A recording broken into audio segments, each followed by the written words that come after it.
Mary.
Would everyone have their seats, please? We're going to get started in about 30 seconds.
Welcome, everyone, to the first Planning Committee meeting of 2016. For the record, I need to read this. This is a public meeting to consider the proposed comprehensive official plan and zoning bylaw amendments listed as items 1, 5, 10, 11, and 14 on today's agenda.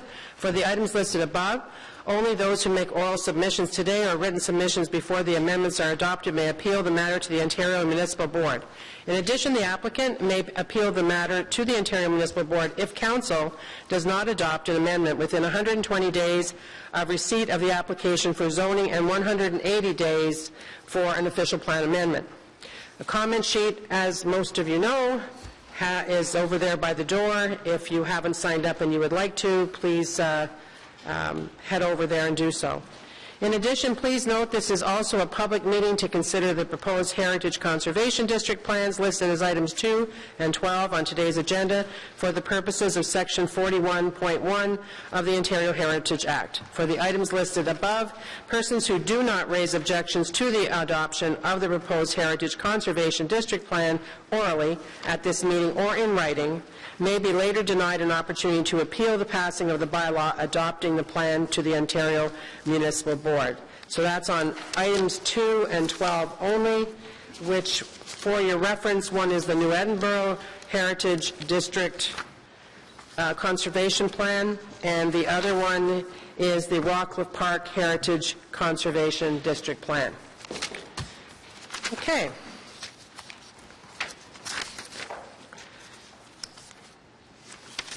We're going to go through the agenda to see if we have any items that we can carry on consent.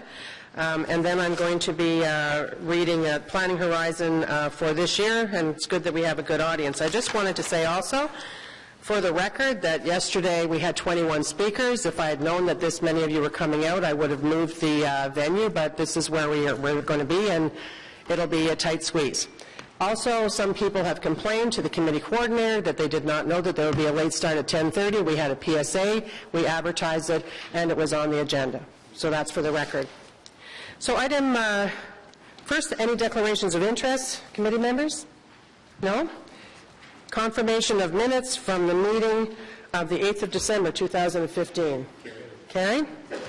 Item number 1, we'll be holding that. We have speakers, and it is the zoning bylaw amendment, 151 and 153 Chapel Street.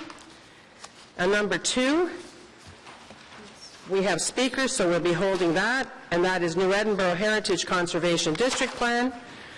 Number 3, we have speakers.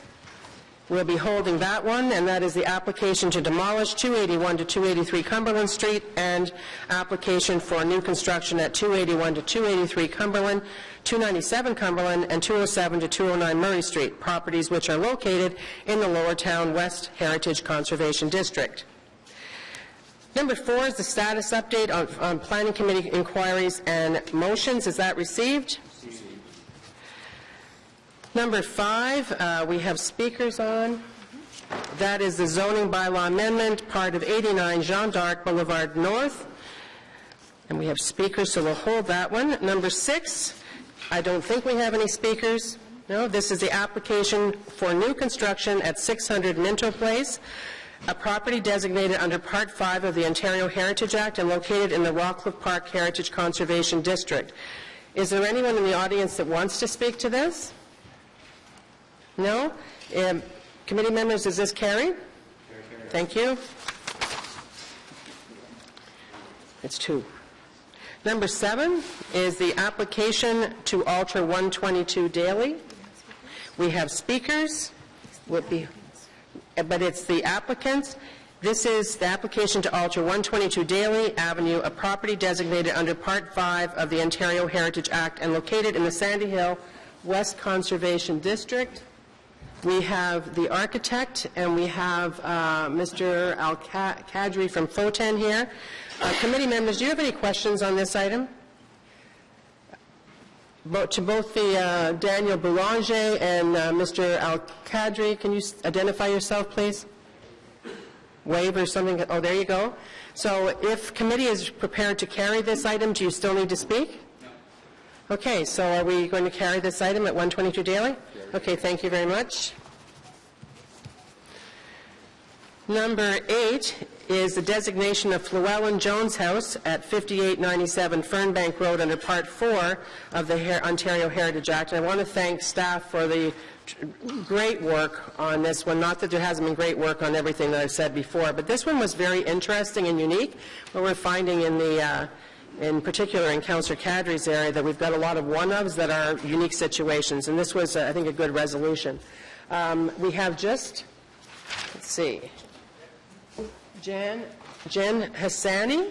And Jen, can you, and you don't need to speak if we're going to support this? Okay, thank you. Does anyone have any questions? Okay.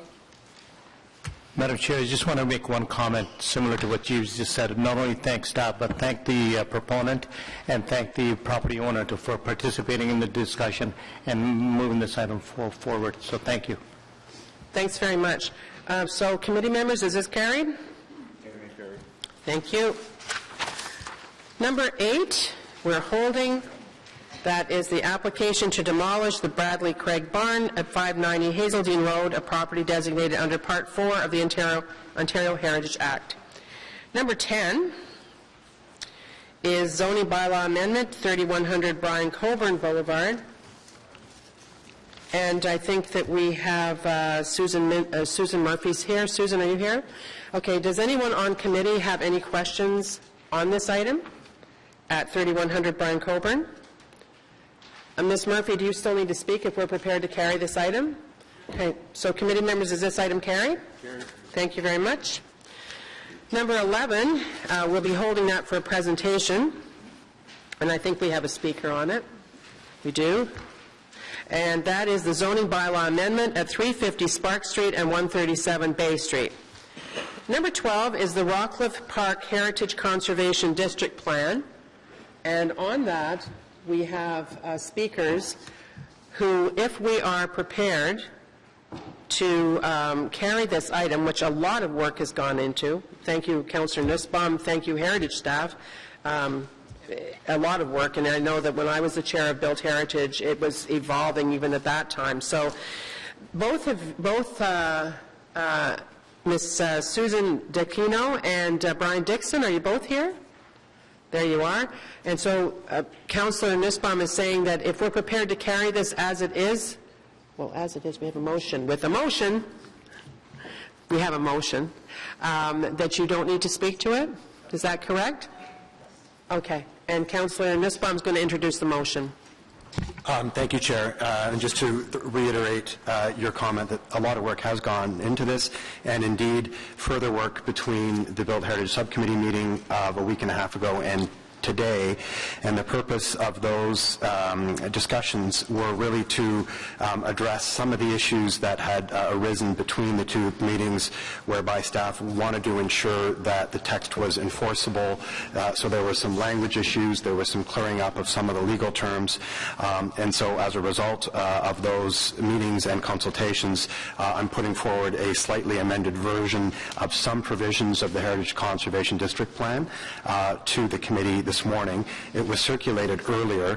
It's on the screens. I think you'd probably appreciate me not reading it out, but for the purposes of the public, this will be publicly available. And as I said, it's essentially drafting changes to address specific policy and legal issues that staff wanted to ensure were made clear to ensure that the plan is enforceable. So I'll hand it back over to you, Chair. Thank you very much. Anyone have any questions? Councillor Brockington? Of Councillor Nussbaum? I just want staff? a staff comment. I received this 30 minutes ago, so I'm just trying to understand. Councillor Nussbaum mentioned it's basically to address policy and legal issues. Can I just have a staff comment that they endorse what's being put on the floor right now? Madam Chair, yes, staff has worked very closely with the councillor on this motion, and we are very much satisfied with the wording of this motion. Yeah. Thank you for asking that. So, with that, you still don't need to speak if we're prepared to carry this? Okay then, so committee members on Rockcliffe Park Heritage Conservation District Plan, is that carried? We'll vote on the motion first, carried, and on the item as amended, carried. Thank you very much. Takes me a few pages to turn the new motion, just saying. So number 13 is the Sandy Hill Cultural Heritage Character Area Update. The only speaker we have on this is the university, Claudio Brun Del Rey and Andrew Sacret. Are you here? Do you both need to speak on this? Okay, so are there any questions on this item, the Sandy Hill Cultural Heritage Character Area Update? No? And so thank you very much for coming out. And to the committee members, is this carried? Thank you. Thanks everyone for your extra work on this. And thank you folks from the university. Number 14 is the Comprehensive Zoning Bylaw, 2008-250 Anomaly, 2940, 2946 Baseline Road, 5705 Hazeldean Road, and 6801 Hazeldean Road. I don't think we have no speakers on that. Any questions from committee? Is it carried? Thank you. And number 15, we have Park Development Charge, 335 Saint Laurent, 1191 Montreal Road, and 175 Main Street. And this is to do with the Oblates land and the former Rockcliffe Air Base area. And so we're going to ask, Vice Chair Tierney is going to have a motion to add it to the agenda. Great. Thank you very much, Madam Chair. There's actually two motions. First of all, the first one, you can see them on the screen, is to approve the addition of this item for consideration by committee today. As the list was distributed, it was not on the agenda, so that's number one. And in regards to number two, the second motion is to allow the report to proceed to the next council meeting on January 27th on account that there's an upcoming OMB hearing. So on the first one, to add it to the agenda, is that carried? And on the second one, to have it go to council tomorrow, which is 27th, is carried. Thank you very much. And then we have to approve the item itself. So is that carried as well, as amended, Okay? All right. So earlier this week, I did send out something talking about Bill 73, saying we had little information, but that, we wanted to allow councillors to have a conversation about it should they wish. We would need to have 2/3 of the vote. Well, this morning, Ms. Simolet came prepared, but Councillor Leeper and I were talking about the fact that we're missing some people because of the cleanup the Capitol, that they're downstairs right now, and he would like a little bit extra time to prepare himself, and so we're going to add it to the agenda, the first agenda in February, if everyone's okay with that. Good? Okay. So, as I said earlier, welcome to the first meeting of the Planning Committee of 2016. And I want to take a few minutes to highlight what lies ahead this year. We never can be quite sure of everything that's going to be before us, but there's some significant things that we are sure of. It's really the committee where opportunity sometimes knocks. I'd summarize our work coming up this year as smart planning for smart growth. And as you can see from today's agenda, it's going to be a busy year. We have some major development projects where approvals are being sought, and the encouraging part is that many of these projects advance the policies of development intensification, building near transit, and having a mixture of land uses. These are the policies that have been advanced by Planning Committee and Council in recent years. In 2016, we'll see work for some major development projects going ahead based on the approvals we gave recently. Developments like the Rockcliffe Air Base redevelopment, Zibi, Greystone Village in Old Ottawa East, that's the Oblates, and new buildings along Rideau Street. We want to plan smart and we want to build smart. This morning I joined many of my councillor colleagues for a first look at the two proposals for redeveloping LeBreton Flats, which is really why this meeting is starting an hour late. It's an opportunity where the NCC invited all the elected officials in the Ottawa area from all three levels of government for a preview from the two proposals. And what I can tell you at this time is that both of the LeBreton proposals are city building on a grand scale. If either of the two proposals is selected by the federal government, LeBreton Flats, so long an empty field, would be an extraordinary westward expansion of our downtown, with our city light rail as the backbone of an exciting new community. Many of the details of these proposals will be fleshed out in the days ahead, and I think the embargo ends at 4 o'clock this afternoon. I urge everyone to attend the NCC open houses this evening and tomorrow, and if you can't, it will be available online. After the successful proponent is selected by the federal government, there will be a city planning process for review and approval. We look forward to taking part in that process. This project has the potential to change our nation's capital in the 21st century for the better. Many of our policy projects for this year are aimed at updating old policies, setting reasonable rules for new development or environmental conservation efforts. Building better and smarter suburbs and infrastructure standards review are being done this year. Two projects that will bring practical changes that allow better communities to be built at an affordable cost. And soon we will have the Riverside South CDP before us. We're going to test drive some of our plans there. An employment land study is underway that looks at Ottawa's strategy on the amount and location of employment lands and includes a look at economic development opportunities on land at 400 series highway interchanges. We have a number of interesting new policy initiatives coming this year, such as where and how we're going to allow coach houses, sometimes called secondary dwelling units, and then there's the whole mantra of, on TV, the very popular tiny house. So I'm sure that's going to create some followers and interest as people try to see how that all fits. We have a study concluding this year about what we should do about the old requirement of minimum parking for new developments citywide. Our study on minimum parking has already received attention across North America through a video that is the most popular one in the city's history, with 30,000 views. A proposed Ottawa site alteration bylaw will be aimed at preventing neighborhood drainage problems, soil and water problems, and a loss of natural features. This isn't meant to hinder development, but rather to make sure site alterations are carried out in accordance with city policies and regulations. And in 2016, we will see a design plan for a Maire Bleu community that could ultimately be home to up to 10,000 residents.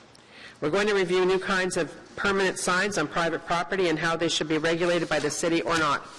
There's a study underway on the heritage area of Clemmo Avenue in the Glebe, a truly unique residential area. We have another study on design guidelines for high-rises to help advance the quality of tall building design in Ottawa. This may help us with building better revitalized neighborhoods, which will be coming soon to Planning Committee, probably March. We're going to do further work on our consultation and communications efforts, having a community roundtable, and Planning and Growth Management Department will be refreshing its website to make planning information easy to navigate, which I'm sure that many of you in the audience who are loyal followers of all that we do here will be rewarded in having that work done. The new Planning and Development e-newsletter will be used to reach more residents who are interested in planning matters at virtually no additional cost. If you're interested in that and you want to sign up, please do so. Just send us a note. Vice Chair Tierney and I thank all the members of the committee for their major commitments of time and energy to carefully consider the city's planning policy and development review matters, and we thank our friends at the media table and residents in the public gallery for showing up every 2 weeks and caring about how we build this city. Together, we are all building Ottawa. I thank you very much for that. Councillor Tierney, Vice Chair Tierney.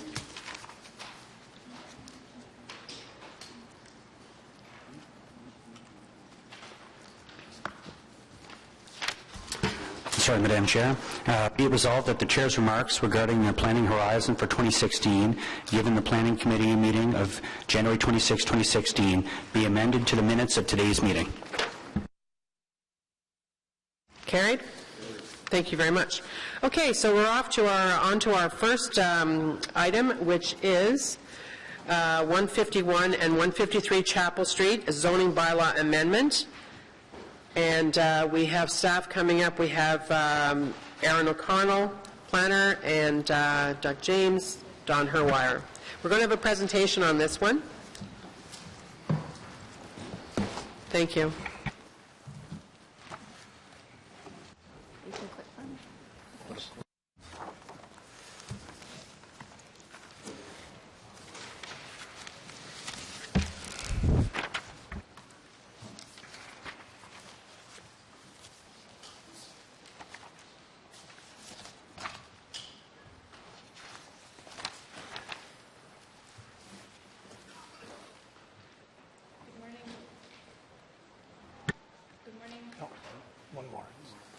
Good morning.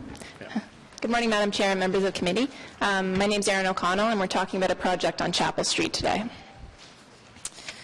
So the subject site, it's located on the north side of Rideau Street. It's about 440 meters east of King Edward Avenue. It has a total area of 7,569 square meters. It's an irregularly shaped property. It's got about 60 meters of frontage along Rideau Street and 60 meters on Beausoleil, and 100 meters of frontage along Chapel Street. It is vacant currently. It was previously occupied by a one-story institutional building, which has since been demolished. There's 5 local bus routes that service the site along Rideau Street on this portion, and that results in 41 buses per hour during peak periods along this section of Rideau Street. There's 2 elementary schools that are located to the north of Beausoleil, a 2-story hotel to the east. The Rideau Chapel Towers are located just east across Chapel Street, and a mixture of commercial uses and heights along Rideau Street. It's just a zoomed-in version of the site, and we can come back to this if required to talk about the site. I'll just take the committee through a series of photos of the site. So this was taken in the summer of this year, but it's looking towards the site at the intersection of Rideau and Chapel Street. This is along Rideau Street, and the subject site's located to the left, and you can see the Rideau Chapel Towers as well in the foreground. This is a shot along Beausoleil, so the subject site is just in front of the Rideau Chapel Towers there on the left. And this is looking north along Chapel Street, so the subject site's located directly on the right and encompasses that entire frontage along Chapel Street. So this is the concept that's before us today with implementing zoning details. Just to take the committee back into a little bit of a history, pre-consultation started on this site in 2014. In the meantime, the Uptown Rideau Secondary Plan and Community Design Plan was ongoing as well. The process has started, and the desire was always to see these 2 processes combined or to align in terms of the policy direction and the site coming forward. In April of 2015, the applicant appealed the zoning on the lack of decision, and the site plan control process is also before the Ontario Municipal Board. So a hearing has been scheduled for March of this year to review the site plan, the zoning, and the official plan amendment. So what we're here today seeking is an endorsement of those details that staff will be bringing to the Ontario Municipal Board. Since the initial submission, I just want to highlight some changes that have happened to the proposal. The initial submission was for 2 towers of significantly larger floor plates, 32 and 27-story towers. We're now looking at 2 towers of 25 stories in line with the policy direction. The number of units have decreased from 785 to 586. The initial submission had a portion of the parking located above ground. All the parking is now located underground on this proposal. We have a land contribution for a 400 square meter public park, and that's to be located at the corner of Chapel and Beausoleil Street, and also a 200 square meter privately owned, publicly accessible space at the corner of Chapel and Rideau Streets as part of this proposal. It's just an elevation shot along Chapel Street, and just really to highlight to the committee that there's a significant grade difference between Rideau and Beausoleil as you look towards the site from Chapel Street. So while both towers are contemplated at 25 stories, there's a difference in height between the two. In the official plan, Rideau Street's designated as a traditional main street. I won't spend a lot of time on this policy, as this committee's well aware of policies associated with that traditional main street context. But I do want to touch base on the Uptown Rideau secondary plan that was approved by Council on December 9th. So Uptown Rideau is a downtown main street. It's an entryway to the city's central area, and there's little consistency currently in the built form along Rideau Street. The intent in the secondary plan is that there will be mid-rise buildings with occasional taller buildings above human-scaled podiums and transitioning in height towards downtown. The streets will be people places with small open urban spaces scattered throughout, and there will be baseline heights and maximum densities. So that's what's shown in this schedule here, is the subject site has a baseline height of 9 stories and a maximum density associated with it of 6.0 floor space index.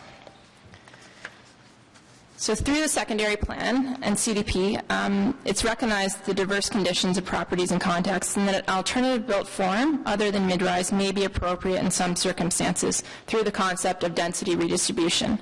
So maximum building heights after that density redistribution on the subject site are 25 stories.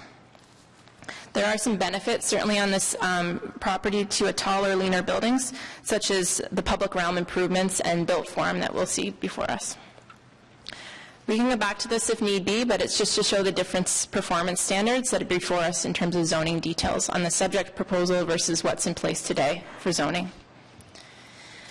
And this is the zoning schedule that goes along with the zoning details. And all I want to highlight to the committee is the portion of the site at the corner of Chapel and Beausoleil, which is not included on the schedule because we are proposing to zone it as open space and parkland as part of the details associated with this project. So in summary, the project before us now is consistent with the policies in the recently approved Uptown Rideau Street Secondary Plan and Community Design Plan.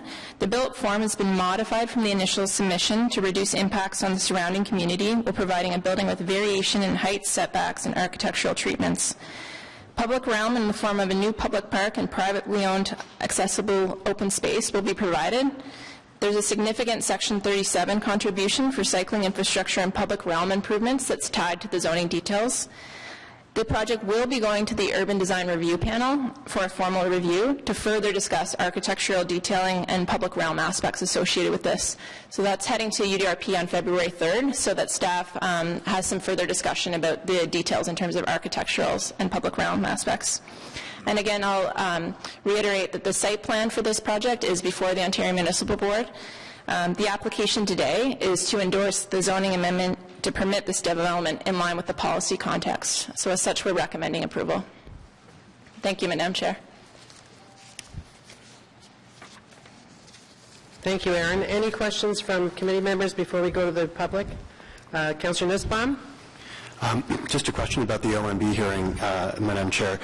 Is the site plan being put forward by the applicant consistent with the proposal that you're showing this morning in terms of the presentation? So I'm just trying to understand the differences in the site plan proposals between the applicant and the city.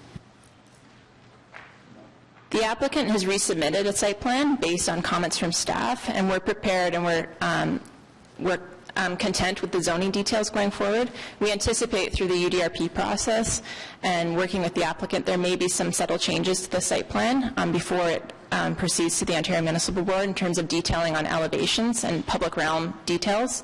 But the applicant did appeal the site plan control application due to lack of decision to the OMB, so they're the appellant in that circumstance. So staff will be, in this case, bringing a series of conditions to the Ontario Municipal Board. Sorry, just a quick follow-up. So if the applicant were to win at the hearing, what would that mean? It would be the approval of the zoning and the official plan and the site plan. So we're not yet at a position where staff is completely comfortable in terms of approval of that site plan, but we're heading in that direction. Councillor Brockington? Thank you, Madam Chair. Could you just refresh my memory on the current configuration of the intersection at Chapel and Beausoleil and what the future intended look and feel of that intersection will be? That's, just so you know, and we're going to be saying this to the people that may be speaking to it, that's a site plan issue and it's not a zoning issue. So when would it be relevant for me to raise that type of question? Councillor Nussbaum, can I borrow Mr. Mark? Okay. Mr. Mark, I know you didn't hear any of it. So Councillor Brockington is asking a question about site plan, and as you know, we have zoning before us today. He wants to know when it would be appropriate to ask a question about site plan, in specific, the road configuration. Madam Chair, the road is not actually legally closed, so it is passage by vehicles is prevented, but it's not legally closed, and as such, those type of road modifications are a matter that can be dealt with through site plan approval. As members of the committee are well aware, the matters in front of committee today are the zoning and related official plan. The authority to recommend conditions to the Ontario Municipal Board at this time continues to rest with staff as a delegated matter. The ward councillor has not removed from staff their ability to recommend conditions. So he says, so what's the answer? Not today. Yes, not today, Madam Chair. Well, Madam Chair, I'm not the ward councillor, but I think there have been some relevant concerns raised by the local school trustee that need an answer to, and I would certainly defer to the capable hands of the ward councillor, but in the past we've been fairly liberal on the types of questions that have been asked here, and I understand that we're dealing with zoning, and I'm willing to yield my questions about site plan for another time, but I just wanted to state that at this time. Thank you very much. Councillor Leeper? Just to follow up on Councillor Brockington's questions, some of the key considerations that I have around this development are with the road configuration and site plan approval. If the OMB approves the site plan, what leverage do we have to change it? And forgive a very basic question there, but is there any leverage at the political level to change once the OMB is ruled? No, Madam Chair. So I think Councillor Brockington's question still comes to the fore.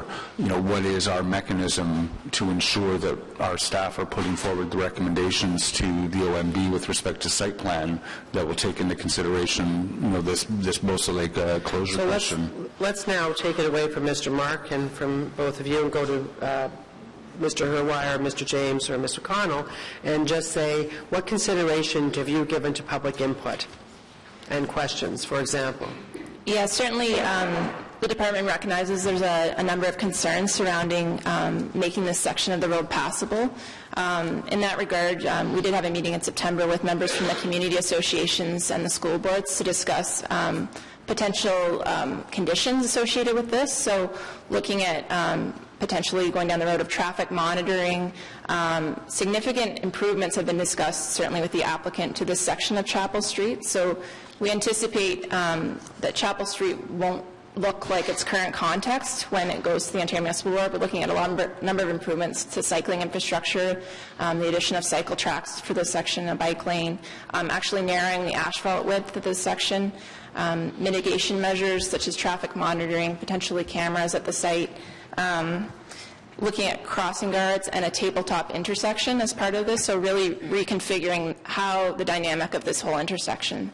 And as I said, we're not there yet, but we're going down the road with the applicant and discussing the details associated with those conditions that will be brought to the Ontario Municipal Board. Okay. Councillor Fleury? Yes, thank you, Madam Chair. Just to highlight a couple of elements. So what's in front of us is the zoning. What we've committed to, and the applicant has also demonstrated a willingness to work with us, staff, and the community to sit down once or if the zoning is in place to address the site plan discussion, because the proposal of the road opening is one of them. The wrap-up around what happens with the park specifically is another element, the cycling lane. So there's a series of elements through the site plan that will need to be discussed, and I'm confident that pending committee approval today, that we'll be able to bring all the parties together ahead of the OMB so that we can have the city's position presented ahead of time. Okay, just so you know, we have 7 speakers on this. Last question. Thanks. With respect to the Section 37 benefits, it speaks very generally to cycling improvements. Are there any more details around that, or is that continue to be worked through site plan?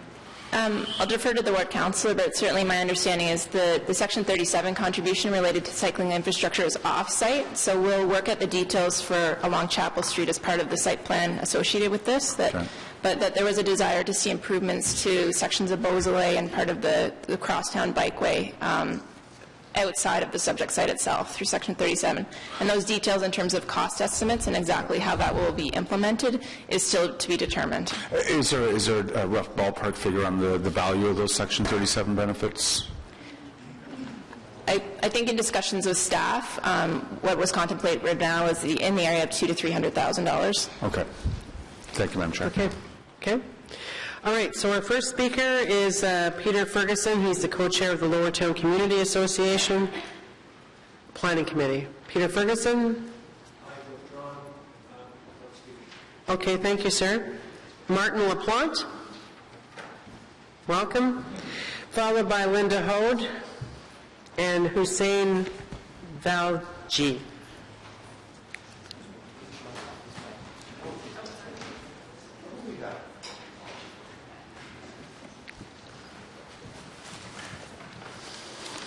Welcome, Mr. LaPlante. You have 5 minutes, and for the information of everybody in the room, if I don't say that every time, I'm sure that if you signed up ahead of time, the committee coordinator likely told you that, but for those people who signed up who have not, may not know that, it's a 5-minute maximum. Thank you. Madam Chair, thank you very much for this. Voting on this proposal should be relatively simple. The OP makes it crystal clear that 6 stories is a limit on a traditional Main Street, and the current institutional use of the site is an essential component of the entire streets plan. And in fact, we traded away other things when it was negotiated to ensure institutional community social services use were concentrated on those 6 stories and forbidden everywhere else on the street. So staff is doing you a disservice. It's not telling you what is legal. It's not telling you what you need to know to carry out your duties, not under their current structure. They're not even telling you what constitutes good planning. So I'll start to correct this with what I hope is the most important urban planning 4.5-minute lesson that you'll ever hear. Before you do that, can I just ask you a question? Please hold his time so we're not taking it away. Are you a planner? A professional planner? I have written a number of papers that are used I'm just asking because you're now going to spend your time talking about planning, so I just wanted to know that, and you're not, right? I'm a planning writer. I'm not a planner. Okay. Thank you. So the first fact, which is very important, is that there's very little propensity for households who live in houses to move to apartments, or those who live in apartments to move to houses. It's as though they live in 2 completely different cities. You have to house both of them, but you have to consider them separately. So as a consequence of those facts, you think of 2 different cities, apartment city and house city. They don't compete with each other for households. They do compete for land. Within both cities, you manage where the population will live. Over the next 25 years, house city will house 3/4 of all the new households, 7/8 of the population, and consume more than 99% of the new residential land. Apartment city will house the rest of the population. So, considering the 2 separately, house city has a sprawl problem. It consumes almost all of the greenfield land. On average, its residents are the most transportation intensive. The transportation use does vary according to the density. Near the center, the transportation use is far below average. Shorter trips, much fewer trips. Outside, further out, they consume more transportation than average. And most of the household growth is further away. So apartment city, on the other hand, has no sprawl problem. It consumes very little land. It already has a 100-year supply of zoned available land.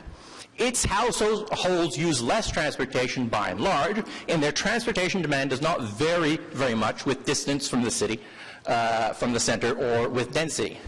So it's not part of the problem. It can't make the problem better, but it can make it worse, because by competing for the same land, it has the ability to make it more difficult for House City to solve its sprawl problem. So House City's use of the central area land is very important to achieving the city's objectives. Residents there consume a fraction of the transportation infrastructure when they're there. It uses much less land. They consume less per person of other services like snow clearing and so forth. They pay more per household per person in property tax, and their GHG emissions are much lower than the same households if they were in other locations.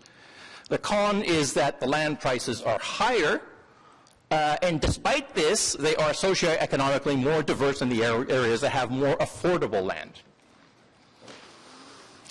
So the pros and cons of apartment cities' use of this central land, central dense land, is that residents consume, I'll make this quick, there aren't very many advantages. Okay? The land prices are higher, the land price is a smaller percentage of the total housing cost. Developers want to develop there because it's more profitable, but there's no benefit to the city itself of putting apartments there rather than elsewhere, and particularly when it comes to high-rises, there are some disadvantages. High-rise apartments consume more GHG per person and per square foot than do even single-family houses. So the effect on households when they compete for central land is that, first of all, apartments, high-rise apartments in particular, have next to no households for children. Not only that, they affect surrounding land. There's a sort of dead zone effect around apartment buildings. Not only the land that they occupy, but the land around it has fewer households with children, the large households that are transportation resource intensive. So those households that they displace from there are the ones who will put the greatest strain on the city when they move, and in fact they will pay less taxes in exchange for putting more strain on the city if they live elsewhere. If you put a high-rise in close proximity with dense houses, like in this particular location, House City loses a lot of prime locations. Sir, you have 10 seconds, so just to give you one last sentence. Okay. So the cities that sprawl most, according to all the surveys, are the ones that have dense downtowns rather than the ones that have more uniform density across the city. Okay, thank you very much. Does anyone have any questions? No, thank you for coming today. Thank you. Linda Hode, followed by Hussein Valji. I'm not sure whether I'm saying that wrong or not. Linda, are you here?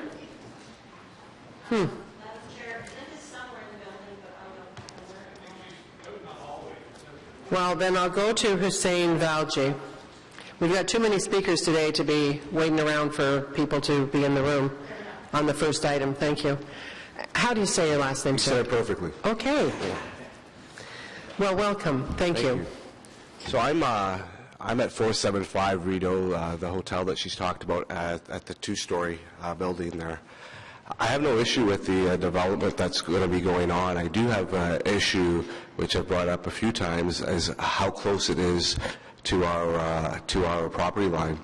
The way the building is built is we have windows that are directly on the property line and are very close to where the proposed building will be going. So a setback in our mind is not enough.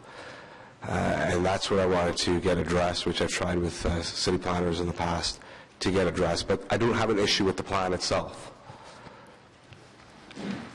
Thank you, sir. So just stay there because I'm going to ask city staff to respond to it. Sure. Are you the owner of the hotel? Yes. Okay, thank you. Through you, Madam Chair, I'm just showing a shot of the zoning schedule for the permitted performance standards under the current zoning and what's being proposed today. So we'll just draw the committee's attention to the east side yard. So under the existing traditional Main Street zoning today, there is no requirement in terms of a setback from that side yard on the east side. Through the subject proposal, The applicants proposed a 2-meter setback at grade for that portion of the building, and then another 2-meter setback above the second story before a 9-story portion of the building in Area F. I know it's difficult to determine here, but what we're talking about is this side yard here. So from a department's perspective, the applicants ensured a greater side yard than what they would be required to provide under the current zoning today through this proposal.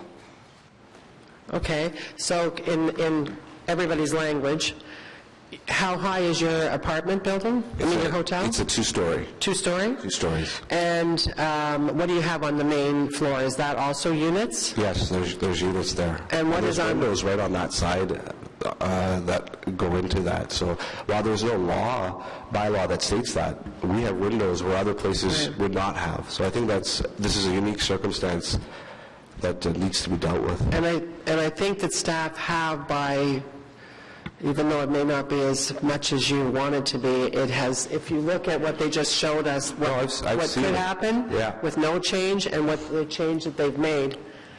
Does anyone have any questions of Mr. Vacci? Okay, thank you very much, sir, for coming out. Thank you. Okay, is Linda here? Linda Hode? Madam Chair, she hadn't intended to speak to this item. Oh, okay, we better check the form in case you wanted to speak to something. Yeah. I was kind of surprised to see her name on this one. All right, so next up we have Ryan Moore, and you are with Trinity. Ryan, are you here?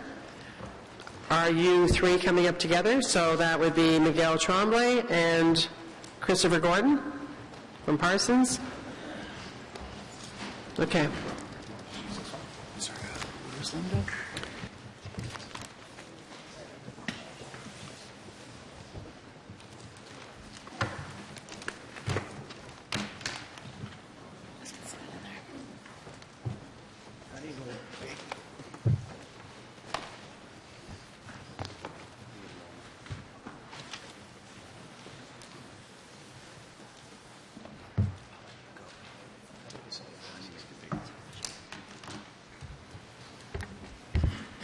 Good morning. I'll make some opening remarks. We will take our cues from the committee. We did prepare a presentation that shows a little bit more of how we got here. I'm not getting the sense that the committee is seeking that. I maybe will go through just a couple of slides. How do I make this bigger? Okay, this? So if you recall from the staff presentation, and Trinity, as a side note, does right now control the single largest development parcel along Rideau Street, which is well suited for, in this case, a true mixed-use development with a substantial amount of retail. The concept plan shows about 70,000 square feet of retail, which means that this parcel, if designed properly, can function as the retail anchor for Rideau Street and spur on other residential developments, potentially commercial, institutional developments. This was the original proposal, which had much higher profiles, much larger floor plates. It was a slab building along Beausoleil to the north. So this was actually a much larger rental building. The podium was roughly the same approach. This submission predates the city's CDP initiative to rethink the Rideau Street corridor. This was a second submission which was coinciding a little bit more with some of the general principles that the CDP was exploring. The tower heights were starting to reduce. The slab building at the back was removed in favor of another point tower, recognizing some potential shadow impacts to institutional uses to the north. And at the time, still wasn't doing a very good job in terms of building setbacks to abutting properties. The CDP process was initiated while we were in stream. I spoke in favor of the CDP, if you remember, in December, and one of the reasons that I was in favor is that the city agreed to allow developers and property owners that own significant parcels along Rideau Street to contribute to some of those discussions and input into that, and we thought that was a very successful approach. Trinity attended all of the non-statutory meetings. We and I attended 7 working group sessions where we had exchanges with the Lower Town Community Associations, Sandy Hill, and we ended up with a concept recognizing again this prominent location on Rideau Street as the largest development parcel, which has the highest density with the exception of the equal density assigned to the Loblaws piece at Nelson. A proposal that is fully in keeping with the policy direction of the CDP, which, despite the earlier delegation, is rooted in the policy direction of the official plan and OPA 150. The proposal here now has a total of 7-meter setback to the rear here along some existing residential. It has a larger setback than what is required under the zoning. The heights comply, and you'll notice that the heights, although both 25-story towers, appear staggered because of the significant change in topography. This is essentially the site plan with the park, which is a little bit over-provided in terms of what is required in the CDP document that this committee approved, and a POPs along Rideau Street, which I will skip. These are just the first and second floor layouts that speak to the opportunity for meaningful commercial on Rideau Street. This is an opportunity to introduce a grocery store, a hardware store, something that functions as a retail anchor to a street that is in need of it because it's a traditional main street defined mostly by smaller tenant spaces. This is our approach in terms of site landscaping. It's broken down into 3 components. Number 1 is the POPs, which the intent is to have an urban plaza that integrates very well with the improvements that the city made along Rideau Street. Because it's privately owned open space accessible to the public, there's an interest in making this design seamless. The second part is some urbanization and improvements to Chapel Street, which includes improvements to the right-of-way. All these bubbles should be actually over here. It's going to be peppered with planters, street trees, widened sidewalks, all of the things that recognize Chapel Street as an important pedestrian and cycling corridor to the lands to the north. And how this site intersects with the lands to the north is a new municipal park that's sought through the CDP, which will include a mix of landscaping, pedestrian connections, structured seating and benches that integrate well into the eventual connection to Beausoleil.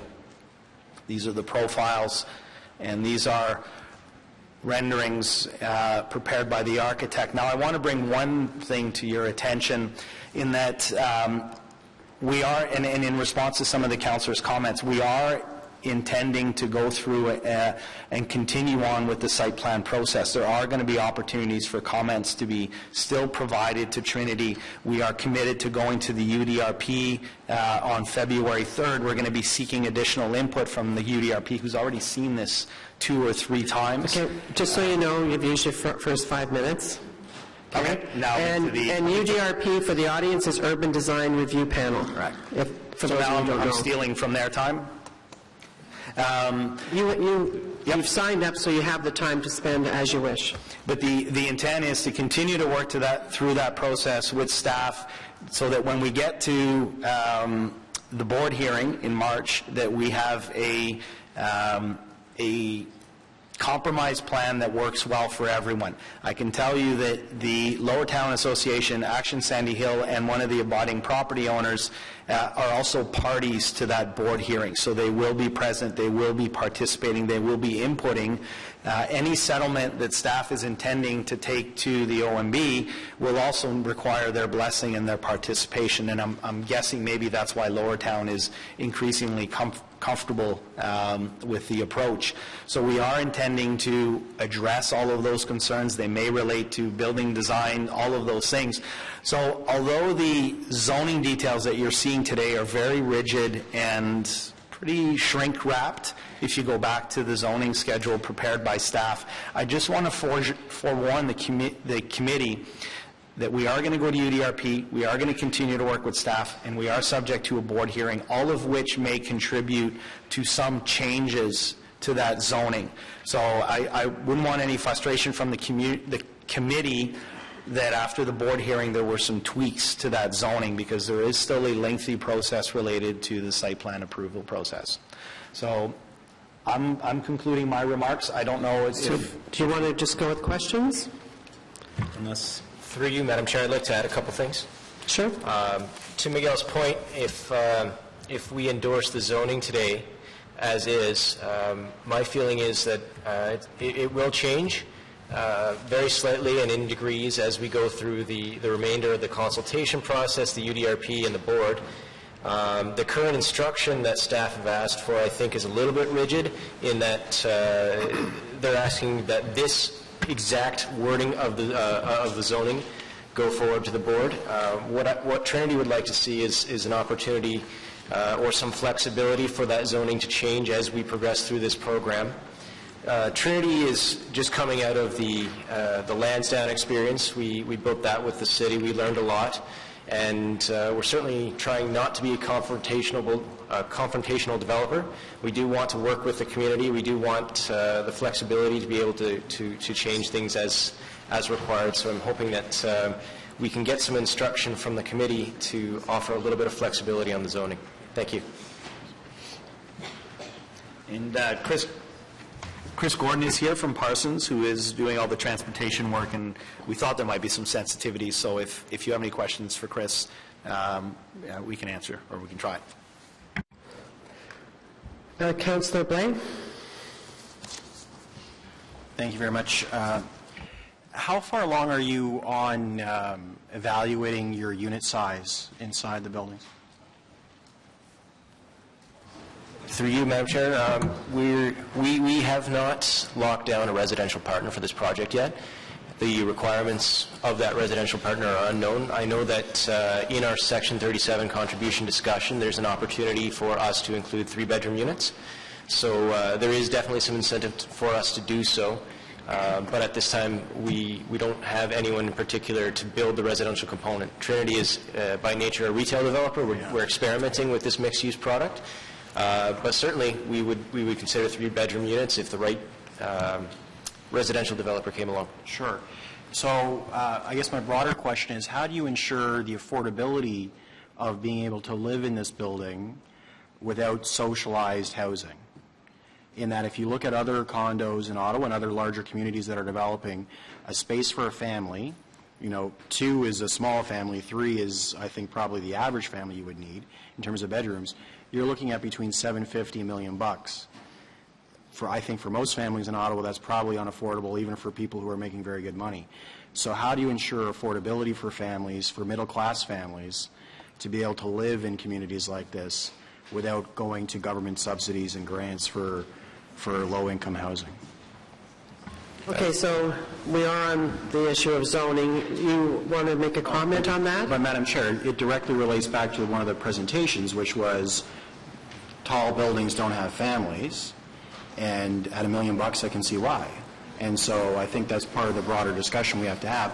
We're talking a lot about affordable housing across the country. Not on this particular item, no. If you want to have that as an agenda item come forward, we can certainly have that conversation.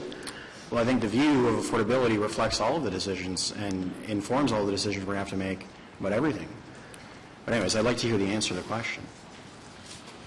Through you, Madam Chair, I have to agree with the Chair in that it's sort of outside the scope of zoning. Sure. The price point of a unit that's not even built yet and not even designed is very difficult to determine at this time. Yeah, I guess I wasn't asking for a price point. I was asking for strategies on how you ensure that it's affordable to live in.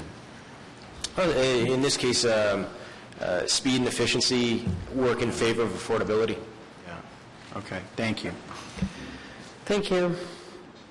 Anyone else? On the point of the presentation, I'd like to hear from staff on the flexibility, because I do recognize that on the zoning, we are bringing in some pretty tight measures, but at the same time, the separation distance has been reviewed from 26 to 23 meters, and I'd like to hear from Erin on that. Through you, Madam Chair, there is 2 motions before the committee associated with this development, and one of them was to respond to Trinity's desire to see a little more flexibility in terms of the placement of the towers. So on their initial zoning details, there was 26 meters between the towers. 23 meters is referenced in the official plan and the secondary plan. So we agreed to some flexibility in terms of reducing that distance to a measure that we were comfortable with an associated maximum floor space size. So We had to evaluate the proposal that's before us. We recognize that there's a desire to see some flexibility, and so in our minds, we've accomplished that through the zoning details before us today. Thank you. Anything else? Councillor Leeper?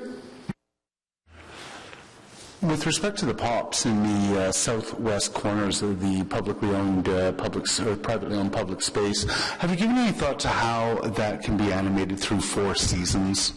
Some of these publicly owned spaces have the potential to become a gap in the street fabric if they're not able to be used in the winter. How is that going to be an animated, active space on the street front through 4 seasons of our year? Through you, Madam Chair, you hit on a great point, Councillor Leeper, in that originally staff wanted the park at this corner, and for the exact same reason that you noted, we wanted it to be more of an urban presentation with a smaller footprint. So that's what we've done here. In terms of programming, Trinity will be retaining this site and we'll be managing the retail component of it. So there will be plenty of opportunities for programming, and we're open to suggestions. I just want to add a couple points in that there is a portion of the building that is going to cantilever over, at least on the park side. I don't recall if we're exploring a cantilevered portion on the POPs. I think it was up to 2 meters, and part of the intent was to create some shelter from the elements. Because it's associated with the retail space, there would be opportunities to use it as patio space, to partially cover it potentially with the design of furniture and things like that. There was some stuff. I was going through the Tribeca development on Metcalf, and there is a fixed furniture there, and I remember thinking that I saw some stuff recently in Atlanta where they supplement with covered furniture, which allows you to use it a little bit more inclement weather. So there are a number of structural elements that we can do to cover, provide shade, for instance, provide some protection from wind and snow to make it a little bit more accessible, because it is going to be fronted on 2 sides by retail. The original proposal had an enclosed POPs. There was a desire to have a glass enclosed portion of the building, but it was not initially supported. Okay. I won't take it any further than that, but I think the notion of an enclosed POPs is something I hope staff are going to look at.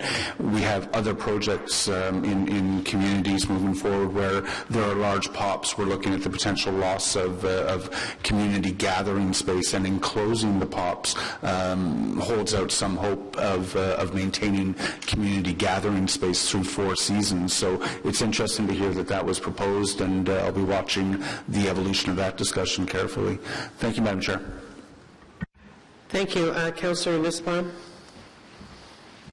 Thank you, Chair. I'm not sure if this is a question for staff or for the applicant, but just in terms of the Rideau Street frontage, I noticed that there weren't any active entranceways off of Rideau. There's just that one entrance from the POPs, and I'm just wondering if that's something through UDRP is going to be evaluated, because my understanding is on the traditional Main Street, the preference is to have more frequent active entranceways off of the Main Street.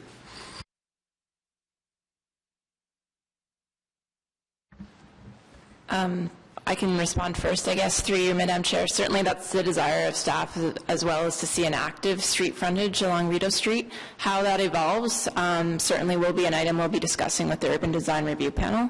There is a new policy in place as part of the traditional Main Street that we haven't touched through this development that requires 50% of the frontage to be transparent along Rideau Street. So again, that's an evolving discussion through the UDRP process and with staff. And right now, there is one entryway proposed at that corner of Chapel and Rideau Street, and potentially, perhaps the applicant can speak more to their programming in terms of that one entranceway. Through you, Madam Chair, just to add, we don't have any tenants locked down, particularly for this space yet, but we're working on it. We do have some interest from some of the larger guys, and to Miguel's point, we're looking at some sort of meaningful anchor-type retail, a larger tenant, and to do that, we're looking at a single point of entry, which is consistent with their security and loss prevention concerns. But in this particular example, they would sort of wrap around the main lobby and have one entrance to the POPs. What we could potentially do, if we had interest from smaller tenants, would be to divide up the frontage of the first CRU there into multiple tenants. It comes down to how we end up leasing it. And again, for those reasons, for those considerations, we don't know exactly what sort of zoning provisions we're going to need, and we're hoping for a bit of flexibility in that regard. Thank you. Anyone else have any other questions? Okay, so thank you for coming forward. Go ahead, have a seat. Vice Chair Tierney's got two motions. Great.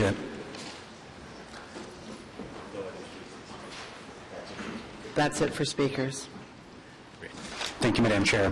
The first motion, for precautionary reasons, the first motion is recommending that Planning Committee endorse the official plan amendment, which supports the proposed building height. Although the height is permitted in the recent approved Uptown Rideau Street secondary plan, the plan has been appealed to the UMB, and so it's not yet in effect. This motion to endorse the official plan amendment provides clear support for the proposed building height. So is that carried?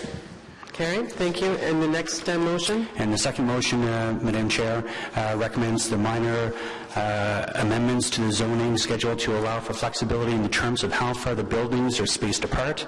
Staff recommended that the cap to the building floor plate also be established to ensure that the building cannot be larger than what currently is proposed.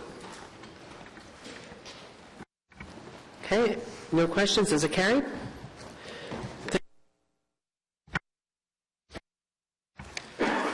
On the item zoning bylaw amendment 151 and 153 Chapel Street, as amended. Carrie? Sure, if you feel you need to. Go ahead. I know it's a busy day, Madam Chair. I just wanted to make a special mention. So the application in front of us, there's been many renderings as the applicant and staff have highlighted. I think it's important to say that the applicant and the community have been involved through the process with the Uptown Rideau CDP. This is the first application. It was one where the density transfer, which is a key component of the Uptown Rideau CDP elements, are presented. There remains some issues, but there's important parts to the projects that cannot be underplayed. The urban park portion on the northern side, the privately owned public spaces, as well as the major commercial units that are presented on the floor, and some of the benefits through Section 37 that we want to achieve through cycling improvements and so on. So really important step in terms of the zoning. There is a lot of work that is needed and will need to happen with the community, myself, the staff, and the proponent about the opening of their proposal to open Beausoleil and Chapel, but that is a site plan issue. So wanted to acknowledge that it meets the Uptown Rideau CDP and that the remainder of the details can be dealt with through site plans. Thank you very much. So we have already approved the two motions, a technical motion from Vice Chair Tierney, and so on this item as amended. Carrie? So, thank you, everyone. I wanted to do a little bit of housekeeping just for everyone in the audience. We've decided that we here are not going to be breaking for lunch, so I'm just telling you this so that you can plan your day accordingly. Sorry, Matt. Yeah. You could have put in $10 for pizza, and it's still not too late. Okay. So we're going to manage that because we want to be respectful as possible of everyone's time. So having said that, I'm going to tell you where we are as far as speakers go, because it's 20 to 12 now, and for those of you that are here, for example, on item number 9, now would be a good time to go for your lunch. okay? And if you actually had a couple of people that could, if you said where you were going to go, if you went, now's not a good time to go to the cafeteria, I'm just looking at it because all the kids from Lisgar are there. But if you brought lunches, now would be the time.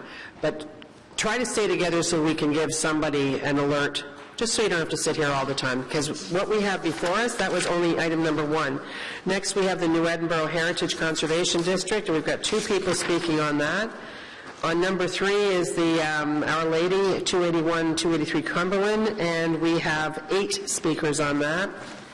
We have 3 speakers on Jeanne d'Arc. We have 2 speakers on 122 Daly. No, they're not speaking anymore, but where that's carried. And then there's you. So, as I said, now would be a good time. There's lots of, you would even have time to leave the building, and I would say if you were back here by 12:30?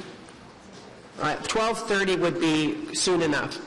And I promise you, if you all leave and aren't here, I won't trick you and have it carried. And without you being here, I'll go on to another item and we'll wait for you, okay? I just wanted to give you that little bit of advice. All right, so now we'll go on to New Edinburgh. And, the Heritage Conservation District Plan.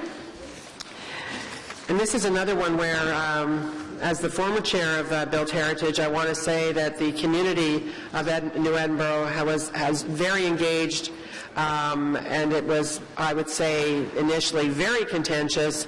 I know that our heritage staff have done a lot of work with the community, and I thank them for that, and I thank the community for getting us where we are today.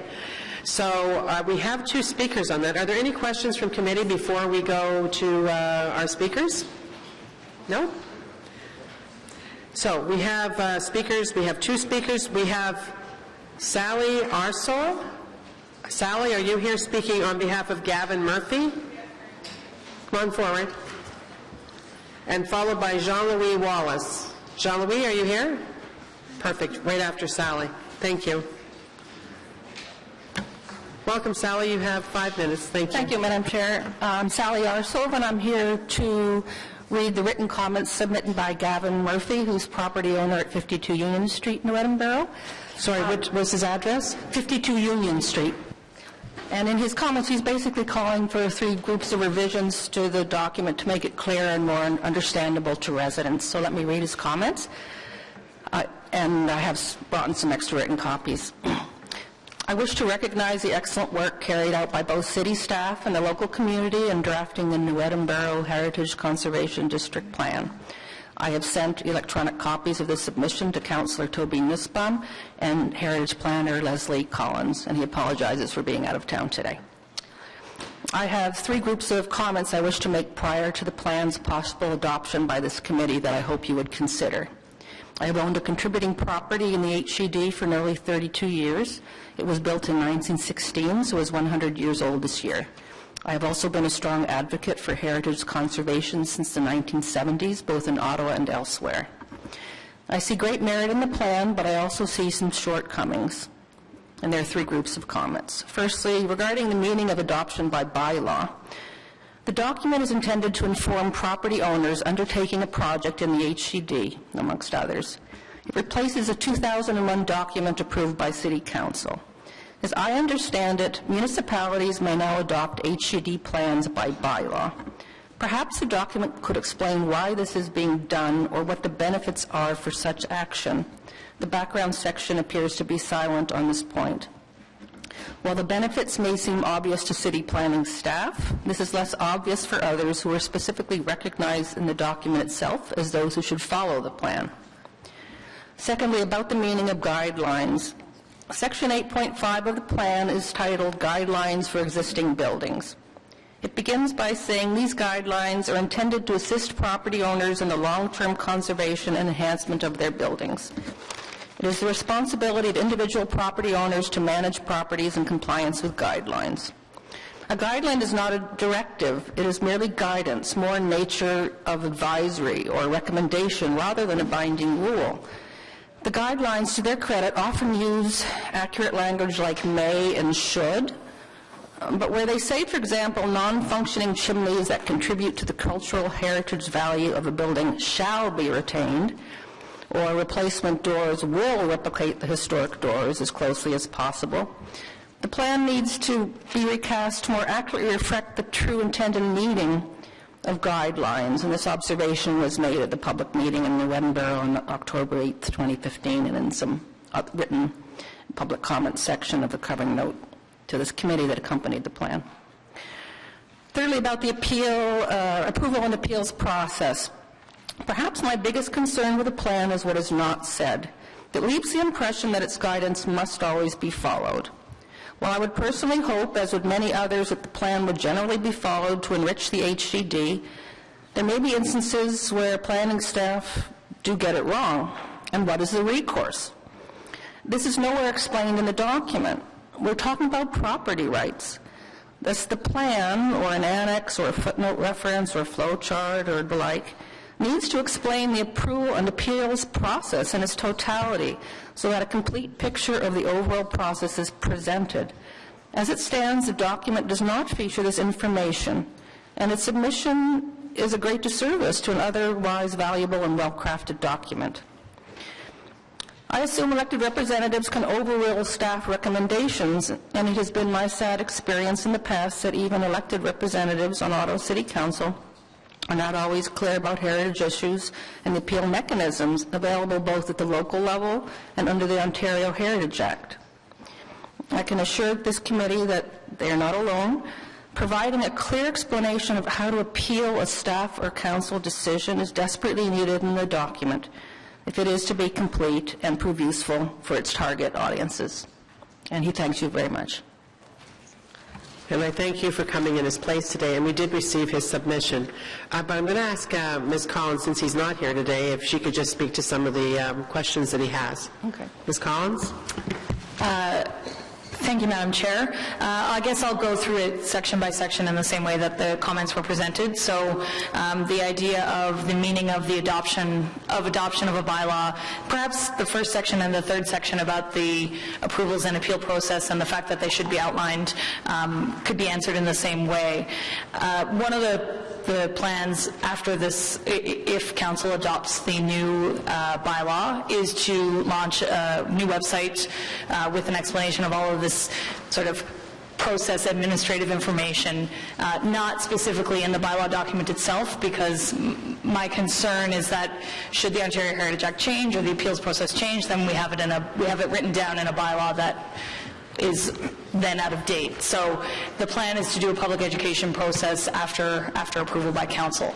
And then on the question of guidelines being not binding, the whole point of this process was to provide more certainty and a greater level of protection to the community, the heritage value of the community, and so that's the reason for the use of some of the strong language. And we heard that very strongly from the community that they wanted that language. So I understand there are some concerns, but that's the direction we heard loud and clear. Thank you. And so thank you for coming in. What I'm going to suggest, Ms. Collins, is that you have a copy of this submission, and since Mr. Murphy isn't here, that you could perhaps put that in writing for him. Super, thank you. Thank you very much. We have another speaker, and it is Jean-Louis Wallace. Welcome, Mr. Wallace.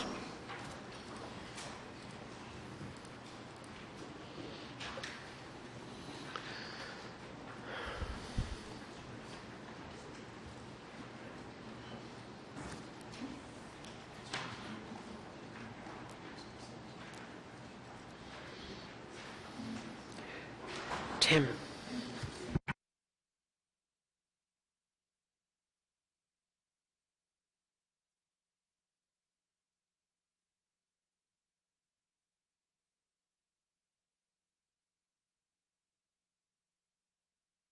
Welcome. Thank you. I'm just waiting for the USB stick that has my PowerPoint presentation on. Thank you. Yeah.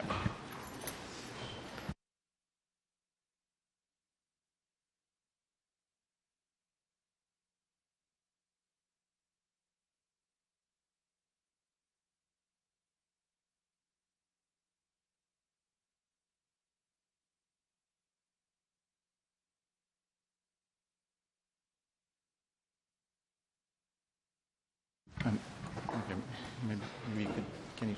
I can change it for you. Okay. Thank you, Madam Chair. I'm not unfamiliar to the committee. I've had to appear twice for an addition built to our property, which was accepted both times by this committee. So I'll try and do my best to be brief. And I also like to take the opportunity also to thank the heritage staff. They don't get thanked enough for the work that they do on a lot of stuff, and we've had a great pleasure working with them in the past, and hopefully that in the future we continue that good working relationship.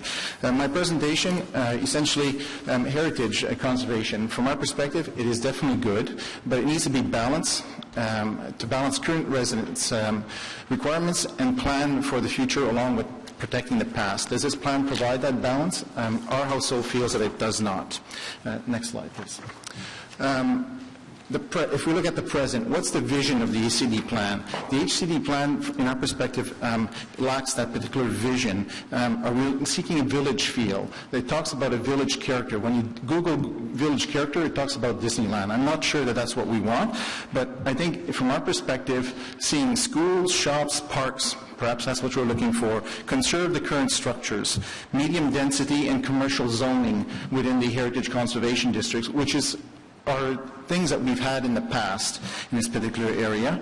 More young families and children, making it more accessible for these particular groupings of individuals in the community, facilitate non-vehicular transit, and also improve pedestrian and public space. So from our perspective, it's not clear what the HCD plan is proposing. It seems to just stifle the progress and growth. Next slide, please. Again, I would say this is the HCD is basically a tripartite arrangement here. There's an arrangement between the residents who own property, there's an arrangement between the city who owns property, and there's also utility companies, and I would say also the federal government, because there's federal lands within the HCD. So in this case here, it seems to be that the homeowners are the ones who are going to be asked to bear the cost. Contribution to the city, there's no reference to trees, sidewalks, green space, development, lighting, etc. Contribution of utility companies. No mention about the cleanup of the unsightly wiring that we have in our so-called very nice laneways. Next slide, please. And this is an example, just across the river in what used to be Hull, which is now Gatineau, or across the street from the Museum of History. This is an area that is a heritage conservation district, and this, just to give you an example here, what they've done this to all their streets in that particular neighborhood, and in fact they're doing this in Gatineau to all their HCD areas. There's an area that is owned by the city. They've dug out all the land, they put nice granite bollards, put nice plants, nice trees, and fixed things up. The city here is not proposing anything of this nature, and this could quite easily be done on Crichton Street. I'm not saying it should be done tomorrow at the snap of fingers. Obviously, there are costs involved, but this should be part of the plan, part of the vision in the HCD plan that's been put together, and may be done over a 5-year period. But that is a very simple example of something of how to create greater street appeal, curb appeal to an HCD area. Next slide, please. The next slide is showing what it looks like in the laneways with the utility companies. Every time someone moves in and changes cable company, there's a new cable guy comes in, puts in a new wire, and cuts the other one and just leaves it hanging like that. We have a mess of wires. If you look at the right-hand slide, you have one wire there that is dangling up above ground. Before it was below ground, and kids were using it to play Tarzan. So someone finally decided to cut it a bit shorter and just throw it above, because utility companies are refusing to remove that. It would be quite easy to include elements of that into the HCD in terms of what utility companies need to do to beautify the laneways with regard to utility areas. Next slide, please. The future, how does the HCD plan anticipate the needs of the future families? Well, no green space reductions called for on page 13 of the HCD, no demolition on page 16, although there's been some weakening of that language, no side yard reduction. Again, there's been a bit of weakening, but still essentially no side yard reduction, and no property severance. I guess there was also I just remind myself that there was a recent OMB decision, also a decision by the Superior Court of Ontario, indicating that HCDs are not meant to be prescriptive. This is being extremely prescriptive in terms of what we're doing, and they're meant to be guidelines of providing a general overview of how you want to do things. If you want to be prescriptive, a zoning bylaw would have to apply, just as the city has done, for example, for air conditioners. No air conditioners in the front of a house. So bottom line, from our perspective, the plan does not provide for growth as housing costs are out of reach for many types of families in the particular neighborhood. Thank you, sir. It's past your 5 minutes. Just 30 seconds?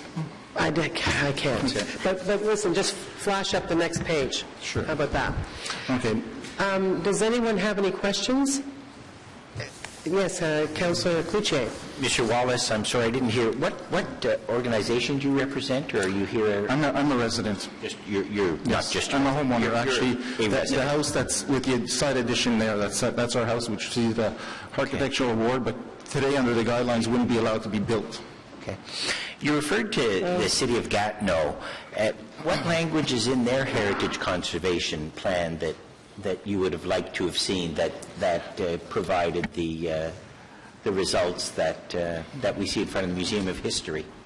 Thank you for that. I'm not too familiar with the Gatineau HCD for that particular area, but I have read the Rockcliffe HCD that you've just done here, and I think if you had those modifications in there with regard to the elements that I've outlined, would be far better. They're far more, I would say, the HCD Rockcliffe is far more pragmatic than the one that we have here, and it seems to be a lot more work that has been done in dealing with those particular issues. So my sense would be to look at those elements that they have there with regard to the elements that I've noted where the pages in one of the slides, in earlier slides. So let me, Ms. Collins, what has changed in this HCD from the 2001? What has, and perhaps the councillor Councillor Nussbaum can, or either. Through you, Madam Chair, this plan is significantly more detailed than the earlier version. The guidelines in the earlier version of the plan were very useful, but we found that they weren't specific enough to deal with all the situations that we face in New Edinburgh. I will say that the two plans are, I'm not sure of the differences being referred to. The two plans are virtually the same, with the exception of Rockcliffe and New Edinburgh, I'm sorry, with the exception of some of the landscape stuff, which is an attribute in Rockcliffe that's not an attribute here. Okay. Thank you, Madam Chair. McKay. New Edinburgh. I wonder if it would be useful, perhaps, for staff to describe as a statutory instrument, what is a heritage conservation district? Is it intended to address some of the considerations that the delegation has raised? The Heritage Conservation District here was designated in 2001, so nothing about the designation of the district is changing through this proposed new plan.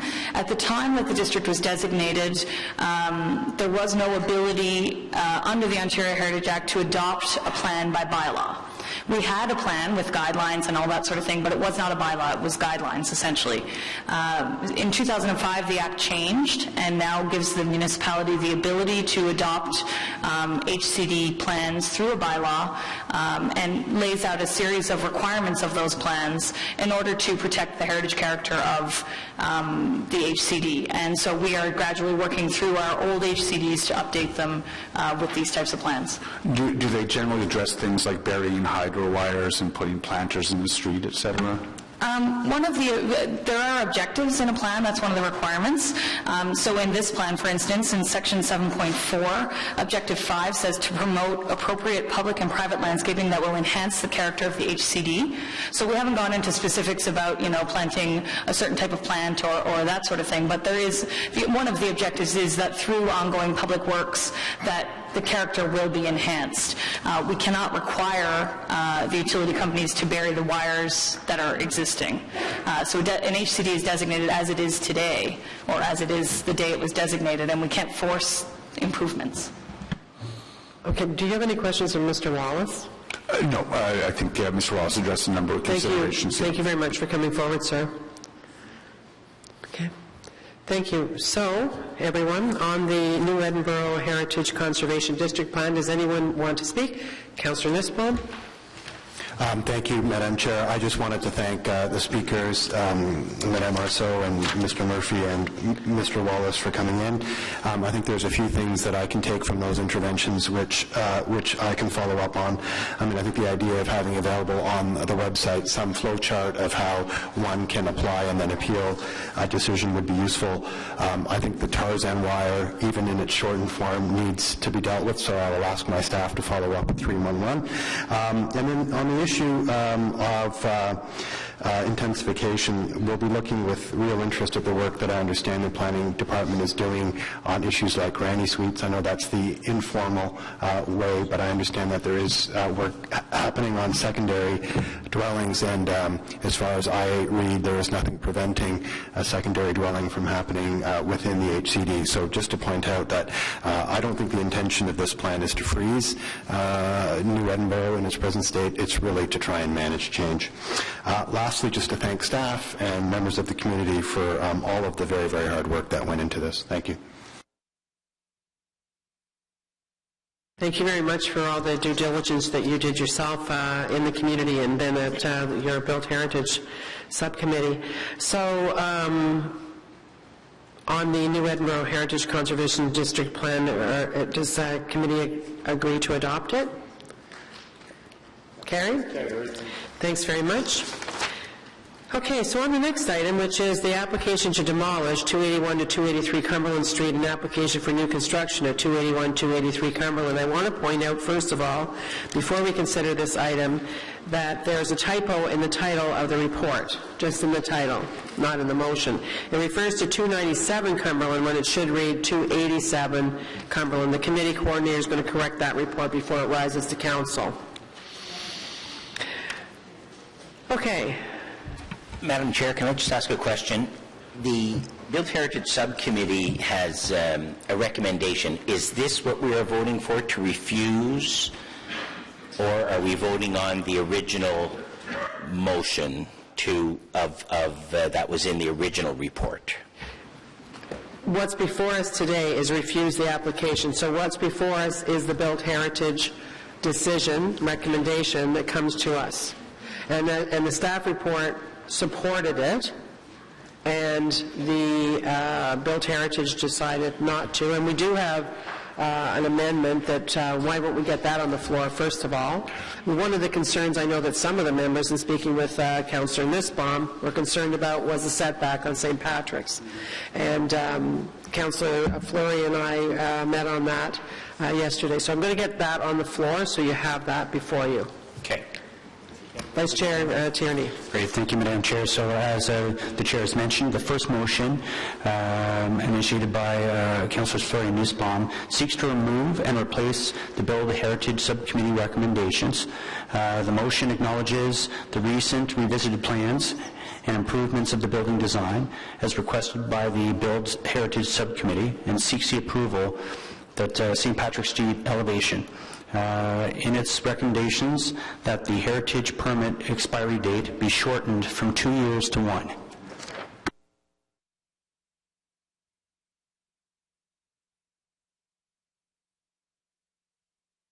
And just as a follow-up, I was just clarifying with the Chair, we'll also go with the second one as well.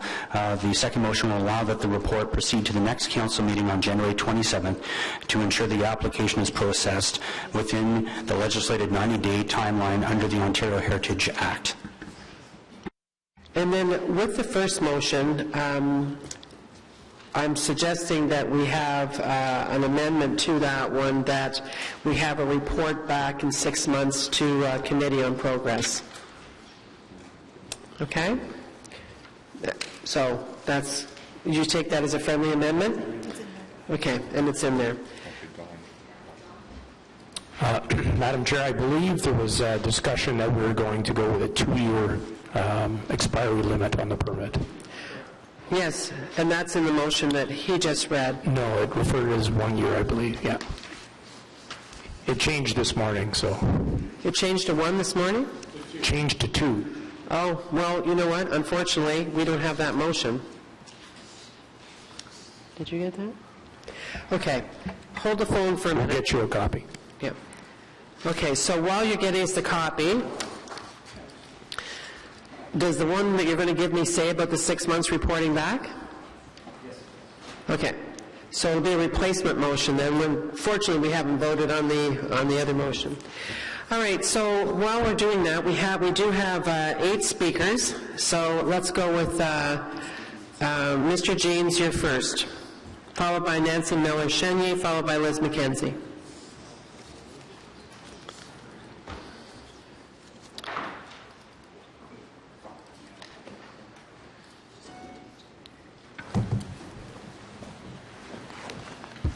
Thank you, Chair.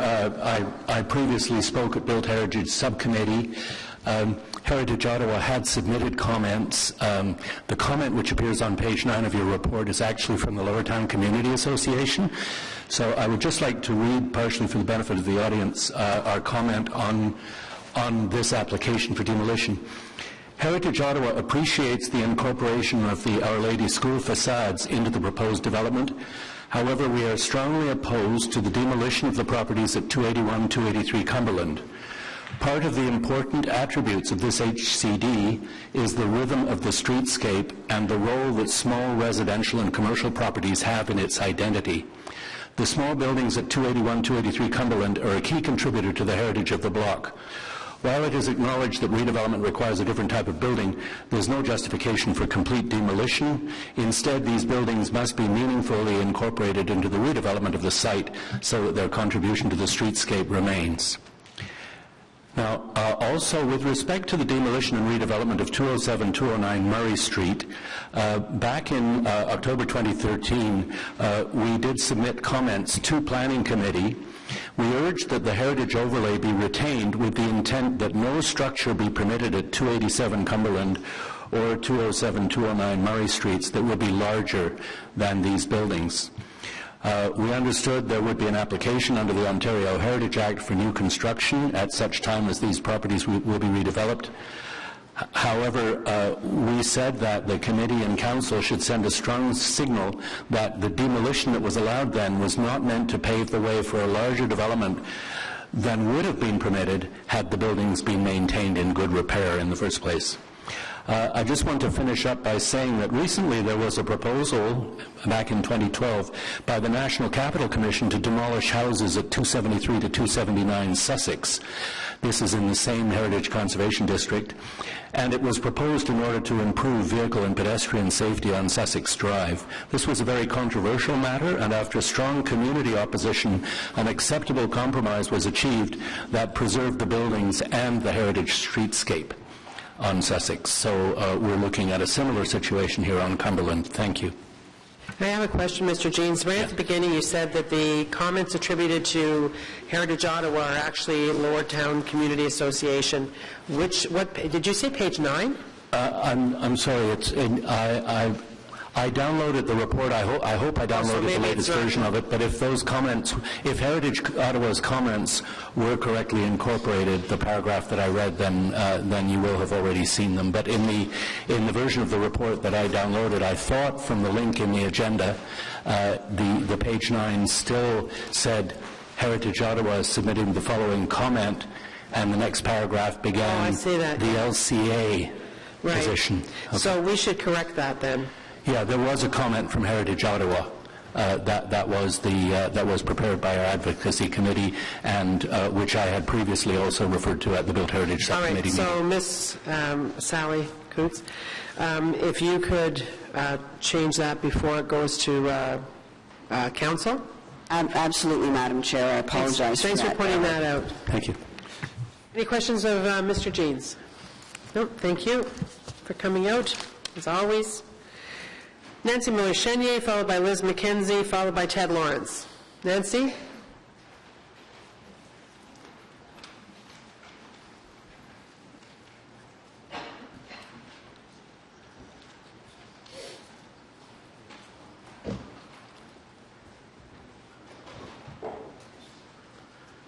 Welcome. Push the button. Good morning, Madam Chair and councillors. I'm Nancy Miller-Chenier, a resident of Lowertown, co-chair with Liz McKenzie of the Lowertown Community Association's Heritage Committee. Thank you for this opportunity to speak about our community's support for the Built Heritage recommendation. The motions that come later are always a surprise to us, and we want to express our opposition to the demolition of 281-283 Cumberland. As you know, our community has been asking for an enhancement and animation of Murray and Cumberland Corner for decades, and appropriate development on the site is welcome. But as you can appreciate, it is crucial that any development respect the existing heritage buildings and their scale, design, materials, and overall character. The Lower Town West Heritage Conservation District was designed to protect the cultural heritage of Ottawa's first significant residential area. This is where generations of families with Irish and French ancestry settled and contributed to the industrial and institutional history of the city and of the country. The buildings they left behind create a physical record of the social history of our city. The Lower Town West HCD study outlines some principles to follow when faced with a demolition versus conservation situation like this. It points to the architectural variety in the area, stresses the importance of maintaining this diversity. It emphasizes that every building contributes to the architectural fabric of the neighborhood. And the section of the Rockcliffe Amendment that you approved today speaks to the issue of contributing buildings, and we hope you'll respect this for Lower Town as well. The HCD study also provides some guidelines, one specifically stating demolition of structures within the district will not be recommended for approval by City Council. The staff report raises some serious questions for the future of this HCD. The report suggests that the Cumberland Double can be demolished as part of a deal for the preservation of the former school's walls. When did it become acceptable practice to have a heritage trade-off where retention of one building in the HCD can be offset by the demolition of another? It states that in 1992, this Cumberland Double was one of at least 100 buildings dating from the 1860s and 70s. But how many of these Confederation-era buildings still stand after 25 years of development pressure and demolition by neglect? In the same vein, the report notes that there are a number of remaining buildings of the same side gable form within the HCD. Is there some planning formula that indicates that a specific number of building examples are sufficient to retain the character of this HCD? The Lower Town Community Association does not support the demolition for the following reasons. The Lower Town West HCD study specifically discourages the demolition of heritage buildings in the district. The provincial policy statement affirms the need to conserve significant heritage resources.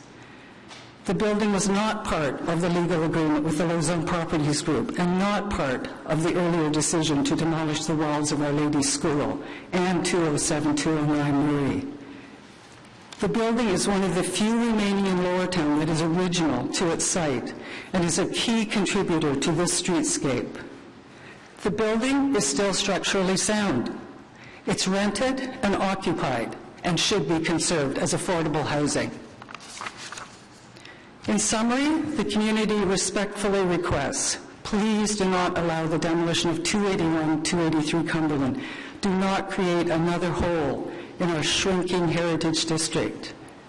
Instead, with our 2017 celebrations imminent, let us preserve it as an example of Lower Town's Confederation-era built heritage. And please defer any decision on this proposal until Council and community members have full information. At present, there's no visible signage to indicate that any proposal exists. There's no publicly available development application on the usual city website. And instead of delegating authority, give residents a chance to assess the full implications of the submission. The fragmented nature of this process could lead to a case of decide in haste and regret at leisure.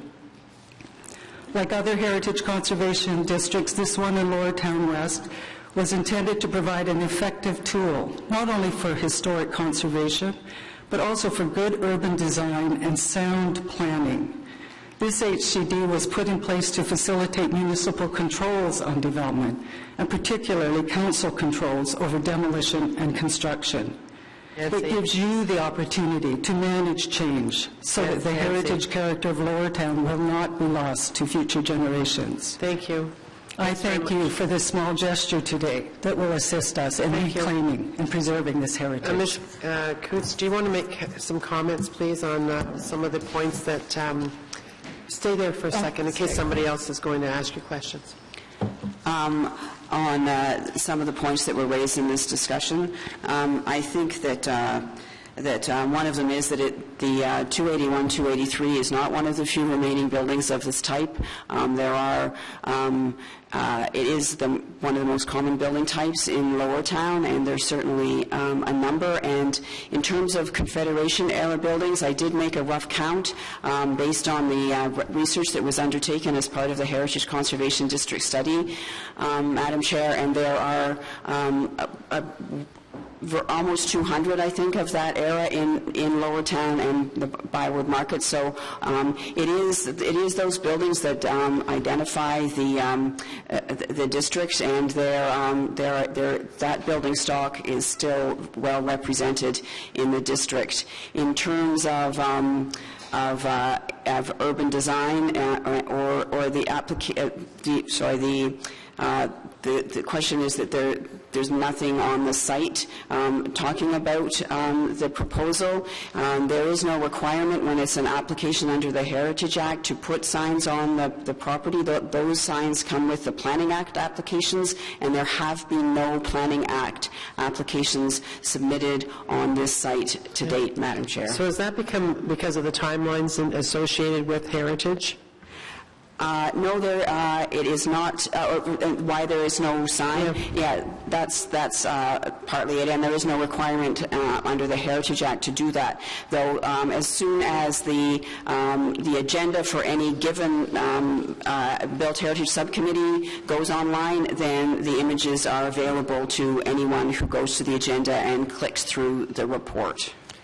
And we, of course, would notify where we have very strong heritage community associations that have, their own planning part of their community association, and it's a lot about our heritage. We notify those people. Yes, that's correct. And though there was that error, which I again apologize for, with Heritage Ottawa's comments not being incorporated, the Heritage Ottawa, the Lower Town Community Association, and the relevant councillors' offices are notified early in the process after the application has been received of a proposal. Okay. Does anyone have any questions of Ms. Miller-Chenier? Thank you very much for coming today. Liz McKenzie, followed by Ted Lawrence. Ted, are you here? Okay. You're on deck. You have a presentation, Liz? Thank you.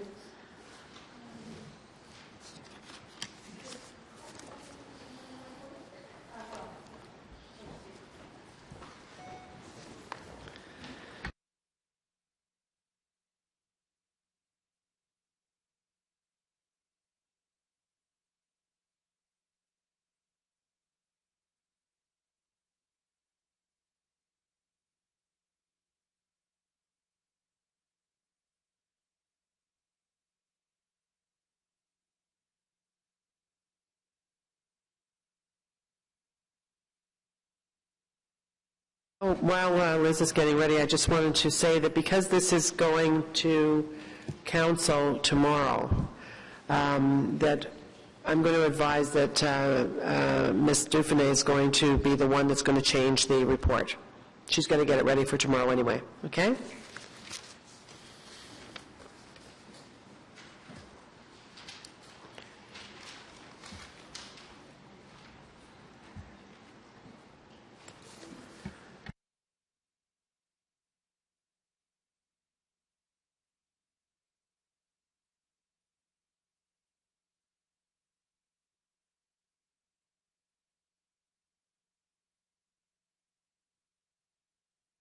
Speak from here. This is good. Okay. So two things that I'm concerned about, obviously the application to demolish, But basically, I want to say a few words about the issues that we have with the infill suggestions. Next. The fundamental characteristics which give distinction and form to the streetscape of Lower Town neighborhood are the consistencies of the building setbacks, the narrow pattern of lot divisions, and the consistent height of the buildings. And here's the demise of a typical little block. You can see that we have Category 3 and Category 4, Category 2 buildings in the block. The black stars are demolition, and the gray-colored stars are two little buildings that are at risk of damage because of the excavation for this. So as you can see, the front half of this block is just about shot. It's a typical block. It's nothing special, but it's a typical block, and this is what our guidelines are meant to preserve. Where's the next one, Sir? Here, sorry. Okay. So just a word, Nancy's talked about the Cumberland cottages like this can be gems in the hands of owners who care for them. This building's not in good repair. Look to the owner. It's a nice little place, and every single one of them are important in our Heritage District. With regard to its place in the streetscape, we think that this development, which we're very pleased to have development on this block, but it seems that these two little buildings together really do help to offset the walls remaining, and they play an important role in maintaining the streetscape in balance. So, infill. 324 St. Patrick Street, these are the two little buildings, and the infill site is the one in the middle. Infill buildings will respect the scale, setbacks, architectural design, and materials of neighboring buildings. So, neighboring buildings, those we go along the street to Mr. Lemieux's buildings on the other side of the street, Category 2 buildings, and this is what is going in. We're pleased to see the height has been lowered to 2 stories above the garage. However, the design still does not respect the scale, setbacks, architectural design, or the materials of the neighboring buildings. And we ask, why are the HCD infill guidelines not respected? Here's somebody that did respect the infill guidelines. Very well-mannered infill with a well-mannered garage and integrated design. Even the city parking lot has interesting materials, interesting arches, picks up some details and materials that are typical to the HCD. Montmartre is an example of an infill. This is a new building. The yellow one's a new building, and the little one beside was completely redeveloped by the developer. But this is what you can put in an infill. You don't have to put a monster. Now, infill site number 2, 206-209 Murray Street. Now, the adjacent buildings on Murray Street, once again, owned by the same owner as on Murray, on St. Patrick. And this, again, it's very hard to see, but you can see where I've put the little building that was there. If you go above, that is what is proposed to put in the spot. And once again, massing, profile, character of adjacent buildings, scale, setbacks, architectural design, materials of neighboring buildings. Please require the guidelines and overlay be respected. It's all we ask. We don't want anything special. Just look at the guidelines, look at the overlays, guidelines, and just request that the developer and the designer respect them. There's a wing proposed, whereas 207, 209 used to stand, and I'm asking, you can see on the left, the first one is the height of Our Lady School, and adjacent to it is 207, 209 building. What's being proposed is next to that, which is, doesn't respect the character of what was there. And if you look at the other side, we're looking at the other side, we can see one of Mr. Lemieux's buildings on that street, and it's very much out of scale and massing, profile, character. It's not there. And you are 7 seconds away. Okay, so infill that works, why don't we have something like this? This is what we've got. Temptation to say anything would be better, but it can't be anything. So we're asking do not permit demolition and require the infill components to respect the HCD guidelines. Thank you. That's it.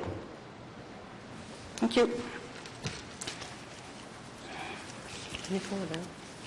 So, I don't know if anyone has, did anyone have any questions from Ms. McKenzie? No, thank you very much for coming. Okay. I just wanted to point out, though, that today what's before us is the application to demolish 281 to 283 Cumberland Street, an application for new construction. Besides what we deal with today, there's still going to be a site plan, and there's going to be committee of adjustment potentially, or minor rezoning. So that's all to follow. So today's about the demolition. Right. Thank you. Okay, thanks very good. much. I'm leaving this. Oh, I should have left this in because Ted Lawrence is going to use it as well. All right. Thank you very much, Liz. Ted Lawrence, please, followed by Katya Kartashoba. Katya, are you here? Katya can't be here to work with us if we got involved, but she did send a note on economic. Yes, she did. And asked me just to make sure that And we did get that. Thank you. So while Ted is getting ready, is Alexandra and Armin Badzak here? Okay, so you'll be next after Mr. Lawrence. Followed by Murray Chown and John Stewart. It's the first one.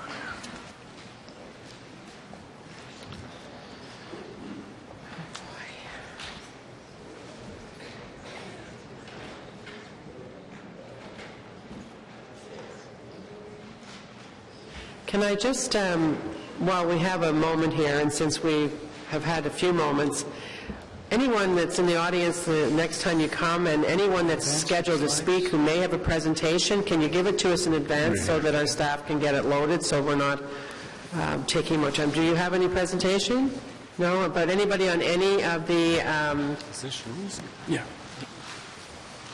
Any of the items that we have today. If you haven't had your turn to come up and you do have a presentation, if you could give it to our tech person so they can load it, that would be very helpful.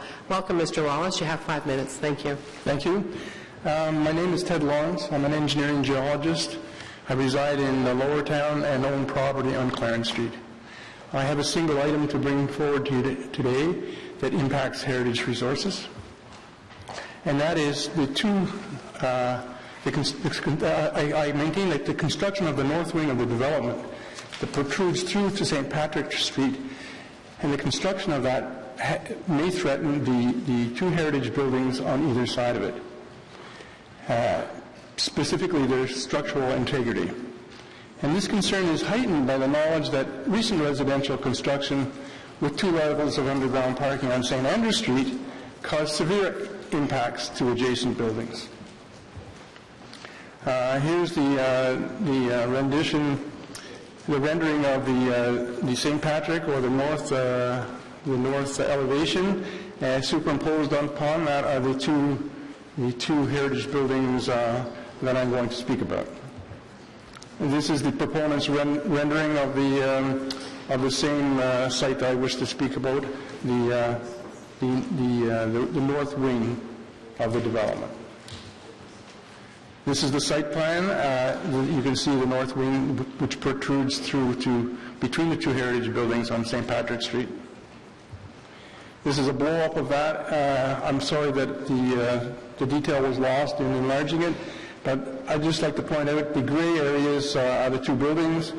The red lines are the property lines, and you can see that these buildings come very close to the property lines. And the proposal only shows 1.5 meters distance between the property line and the new building construction. These are Heritage 3, Category 3 heritage buildings built sometime around 1870 or thereabouts. Their foundations are probably rubble foundations. They certainly wouldn't be to the standard of foundations that are being built today. We know little about the subsurface, the soils, or their properties, and there's been no engineering assessment. The 228 St. Patrick is likely a shallow foundation. I've been told it's a crawl space only. And 277 Cumberland has a 6-foot basement. This is the type of, this is typical of how close to the building you might be. In this case, this is at St. Andrews. It was 2.5 meters, and there was severe adverse effects to neighboring buildings when putting the foundations and the sheet pilings in for that. And that's approximately 2.5 meters. We're talking about 1.5 meters. And here's my sketch of the building, but also showing the proposed subsurface. We don't know if it's 1 or 2 levels of parking, but it could go down to 6 meters. And being very close to the building, could be loss of soil support. Normally, there's methods to prevent that, typically sheet piling, but vibrations from those can also impact the buildings. They also use tiebacks. This is an illustration of what it might look like when the excavation is completed before construction. So you can see the existing buildings are in a very tenuous situation unless the remedial measures put in for construction are properly done.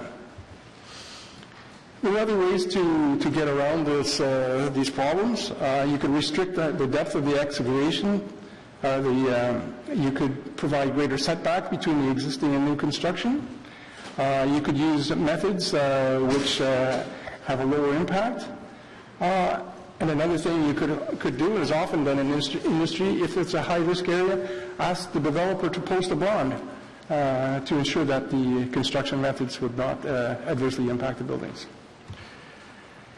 In the face of the many unknowns about the heritage buildings, the soils, the foundation, in the face of a lack of a geotechnical report or engineering information, and certainly with the recent experience at St. Andrews Street, where adjacent buildings were adversely impacted by vibration caused by pile driving and tiebacks, and in general the high potential, because of the nature of the buildings, for damage during construction, I would ask the committee to reject the proposal until such time that the proponent can demonstrate that the construction will not adversely affect the structural integrity of the adjacent heritage buildings, and reject any proposal that includes a north wing that protrudes through to St. Patrick Street between the heritage buildings. And consider an application for a separate development on St. Patrick Street lot for a building more in keeping with the adjacent heritage buildings that ensures their integrity and respects the heritage guidelines for redevelopment in heritage districts. Thank you. Thank you, sir. Anyone have? Councillor Fleury? Yes, just a question to staff on the matter. Wait a minute. Do you have a question, Mr. Relating Lawrence? to his submission, yeah. All right. But do you have a question of Mr. Lawrence? Okay. So my question is specific to the concerns around soil condition, protection of the adjacent properties.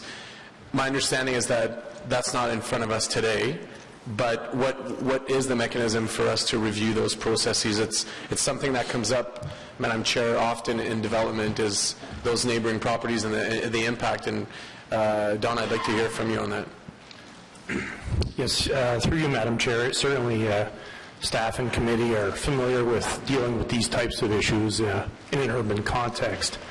The geotechnical report and soils conditions would be examined through both the site plan and the building code processes. So certainly we'd be pleased to engage through the councillor and the community at that time, but that information is not before us today. Thank you. Councillor Leeper, question? I do, thank you. Sir, what are the adverse effects that you assert were caused by the construction vicinity of the St. Andrews property? To my knowledge, to retain the soil around the existing buildings while they were constructing, they drove sheet piling. I don't know to what depth, but at least to the depth greater than the proposed excavation, probably greater than 6 meters, but I can't attest to that. And this sheet piling holds back the soil. To drive those sheet piles, they use a vibratory hammer, and the vibrations are transmitted through the soils and through the building. And depending on the size and shape of the building, there may be harmonic waves set up, but certainly vibration directly goes into the building. It can affect soils and lessen their strength, and it can impact the building directly. So you have vibration and soil movement. Those would be the main concerns. Then they also put tiebacks in, which is drilling holes underneath the foundation to hold the sheet piling back. So all these engineering operations are very close to the existing foundations, and the foundations date back to 1870. So there is a high probability that there will be soil movement and vibratory effects on the buildings. So the impacts that you're asserting are not necessarily proven evidence of long-term damage to those buildings? Sorry, I don't... You don't have any evidence of damage, but of the vibration is what you're concerned about. There's no assertion here that the building was actually damaged by it. If you use the example at St. Andrews, there definitely was adverse effects to the buildings. Separation of walls, cracking of foundations, vibrations within the building, yes. Okay, thank you. Thank you. Thank you very much, Mr. Lawrence. Next up, we have Alexandra and Armin Badzak, and then following them, we have Murray Chown and John Stewart. Welcome. Thank you so much, Madam Chair, councillors. Thank you so much for the opportunity to speak to this development. I often come to council as director and CEO of the Ottawa Art Gallery. Today I'm taking that hat off and I'm speaking as a private citizen along with my husband. We own that building that's getting so much airtime right now of 277 Cumberland, which also includes 320 St. Patrick. And we really just wanted to come and speak in terms of the public record. Our home has a long and wonderful history. It was built in the 1880s. It was a store and a feed mill to begin with, and then it was amalgamated under one roof as a doctor's office. In fact, we've met people who are actually born in our home, and it really is that wonderful built history that drew us to the market and why we feel so privileged to have that little piece of that built history that we take care of and want to continue to take care of. And so it really is in that spirit that we come before you. It is, I think we can echo so many in our excitement that there is going to be a development finally happening on this site. And we certainly support the work that needs to go in to make it right. We've all waited a long time for this site to be improved. And we can understand the attitude of, oh, let's just get it done already, because we've all waited a very long time. But it's that kind of thinking that can have serious long-term implications in terms of the heritage fabric on the neighborhood. And then speaking from a very personal space, we worry about the vulnerabilities to our own home. What we're seeing in this process thus far is that there seems to be a bit of an exception to normal practice, whereby it's coming to planning committee without the usual site and heritage plans, which would really allow us to make comments on design, construction, and engineering. In light of this sort of information vacuum, we really worry about the notion of delegated authority, which would allow major decisions to happen on this project without coming back to the community. And so, again, really without a lot of information, we just feel that we need to put some things on the record as far as our concern. The blueprints and renderings that you've seen thus far doesn't necessarily represent our property properly. So in terms of the sight lines, our fencing, not indicated in what we've seen thus far. Scale and massing still continues to be an issue. I appreciate there's been compromise, but still a bit of an issue for us, most especially on the St. Patrick's side, as you can see, very dominated by this very large structure. Our foundations clearly are an issue. We worry about our house falling down, given that there is going to be a garage, we don't know how big, dug right beside us. And, of course, these create issues of sunlight. We haven't seen a sun study. We don't know what the privacy issues are, but it seems like quite extreme, given all the windows that would be looking into our bathrooms and bedrooms. Privacy issues, we worry about fire access to that building and our own, as well as rain and snow removal and what that would do to our foundations. knowing that I've gone through and still continue to go through the OEG expansion and Arts Court redevelopment project, I know that good projects take a long time to get them right, and they're full of compromise. And I appreciate that that's the same kind of spirit that should come to a development like this. We want to get it right, and that's going to take some time. And so we just want to insist on a process that is accountable and that is inclusive to those of us who are affected by it. Thank you. Thanks very much for coming out. Does anyone have any questions? Well, thank you for coming out. Thank you. Murray Chown and Mr. Stewart. I take it you're coming together? Thank you.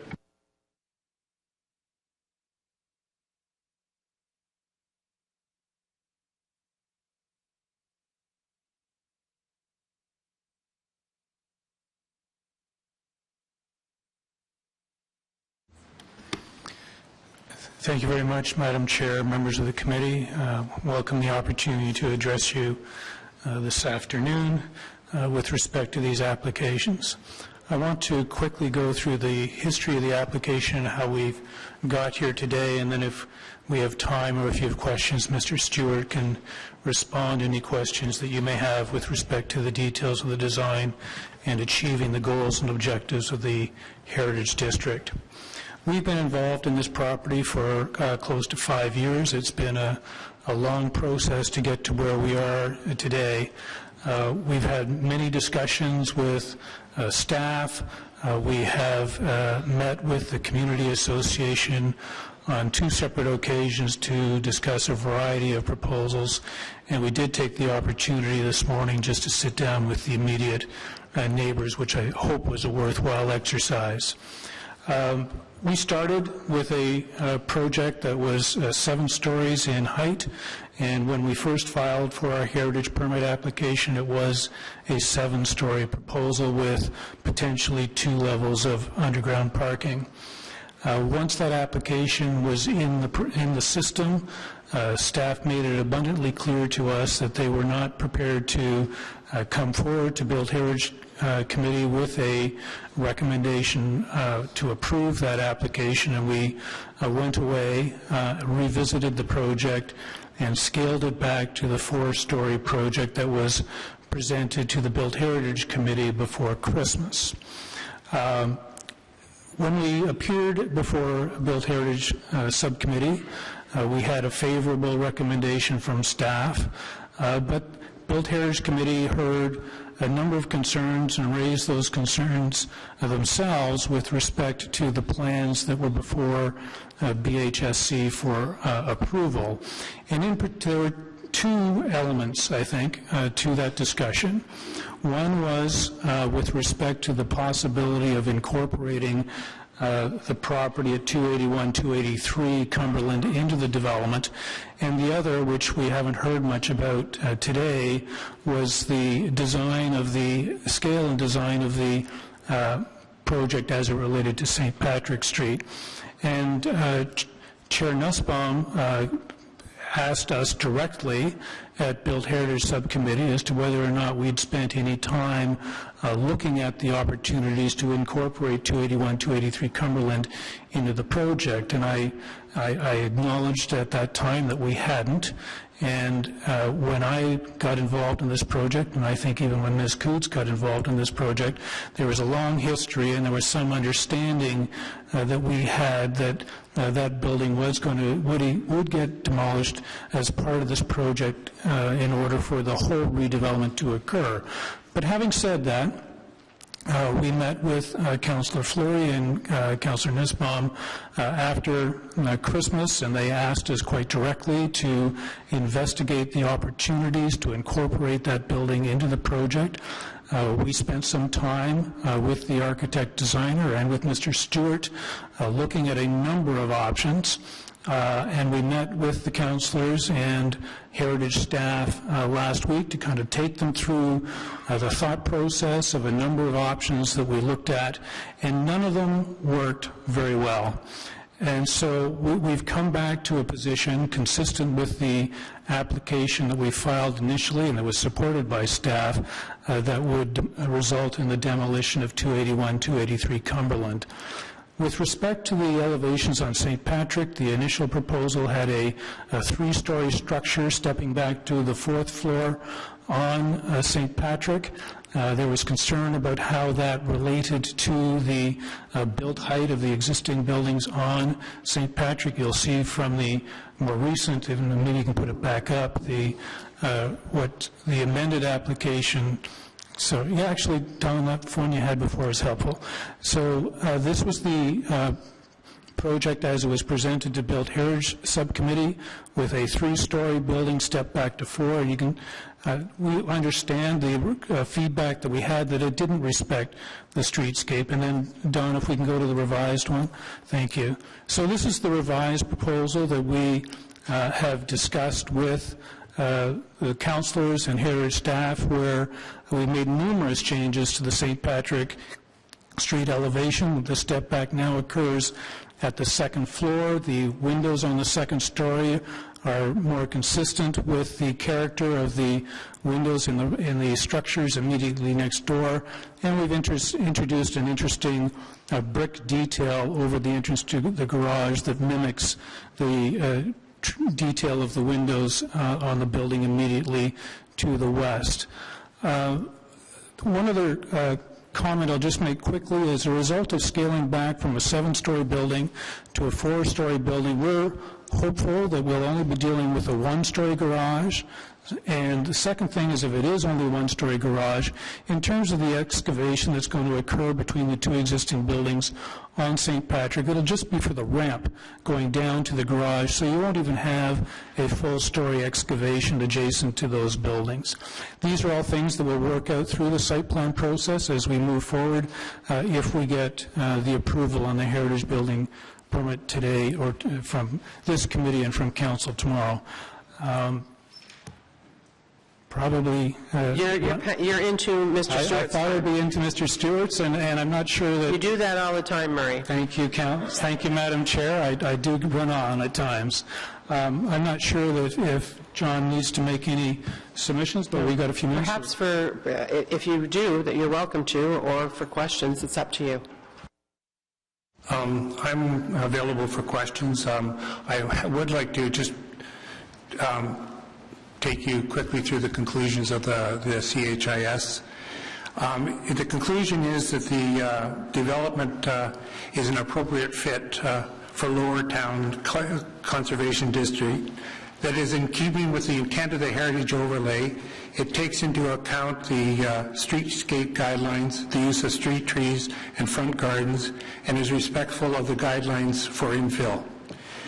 Incorporating the walls of the former school and developing a new residential use reestablishes the historic visual relationship of the school to the corner, the streetscape, and the former Roman Catholic Church. The design of the new building is heavily influenced by the 3-story retained walls of the school. A fourth floor sets back 5 meters from both Murray and Cumberland with a minimal visual impact on the street. The use of noble materials, the fenestration, cornices, the color palette capture and preserve the distinct institutional character of this particular street. Thank you. Thank you very much. Does anyone have any questions of Mr. Chown or Mr. Stewart? No. Thank you. So bringing it back into committee, does anyone have... Madam Chair, can I just confirm that in terms of the motions that we're now talking about 2 years for the permit, my only reason... Yes, I'm sorry about that. We have the ones that were on the screen were proper. The one that Vice Chair Tierney had before him was a printed copy from yesterday. Thank you. I was getting a little nervous. It didn't include the 6 months, and it didn't include the 2 years. So now what's before us is Thank the... you, Madam do you Chair. want to summarize that again? Yeah, I think, Madam Chair, you've already summarized exactly that. I apologize. What's on the screen before you was correct, that the heritage permit will expire in 2 years. Also, there will be a 6-month review, both incorporated into the motion that's in front of you now. So we'll hear back in 6 months what the progress is. Okay, anyone have anything else to say? Councillor Nussbaum, then Councillor Fleury.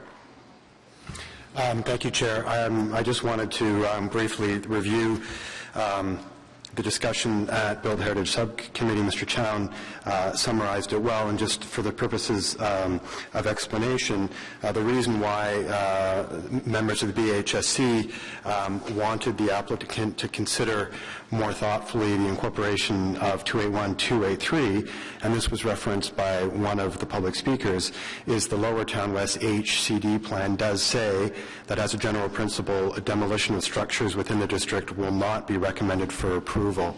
So if we're going to veer from the general principle, there has to be solid reason, and the committee felt at that stage, without affirmation from the applicant that had been done, that there needed to be more work in terms of seeing if that building could be incorporated into the design. The second point, again, as referenced by the applicant, is members were concerned about the profile of the building on the St. Patrick side.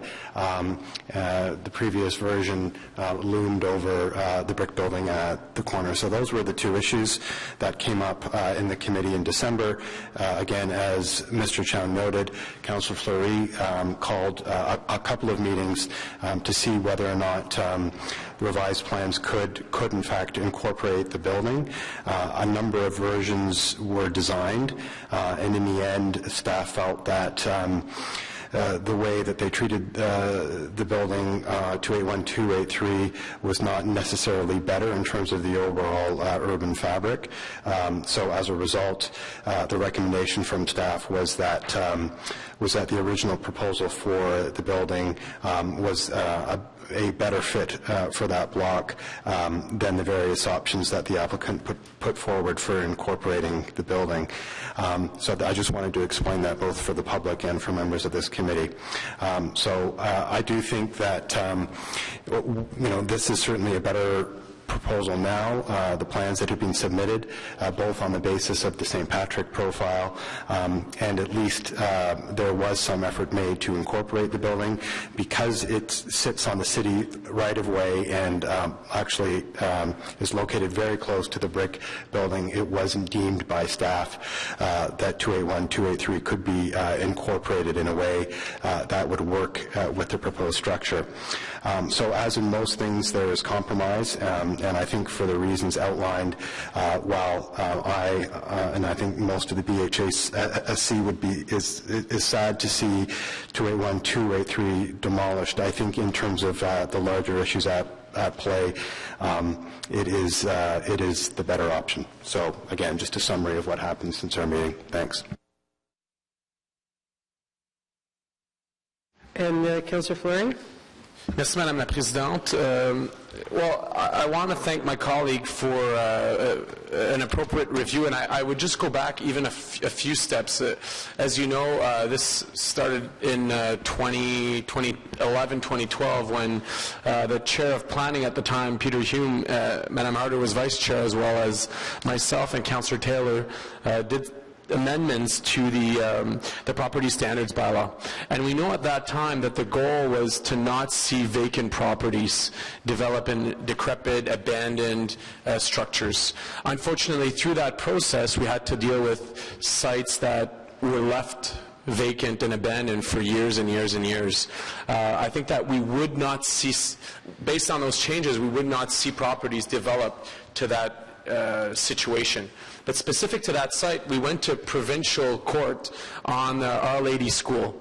And I think that plays into the overall discussion, is that the elements of the school that are in the agreement are properly respected and reflect the zoning. And I think that we can't underplay that when the proponent came forward years ago to propose ideas, the property is quite different. Initially, there might not have been Our Lady School. Then there was a 7-story proposal. So I think that there's been steps that have gone to where we're at today. You heard from the community that there remain some site plan issues, soil conditions, and property protections, for which, through that process, we will review with the help of staff what we can. There remains, and Madam Chair, we've had this conversation on other files where there is that gray line, or there is that fine line between private property ownership and city's responsibility, and that's important to also articulate. So this proposal is moving the application forward. I'm happy to see that there's a compromise. I'm not happy to see any properties demolished, but at the same time, I think the focal point and the key portion of that site remains the Our Lady School, which through this process is properly respected. So I want to thank Councillor Nussbaum, yourself, Chair, as well as the proponent for coming back, and I have them in my hands because there's a series of different renderings since the built heritage that were submitted, that were presented to staff, and changes that were made to the application to arrive to what we're at today. So I want to thank the applicant, but also the effort of my colleagues and staff on the matter. Thank you very much. Councillor Leeper has comments. This one has been a struggle. Obviously, there's a compromise that has been well discussed between all the various parties involved. At the end of the day, though, I'm going to dissent on this one. The loss of that building, which is still inhabitable, still making a key contribution to the heritage feel of this block, I don't think it is outweighed by doing something with the rest of the block. I don't think that we've seen enough options for redevelopment of the school that maintain this building here. So for that reason, Madam Chair, I'm going to be dissenting on this when it comes to a vote. Okay.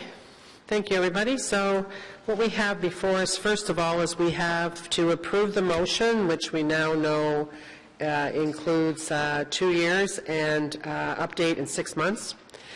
Then we have to approve the report as amended. And then the next thing before us would be a motion sending the item to council tomorrow, the 27th.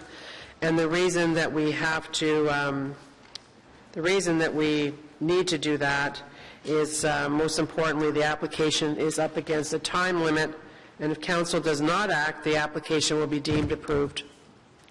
Okay, so before us the motion to amend with the 6 months in the 2 years, carried, and then the report as amended. Carried. Dissent with 1 dissent, and the and moving it to council tomorrow. This item, the item being 281 to 283 Cumberland, and application for new construction. Carried. Thank you very much, everybody, for your attention and your input.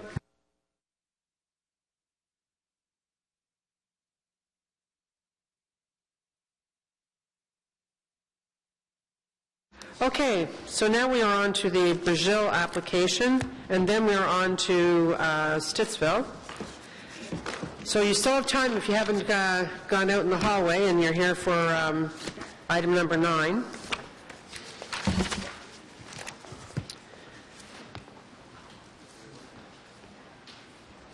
So Derek Moody, I think, is coming forward on this one. Derek and Michael Boughton? Showman's not here? Well, there you are. Hello.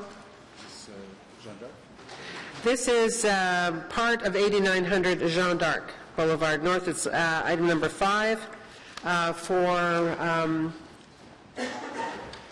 the input of people that are around the table that have committed to your lunch being pizza. It is here. If you want to bring it back to the table, you can. It's just in the kitchenette. And there's knives and forks so that you don't have to eat pizza the traditional way. It'll be easier if you're sitting here. Help yourself. Okay, so any questions, first of all, before we go to public delegations? No? Then I'm going to ask Lyle Gainsford. Lyle, are you here? Come forward, Lyle. Have a seat in this end seat. We'll switch it around a little bit. He can sit right there. Yeah. As long as it works. Good. Well, it's not on. Hit the button again, see what happens. Perfect. Thank you. Welcome.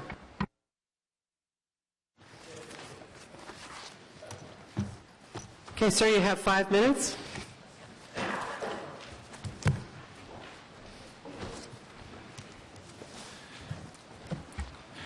Thank you for the opportunity to come here to address the committee. I live at 100 Inlet Private, Tower number 1, and this development has changed quite a bit. I've lived there for the last 10 years. The proposal has changed quite a bit. We've gone from they've gone from about 350 condos to now over 800 condos, and I haven't seen any changes in the roadways, etc. And my main concern is the roadway into the towers 3, 4, and 5, or 2, 3, 4, I'm sorry, 2, 3, 4. They have changed the concept quite a bit, and one marquee, somebody said, it had the roadway going from Inlet Private right in the corner of the circle along 174 over and then into all the different condo buildings. But the way the roadway is built now, the first corner that comes up right to our building and then turns at 90 degrees, we can hardly travel, 2 cars can hardly pass there. One car has to wait while the other one, or normally waits while the other one. The second corner that is right out by Highway 174 is more than 90 degrees, very, very narrow, and 2 cars cannot meet there. I have a sedan, and I cannot meet another car there. And for the construction of all these other condos, the cement trucks and all the construction equipment, trucks, etc., going around these corners, there's a very, very high potential for accident. The other way is across our garage, right in front of our condo building, between the parking lot and our condo building. So we're going to have people walking across that area to the parking lot, and we're going to have all this traffic to 2, 3, 4 towers, which now, instead of 350 condos in this whole area, it's going to be over 800. So the traffic is amazing difference from the original part. And the last concern I have really is the traffic going across of our garage. It goes over top of our garage, the traffic that will go between the parking lot and our. And I've built roads in the past, and the idea of having the roadway coming to 2 90-degree turns is, to me, unbelievable that they even designed it this way. I would respectfully ask that maybe you would consider from the circle right along Highway 174 and then into all the condo buildings. Thank you very much. Thank you, sir. The staff, do you have any comments, particularly on the access and the amount of traffic and the considerations you've given for those things that Mr. Gainsford addressed? We have considered other access points, but this highway... Can you pull that closer to... Thank you. Sorry.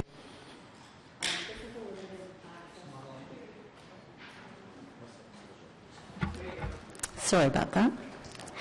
This is a limited access along the highway, and the entry points are not considered to be safe for the greater public. There is a traffic report that has come in with the site plan for Tower 2 that has shown that the intersection of Jeanne d'Arc and Trim Road at the end of Inlet Private is going to remain at a safe and operable level of service, even with the proposal reaching up to the numbers that are contemplated under Tower 5. Thank you. Does anyone have any questions for Mr. Gainsford? No, thank you for coming out today, sir. Thank you. You're welcome. Gilles Rancourt? Gilles, are you here? Thank you, merci. Mr. Dan Paquette. I see Dan in the audience representing Brazil.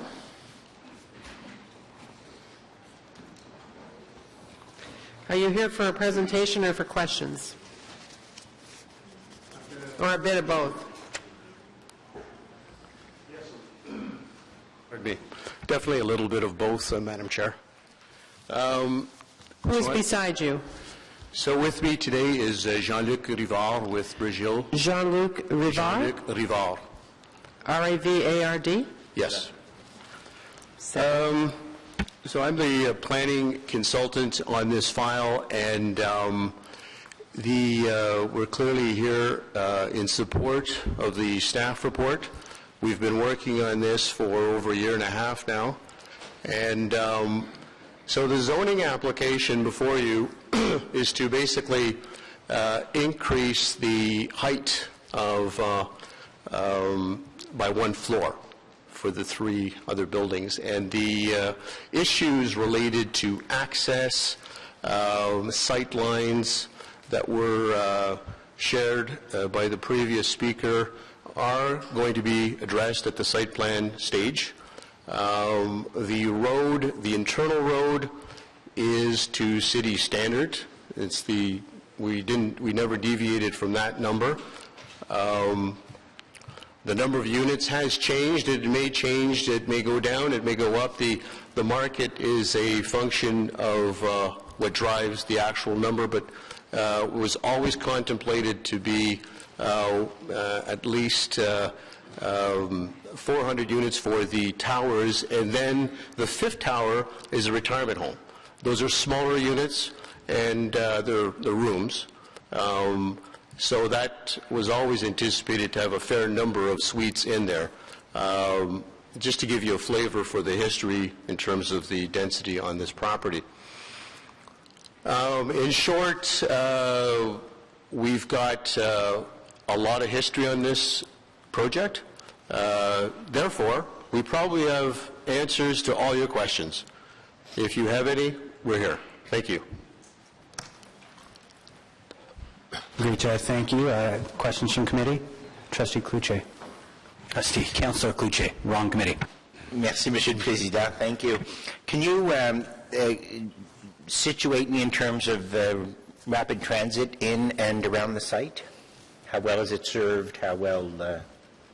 Yes. And also, I'd like you to speak to the percentage, the ratio of parking spots per door.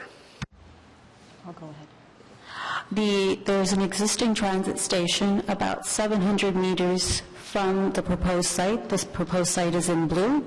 You travel down Inlet Private and Jean d'Arc Boulevard, down Trim Road, to across the highway to the existing transit station. There is a proposed future rapid transit station which will be located within the highway at this approximate location. The parking rates that are being proposed for Tower 2 are 0.5 per residential unit at minimum, and 0.2 for visitors parking. If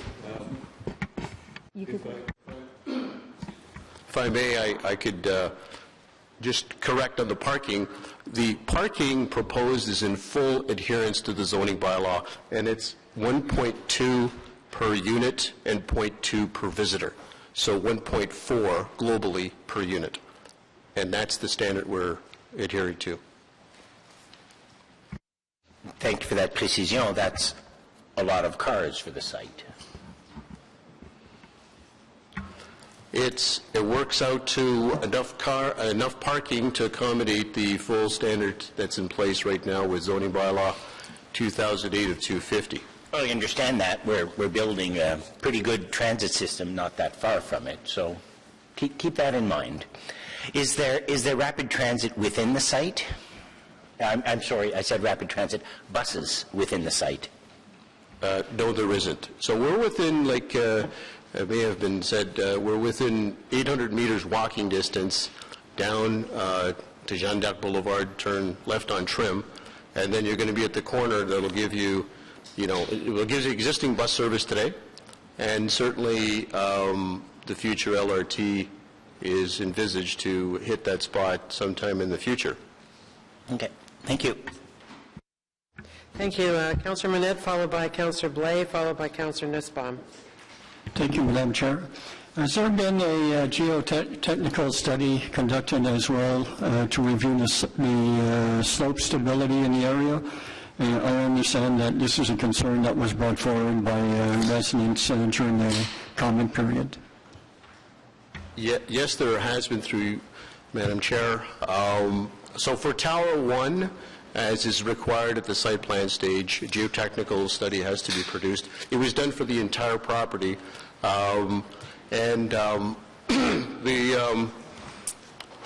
The report clearly identifies the type of soil we're dealing with here. There's no surprise. We know what kind of soil we have here. These kinds of reports also recommend the types of construction measures that need to be placed. We're piling this property till we get the proper PSI. We have already deeded the slope plans. Anything that has a hill to it, we're building on flat lands. The hilly lands have already been deeded to the city.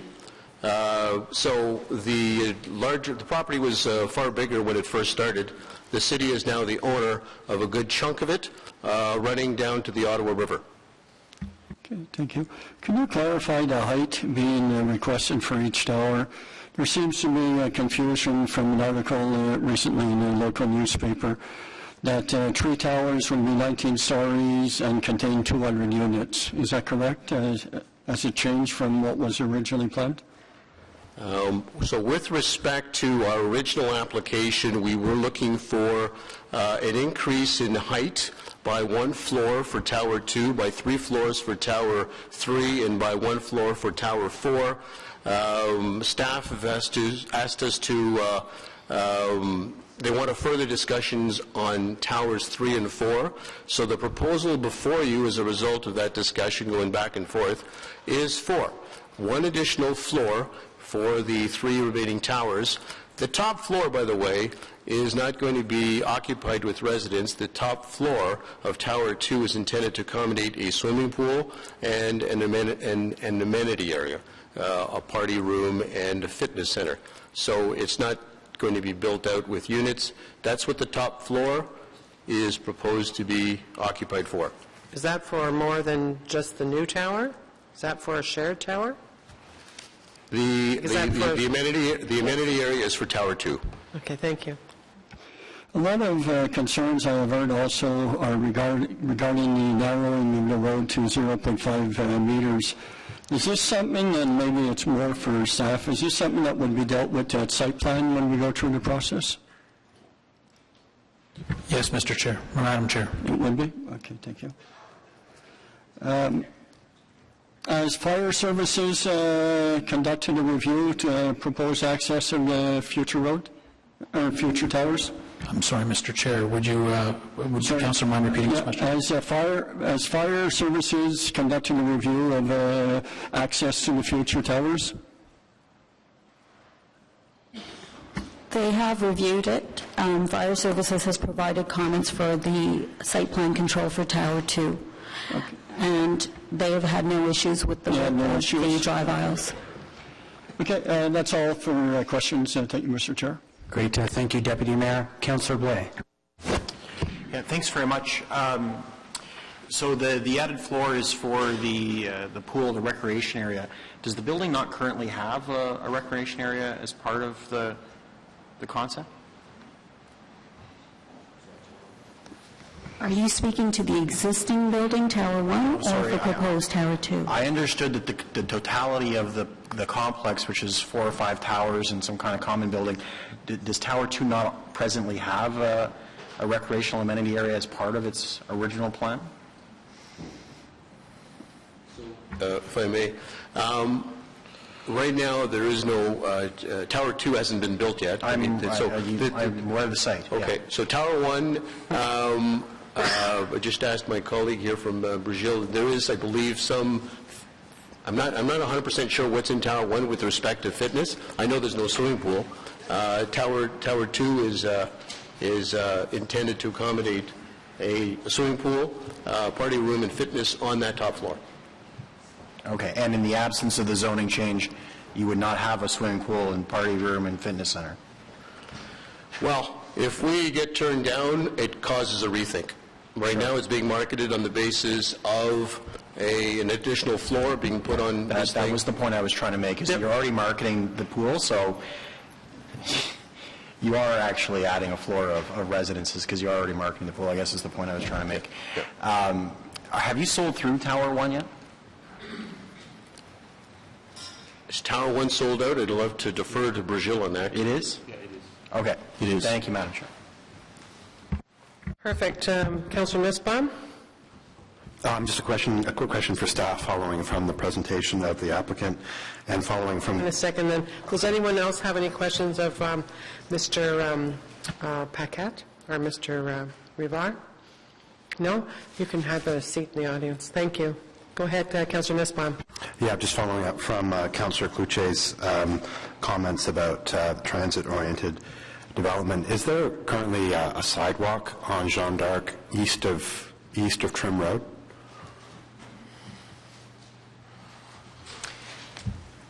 Madam Chair, presently there is not one. There is one to be installed. There was one to be installed for the approval of tower number 1. It has been a problem in providing it because it's a fairly challenging road. But there will be a sidewalk required through the site plan process for tower 2, 1.8 meter on the south side of Jeanne d'Arc North from the site to Trim Road. Thank you. Thank you. I think that's all the questions that we have. Councillor Blake? Yeah, thank you very much. If it was a requirement of the first tower, and we've yet to have the developer build it, how are you going to ensure it's built with the second tower? We are, Madam Chair, we're presently going through the review through site plan control for tower number 2, and we have a set of detailed drawings to ensure that it will work. And of course, we will be collecting securities for this, and it will be 100% securities. Yeah, that's fine. Thank you. Okay. Thank you. Okay, so back in committee, does anyone have anything else to say? So on the zoning bylaw amendment for part of 8900 Jeanne d'Arc Boulevard North, that Planning Committee recommend Council approve an amendment to zoning bylaw 2008-250 for part of 8900 Jeanne d'Arc Boulevard North. Is that carried? Thank you very much. Okay, so just to let you know, if anybody here is interested in buying 2 pieces of pizza, we have 2 pizzas left. If you have already paid for it and you haven't eaten yet, then please put up your hands, because otherwise we're taking orders at the back door.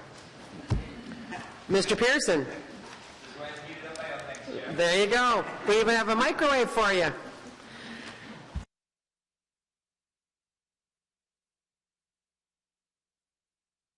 Too tempting to say what they just said. Application to demolish the Bradley Craig Barn, 590 Hazeldean Road, a property designated under Part 4 of the Ontario Heritage Act.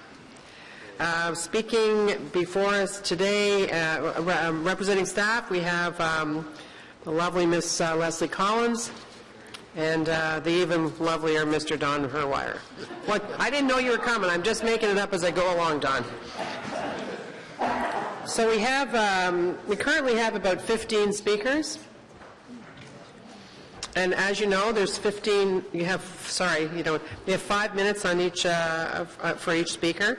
And first up, the speaker is Gary Seeley. Gary? Come on forward. And you're representing the Federation of Community Associations in your role as president? Thank you.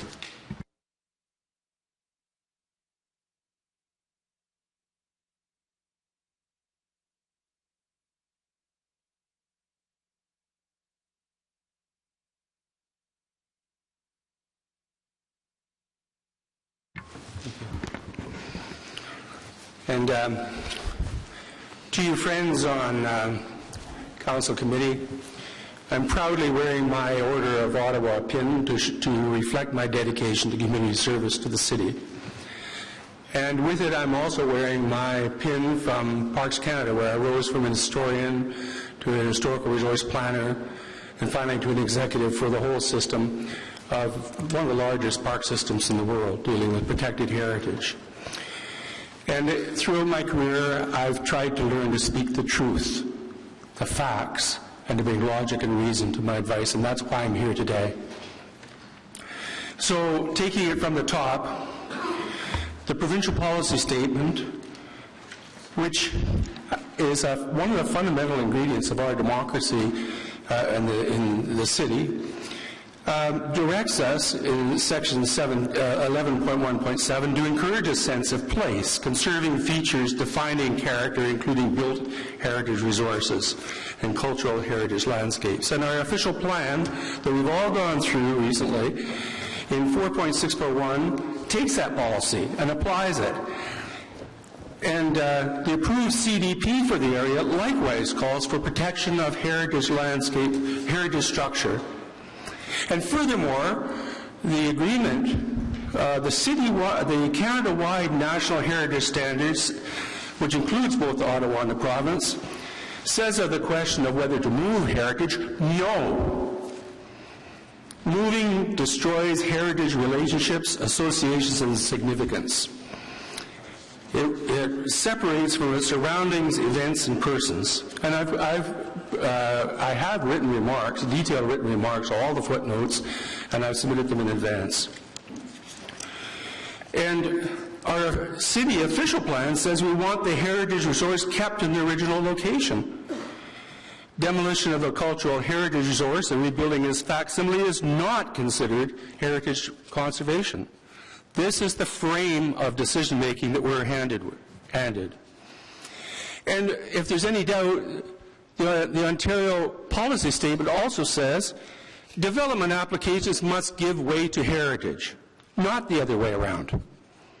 There's no permit for development and site alteration on lands adjoining heritage except after evaluation and demonstration that the heritage attributes will be conserved. So these are fundamental policies and legal directions guiding decisions. But there's, among the evidence that you've been presented with, or will be presented with, there's the Commonwealth report, which represented itself as also unbiased, but it's not. It ignores the legal policy and frame. So the first 27 pages are a lift from professional literature. But then the next half of the document ignores that material, and on page 36 it says its proposals to move the barn would be contrary to Ottawa's official plan. On 43, page 43, it says it would be a cop-out. It could have said that its recommendations are contrary to the Ontario Heritage Act. So we should be guided by the expert staff report, the staff, Ottawa City staff report, professional staff report, and by the experts you'll hear today. Not by something which is flim-flam. So, and nobody was tripped up by this. For generations before amalgamation, this site has been recognized, listed, and known as a place for heritage conservation. And that included before the final sale to Ridgecraft. The heritage was already known and loved and respected and deemed part of the public asset. So we're obliged by everything I said, and others will say, to protect this. The Gothic connection of this site with our Parliament buildings is not accidental. They both are about heritage, purpose, enterprise, commitment to success in a new land. So other heritage properties have had to move, the most dramatic of which was the St. Lawrence Seaway, which was an overriding, compelling international and national purpose. It would transform Canada. March House had moved a few feet on its footprint to allow for an essential road. And after great argument, the horticulture building was moved to provide for an important realization of a public space. These were not simple commercial decisions. Mr. Seeley, your time is up. Okay, may I read my one last point? One last point. Okay. You are elected our leaders. You have a responsibility to law and policy. You have a chance to help both the city and developer each avoid likely millions of dollars of expenses and lost opportunities, and to make a showcase gradually rising in revenue and benefit over generations.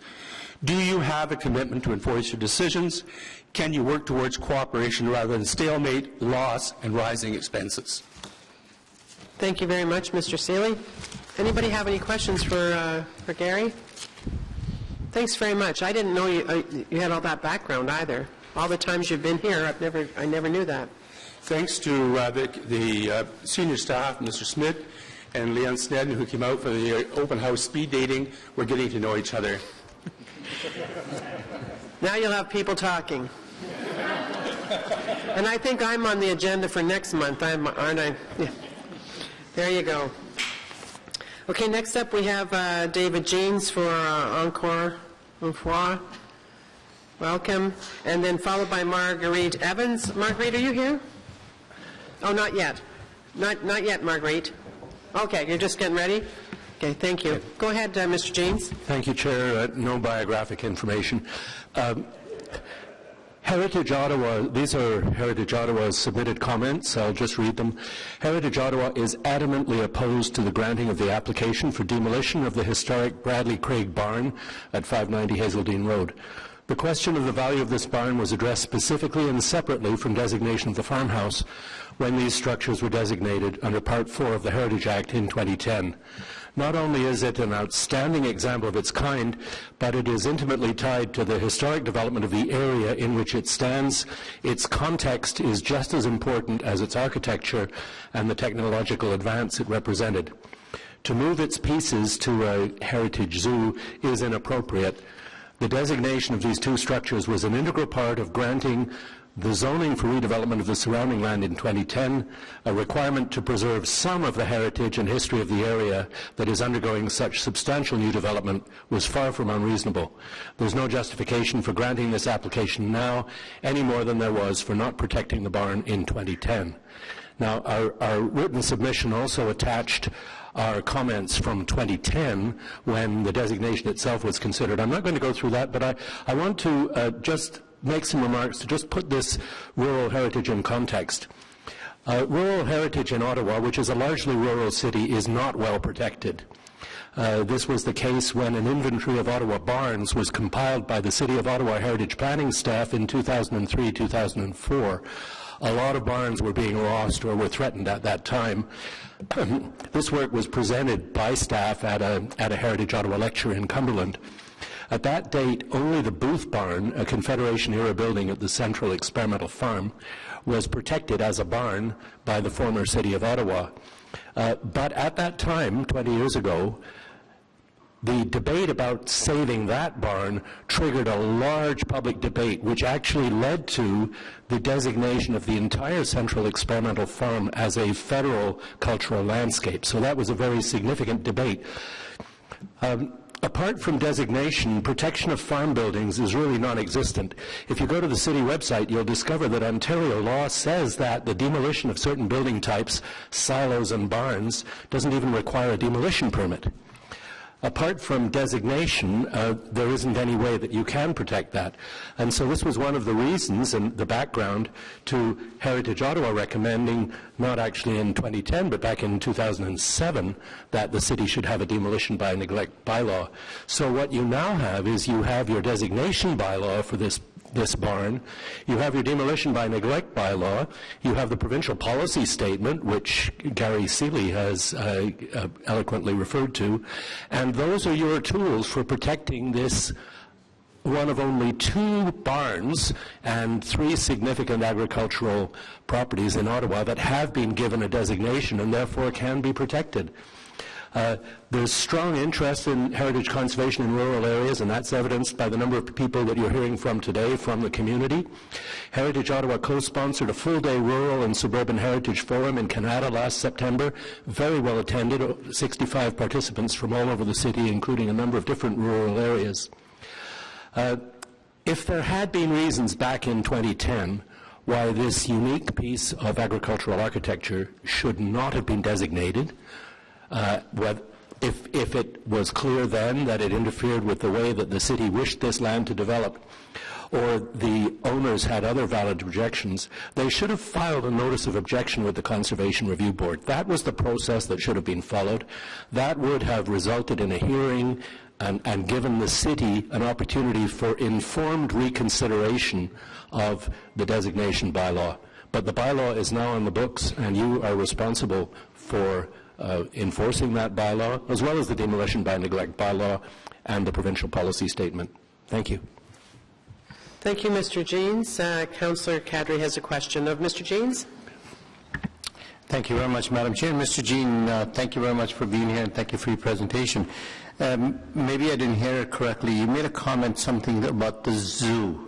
Could you repeat that comment? I know I should have actually said that I was reading verbatim the remarks that we submitted on 16th of October 2015, and I should have said that the word heritage zoo was in quotes in those remarks, and perhaps fuller explanation, whether it's a zoo, whether it's a hobby farm, whether it is a museum, an Upper Canada Village type of place, a Cumberland Village Heritage Museum.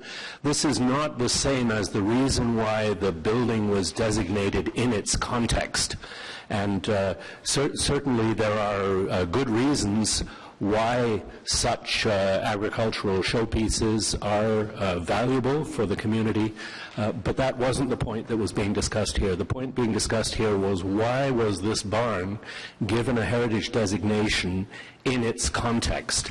And I think our remarks really address that in terms of the ability to remember a little bit of what Stittsville and Goulburn used to be beside the development. And as you've heard before, it's new developments that have to respect heritage, not heritage that has to adapt to new developments. Thank you. I'm not sure where we heard that before, but thank you very much for coming out. Just one additional comment. Mr. Jeans? Mr. Jeans, is it a question? Comment. And it's I'm a comment not taking... or a question? It's a question and a comment. Okay.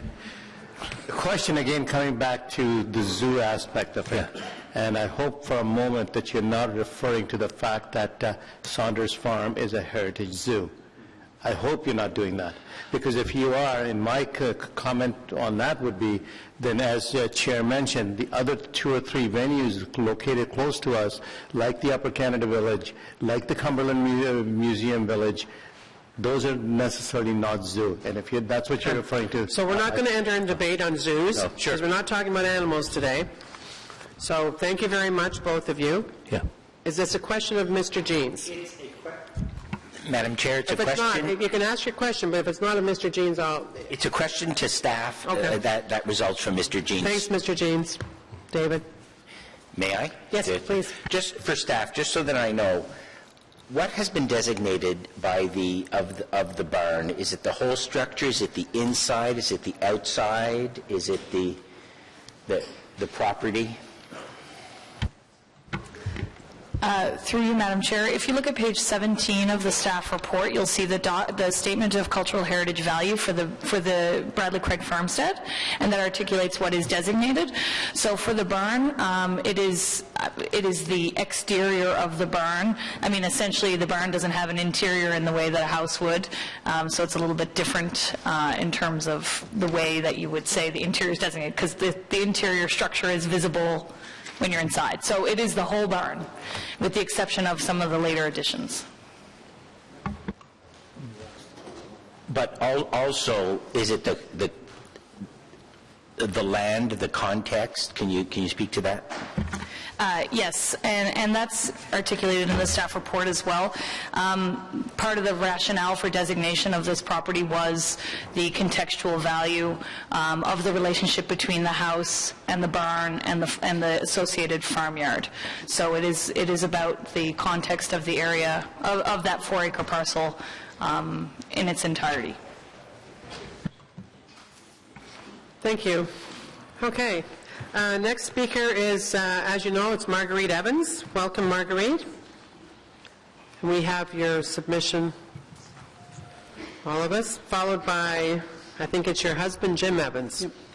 Back in a 1983 Harvard Business Review, Jonathan King and Robert E. Johnson, professors of architecture at the University of Michigan, stated, "Prudent executives find the rationale for rehabilitation of abandoned buildings particularly appealing. More can be gained at less cost. A number of successful conversions demonstrate that drawbacks can be overcome if the principal actors have the imagination to grasp the opportunities. Indeed, the quality of the work environment has also been considerably enhanced in the remodeled building." When the Bradley Craig Farmstead received its heritage designation in 2010, Jay Baltz, former chair of the Ottawa Built Heritage Advisory Committee, argued that the cost of preserving the barn is small relative to the overall benefit. Moreover, to be zoned mixed use means buildings are not homogeneous. As Baltz argued, mixed-use zoning means that Ridgecraft has already accrued a very large private benefit. Generations of owners of the Bradley Craig Farmstead have engaged in commerce and entrepreneurship. At one time, the farms of the descendants of Joshua and Lucinda Bradley bookended Ottawa. It was to the Navin Bradley descendants that then Mayor Bob Chiarelli in 2001 presented the key to the city in recognition of their immeasurable contribution to the business and community life of Navin and the surrounding area over the last century. Thus, the farmstead is a meaningful context for further development along Hazeldean Road. David Fleming, Heritage Ottawa, pointed out in 2010, intensification is a reason to include the barn in the designation, as the neighborhood will be home to thousands of people, many of whom will have no appreciation of the city's agricultural or rural heritage. Adaptive reuse of the farmstead would contribute greatly to the community's historic character, spirit, and desire to retain an authentic historical narrative and understanding of the evolution from a rural agricultural to a mixed-use environment. The community wants progress to be in harmony with its heritage. As far back as the 1980s, township minutes show an increasing goal of the Stittsville community and the council to take a leadership role to preserve its heritage properties, agricultural, environmental, wetland, and mineral resources in order to contribute to improving the quality of life experienced by its residents. In 1995, then Mayor Paul Bradley and the council created new bylaws to preserve areas, sites, buildings, or structures of historical, architectural, or archaeological merit. Its 1993 philosophy of development emphasized it is older buildings that represent the real nature of its heritage. The developer's assumption is that 2 million square feet of retail on Hazeldean Road will best serve the needs of the surrounding community. But Stittsville has expressed its preference for preservation of its heritage characteristics and structures. True municipal government operates as a fiduciary leader in preserving a community's heritage. What happens to our societal relationships when developers and local governments lose the trust of those persons concerned about heritage? A municipal government can provide leadership by more consistently supporting heritage, creating conditions that encourage a change in developers' corporate culture, enforcing its own heritage bylaws, raising standards of heritage preservation, and establishing a new approach vis-a-vis heritage structures that would mitigate the public perception that developers enjoy a symbiotic relationship with local governments that gives these corporations unfettered power to serve their self-interest.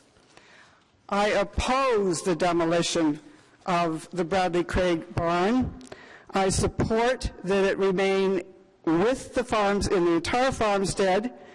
I also would advocate that perhaps Richcraft needs to step back. Thank you. Actually, Ms. Evans, Councillor Weeper has a question for you. Thank you, Mrs. Evans. Thank you for the presentation. This is I am struggling with the question of the barn. What do you make of the argument that is in the report that it will be completely out of its pastoral context? It will be surrounded by acres of concrete. There will be no understanding of this barn as an agricultural location, that in fact the context is better preserved when you can work around it and create the narrative around it in a place like Saunders Farm.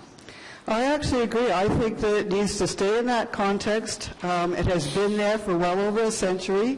That's where the narrative took place. After the fire of the 1870s, it was the neighbors in that area, such as the Hartons. It was not the neighbors in Munster, where Saunders Farm is located, that rallied forth together. Ms. Evans, I don't think you understood the question. What he was saying is, what would you say to the fact, whether we demolish the barn or not, that development is going to happen? So when it's, right? Correct? Yeah, it will be surrounded by parking and apartment buildings and box stores. This is a very imposing structure. It's massive. It's cathedral-like. And therefore, I think it is, it's going to be very, very difficult to diminish that structure. It has stature. If you've ever been in it, it is cathedral-like in its interior, and so I don't see that it's going to be diminished by commercial. Despite that new context, it will continue to assert its narrative and importance Very, very to the much community. so. Okay. And if you talk to the residents, I'm sure they would agree. Thank you. Thank you very much. Thank you very much. And you live in Stittsville, correct? Sorry? Do you live in Stittsville? That one of the councillors just said to me. My ancestors pretty much built Stittsville. They built Richmond. I actually live in Nepean Township. So what is your maiden name then, so we have that context? My mother's maiden name is Bradley. My grandparents were both Bradleys. They were related to two different strands of Bradleys. We surround Ottawa in terms of Bradley farms. I go back to Captain William Bradley. We have Bradleys in Barhaven, too, just saying. Et cetera, et cetera. I go back to every one of those Bradleys. You're not exclusive to Stittsville. Thank you very much. I'm going to ask Mr. Jim Evans now, member of the Friends of Bradley Craig Farmstead, and followed by Tanya Hine.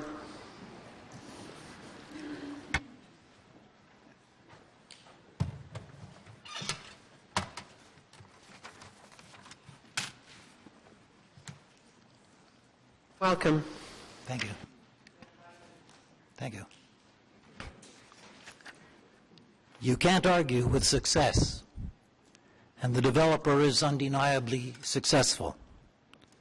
Far be it for me to dare to offer unsolicited advice to them. But I remind the committee that commercial success in the past is no guarantee of innovation, creativity, or vision for the future.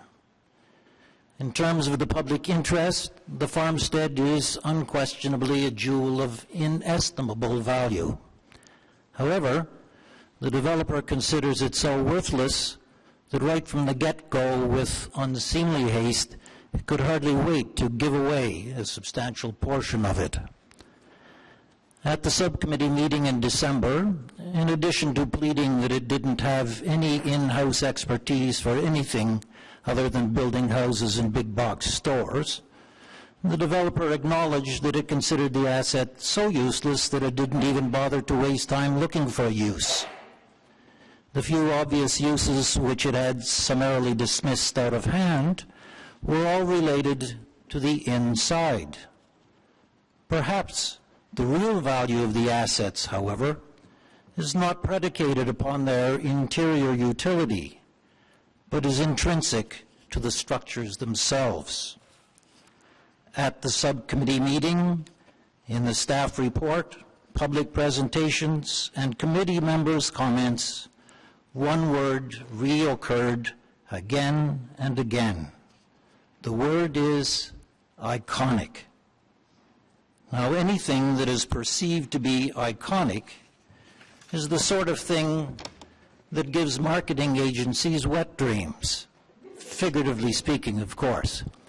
Yet this successful corporation gives no evidence of any cost-benefit analysis for a marketing strategy that would incorporate these iconic assets. If someone wanted to know where the new development was located and was told near the farmstead, instant recognition. Many people want the latest and most up-to-date gadgets, but at some level they yearn for reminders of a perceived kinder, gentler time. Think vinyl discs and retro fashions. Some people may demand all of the amenities of the concrete jungle, and yet they long for connections with the rustic, rural, and small town. Consider, for example, neighboring Amberwood, another Bradley property, by the way. I don't believe it to be an accident that Amberwood is categorized as a village. Corporations everywhere go to great lengths to identify elements that will distinguish their product from those of their generic competitors. Far from being worthless, in the hands of a sharp promoter, these assets might be worth millions of dollars. Any incremental revenue from farmers markets or exhibition space or any combination of dozens and dozens of other possibilities would be pure gravy, mere frosting on the cake. It would be a tragic irony indeed if a lack of vision and foresight on the part of this committee and of City Council should result in the destruction not only of a very valuable public good, but of a valuable corporate asset as well. Thank you.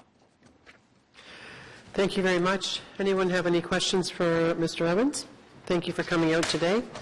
As I said, Tanya Hine is up next, followed by Glenn Gower. Is that your son I see with you? Pardon me? Is that your son I see with you? Son. He's been interested in the process as we've gone along. How old is he? He's 9. You play hockey? Not yet. We're working on it. Just asking. Thank you. As you heard, my name is Tanya Hine, and I'm here on behalf of the Stittsville Village Association. Part of the SVA's mandate, as described in our vision statement, is to actively preserve and promote the quality of life in and the community character of Stittsville. That character is one of a friendly village that is proud of its rural roots. Despite intense development and a population boom, Stittsville has managed to hold on to the village feeling that residents hold dear, thanks in part to our regard for history and built heritage and the character of our community. We saw that regard demonstrated recently during the community design process for Stittsville Main Street. Residents were very clear that existing heritage structures be respected and that new development complement our rural-rooted village design. In November, the SVA voted unanimously to reject this application for demolition of the barn, and that's a position that we maintain even more strongly today. As we read in the Heritage Survey and Evaluation form included in the original designation, the farmhouse and barn represent the last vestiges of rural heritage character on Hazeldean Road in the context of adjacent suburban divisions and commercial developments. Losing that last reminder of the area's roots in that particular area would be a tremendous loss for Stittsville. Leading up to the Built Heritage Subcommittee meeting, and in the time since then, we've heard a lot about how the property owner can't be forced to pursue an adaptive use for the barn. Fair enough. We believe that there is an opportunity that is being missed in that position, but it does not change the fact that the Bradley Craig barn is still as worthy of heritage protection as it was at the time it was designated. Heritage staff, and you've heard it from others as well here today, have expressed clearly in the report the many ways that this application does not meet the criteria necessary for it to be accepted. What we have here is a case of a developer who simply does not want to deal with a heritage property. Councillor Caudry recently wrote, and we heard it from you as well, Madam Chair, they, meaning Richcraft, have made it clear they will not pursue any adaptive uses of the barn at their property. That is simply not the same as being unable to demonstrate a viable use for the barn in situ. This committee and council certainly can't force the property owner to pursue an adaptive use for the Bradley Craig barn. We accept that. What you can do and what you must do is say no to a large, influential corporation who knows better, who certainly has the creativity to do better, but is trying to circumvent heritage protection rules without meeting the standard to do so. Thank you. Thank you. Thank you very much, and thank you for meeting with me on Monday. I appreciate that. Thank you for Does taking the anyone time. have any questions for Ms. Hine? Councillor Kadri does. Thank you very much, Madam Chair, and thank you again, Tanya, for coming out this morning, or this afternoon now, to do the presentation. In terms of the, you just mentioned about the fact that the developer or the property owner is trying to shirk its responsibility to the community. Is it because of what they're looking for in terms of the moving the barn, or what are you basing that comment on? I think the attitude in refusing to investigate potential uses for the barn, there are a lot of demonstrated examples of things that could be investigated. I haven't heard any evidence, I'm not sure that staff or members of this committee have as well, that there has been a significant effort put forward into looking at potential uses, at keeping the barn where it is and respecting its heritage in the context and its location where it is now. And thank you again for that. You know, and I'm sure you're fully aware, that they are keeping the house on the property as heritage designation. Right. Okay, so in that sense, they're really not shirking the responsibility for heritage because they are looking at keeping one component there. In terms of the barn, I think they're shirking their responsibility, at least in looking at potential uses. Thank you. Thank you, Madam Chair. I have one question, and that is, do you not give anything, I mean, somebody before you said that it was worthless, their effort, but they have offered to have a partnership with Saunders and move the barn, which will be anywhere between $250,000 and $750,000. I don't see that as making no effort at all, and so I'm wondering, do you not give that any due at all? I don't give it any due in terms of protecting the heritage of the barn where it is right now. I think moving the barn solves more problems from Richcraft than it does in terms of solving problems for respecting the heritage of the barn where it is now. But it's a lot of money no matter who you are. So I it just is a have lot of another money. question It will for be a you. lot of money when it's gone, too. There's a lot of potential for more money when it's gone as well. A lot of potential for what? Profit. Profit I think clearing the barn out and making room for other development there, there's a huge potential for profit. Richcraft isn't giving a gift to Saunders. Well, I agree. They're not in the not-for-profit business, or No, certainly not. They aren't. I'm not And, anti-profit at all. I wonder if we were talking about the lady that owned the original general store on Main Street who had the fire, and the decision that Built Heritage made on that, even though we didn't like to make it, but we knew she didn't have any pockets. Would this be a different situation if it was the last owner that Richcraft bought from? What would you be saying then if it was the gentleman that talked about, I'd rather have it moved, I've seen that somewhere recently, probably somebody has it, than have it just continue to deteriorate on the site where it is. So I just ask you, is this about a developer and a company in a not-for-profit business having money and the assumption that they should be doing something because of that, because as opposed to somebody like myself or yourself being in a position to do something? Yeah. I actually do own several barns, so I'm aware of the history that's with them. I think it's a little bit unfair to perhaps compare a farmer or a regular... It's not diminishing the quality of the heritage. It's not diminishing the quality of the heritage, no, but I think if that farmer wanted to drop a big box store on the barn, I would probably have the same issues. But that wasn't my question, so it was a decision that we made. And I just wanted to also ask you about the... no, it's okay, I'll save that question for somebody else. But thank you very much, and thanks for coming out. Thank you. Now we have Glenn Gower, and followed by Karen Pritula, am I right? Pritula. I was right. And that was a big guess.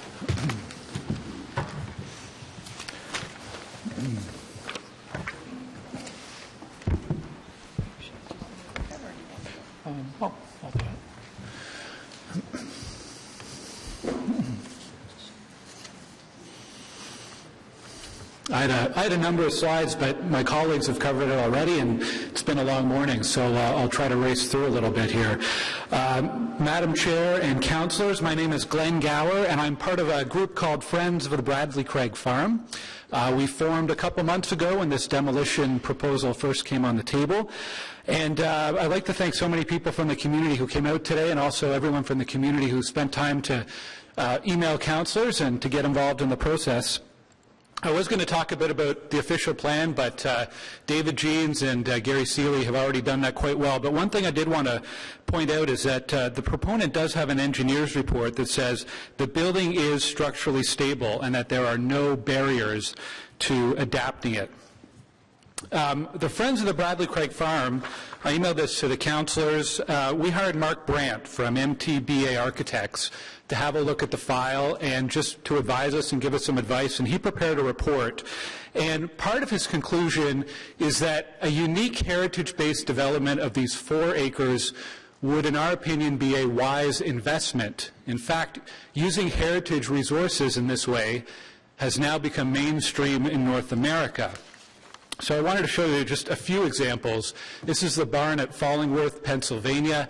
In this case, part of the interior is being turned into a classroom and event setting, but I think you could easily see how that could be any kind of professional office space, doctor's office, lawyer's office.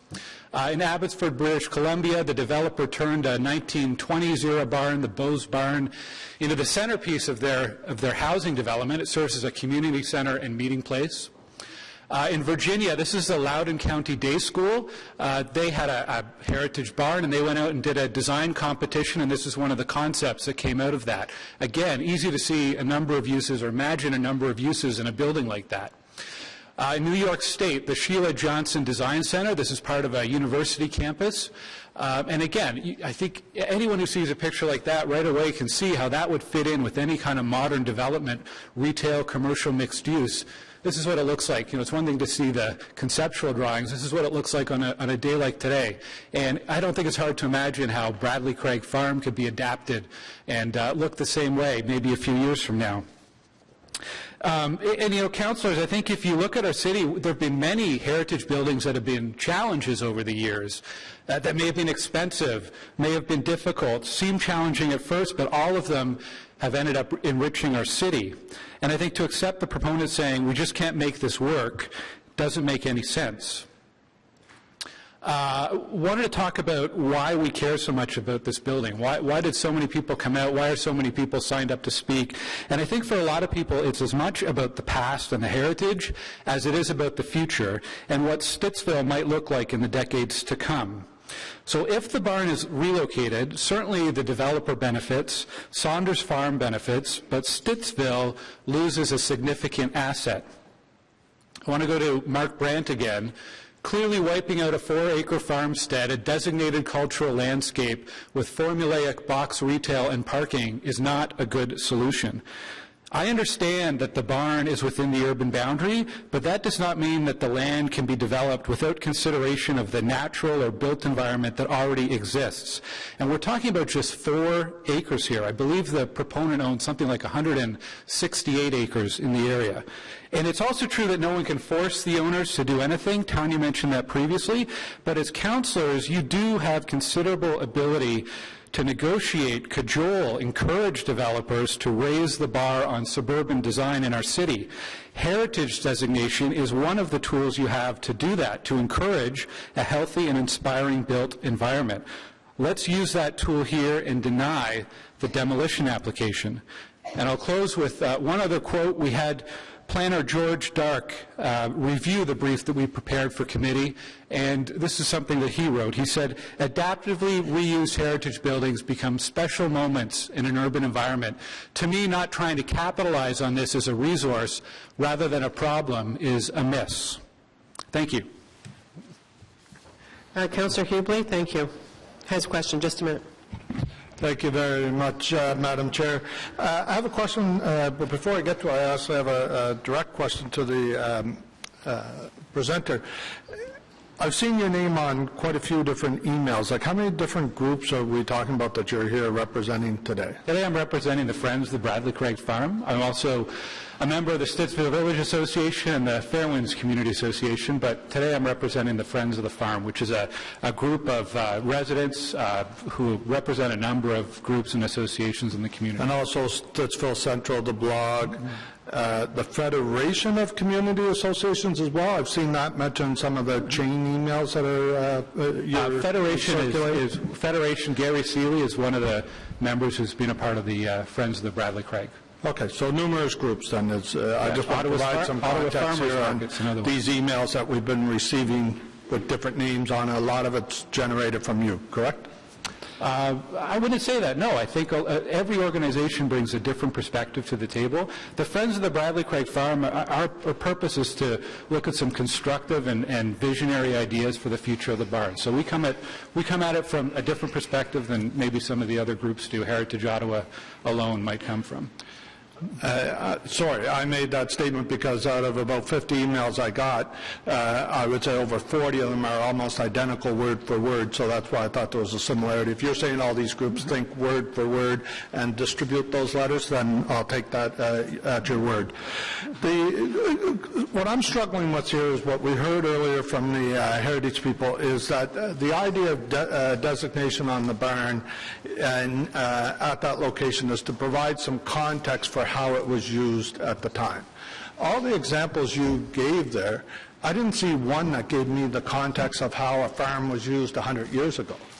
The only example before us that tells me the context that those barns would have been used at is the proposal to move it to Saunders Farm and create basically a village. You're going to, where you're talking about keeping it here, it's going to look like something like this. It will not look like a barn. It's going to be surrounded by other buildings, some quite a bit bigger than that, whereas the Saunders Farm proposal, there'll be no high-rises on the skyline. You could take your children out there and they will be able to, you can call it context. I want to think of it as the feel and the environment that people would have lived in 100 years ago. So I'd like you to talk to that. Like, how do you see one of those providing better context for us than the other proposal? Sure. So first of all, the Friends of the Bradley Craig Farm support adaptive reuse of the barn. So that will most likely involve finding a modern use for it, not an agricultural use for it. Yes, we did see buildings out there. We didn't see their surrounding context, but certainly part of the adaptive use, we'd like to see part of the landscaping, part of the overall site plan of that 4-acre site respect in some way what's there now. I don't want to put necessarily Leslie Collins on the spot, but I know at Built Heritage Subcommittee, she had explained that, because it is designated as a 4-acre parcel of land, there are also some limitations as to, what can be built within that. There's considerations that have to be made around sight lines and so on, for example. Okay, Madam Chair, are you okay if I ask staff that question as well? Because that's the part I think many of us are struggling with, is how to provide the context for a barn when this is what's being proposed, other than with the Saunders proposal.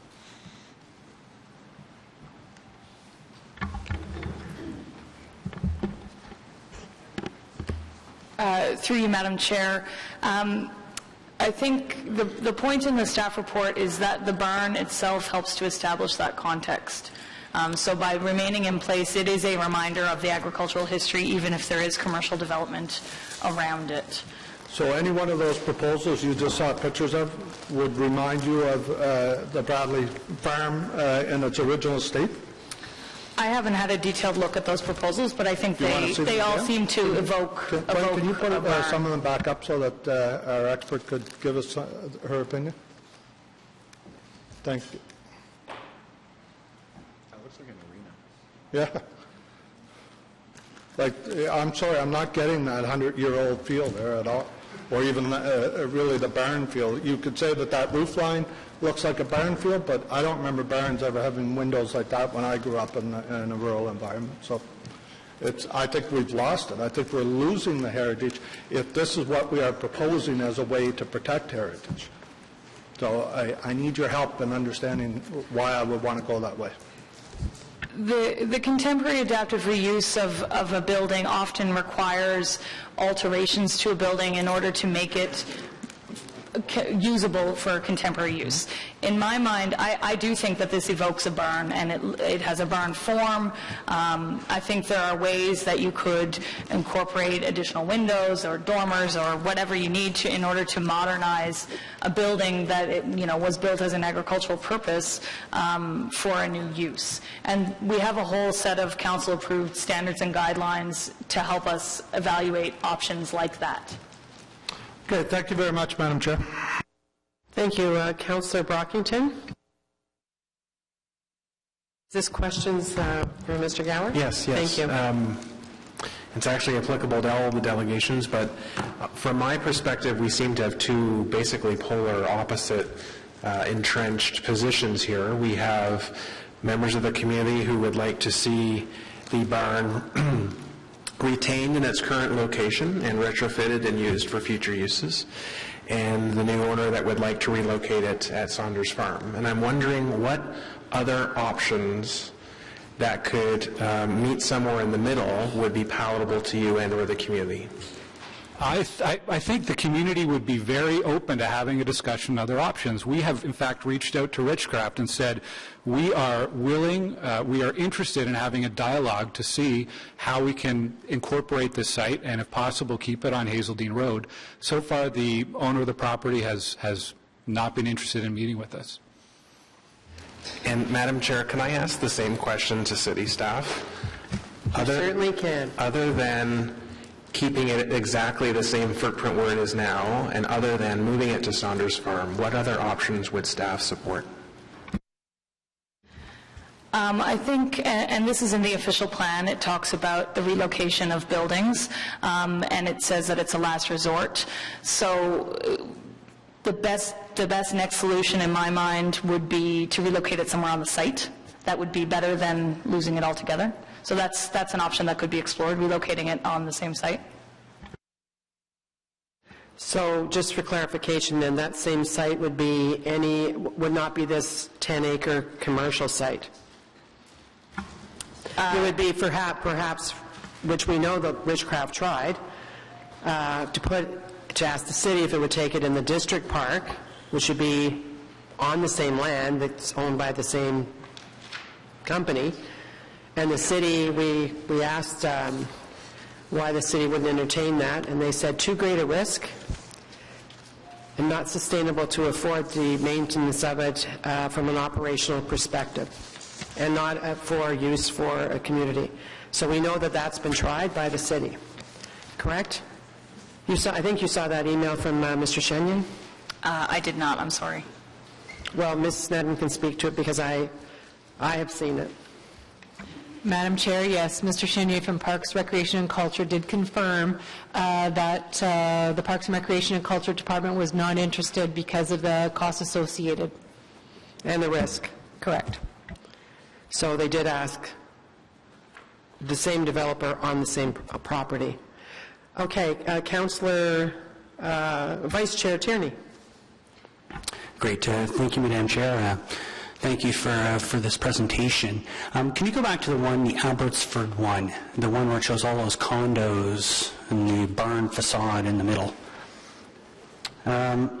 Yeah, I'm not really sure. These are some really beautiful photos, and just to put it in context, I'm a big fan of barns. My grandparents had a barn on Carling Avenue. Ben Bauerowski painted a photo of it. I love barns in a field. This isn't really much of a field here. That being said, you seem to know your community. You live in the Stittsville area, I assume? That's correct? I do. Do you feel there would be an appetite from a local improvement charge point of view, based on the taxpayer, to support something like this? I have no idea. It's not a topic that we've broached. It's not something that community has discussed. Again, we're open to having a discussion with the current owner about any options. So we'd be happy to have that dialogue, but I couldn't speak on behalf of other residents in the community on that one. Maybe, Vice Chair, you want to, just in case some people don't know what a local improvement charge is, or anybody in the room that can speak to that, Mr. Mark You likely can. I know I can, but I'd prefer if it was somebody who actually had the designation to speak to it. Madam Chair, a local improvement charge would be a charge typically based on assessment, but there's some flexibility in that regard, whereby the residents in a defined area would contribute to the cost of a project. Right. For example, Councillor Wilkinson had a local improvement charge, I think, in the last term for burying hydro wires in her ward. Peter Hume did one for a community center in his neighborhood. You represent a portion of the community, I assume. Do you feel there's an appetite within the community to see this applied to a tax bill? Well, I think it's important to know here, though, that this is private property. One of the things that our group, Friends of the Bradley Craig Farm, I was just looking for a yes or no if you feel this is... It is private property, you're right. It is private. The Friends of the Bradley Craig Farm would not support taxpayer money going towards the farm. We're not looking for a handout of, I don't know if some kind of community charge would be the same thing, but I just don't see how it applies to a privately owned building, a privately owned property. I think essentially, and I think Councillor Blais is kind of echoing that, is, that would essentially allow you guys to buy that barn and do whatever you want with the barn based on the taxpayer. And I'm glad to hear you don't want to put it on the back of the public taxpayer. Is that correct? Pardon me to interrupt. I would love to be able to have that conversation, but if we agree to demolish it before we've asked the developer to, find every viable option, we won't have that option. So by saying let's oppose the demolition, it gives us the opportunity to have those discussions within the community. Great, thank you. Except, as you said, they're not interested in talking to you. So just to follow up on that a little bit, where the city staff said that they had no interest in having it in the same immediate neighborhood. I mean, remembering that, the offer for Saunders or from Saunders for that partnership opportunity, whatever we want to call it, it's still in Goulburn Township, right? So my question would be, and it's not going to be solved today, but for yourselves, I mean, if you could take away for the city the pressure of that kind of a financial commitment for the city, and it was worthwhile to locate on another piece of land, that's a different story. It still would be moving from the existing site, though. And the CDP, the Fernbank CDP says that it can do that. It should be sustained on its site, or it should be moved in the near community? The wording is near community? If I could ask a question, Chair.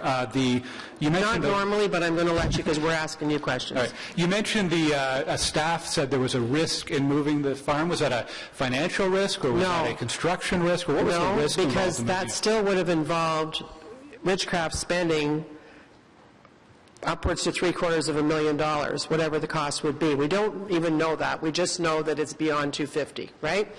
The risk that they're talking about is even with the bylaw that you have, it's not like people would be allowed to go inside. They wouldn't be allowed to go inside. Whether the city had it on their land, it'd be the same kind of rules. The risk would be to the public and their family members, etc., in being anywhere near the barn. Because even though the bylaw says that they must keep it standing up, it doesn't mean that they've got to make it safe for you to go inside. And so I'm just trying to gauge the benefit there as well. And that's the risk that's the risk the city's talking about. We talk about risk a lot. Okay, thank you. Thank you. Anybody else have any questions? Councillor Cadry? Thank you very much, Madam Chair. And once again, thank you, Glenn, for coming out and doing the presentation.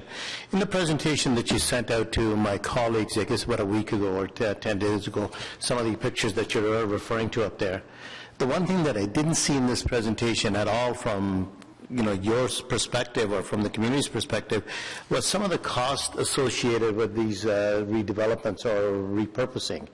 Did you have a cost, or were you able to search out a cost for that? I don't have a cost for this project. Cost depends on what you decide, how you decide to adapt it. It can be a very simple adaptation. It can be a very complex adaptation. There's a wide range in costs.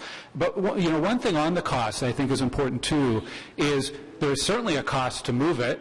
Someone mentioned earlier perhaps $250,000 or more.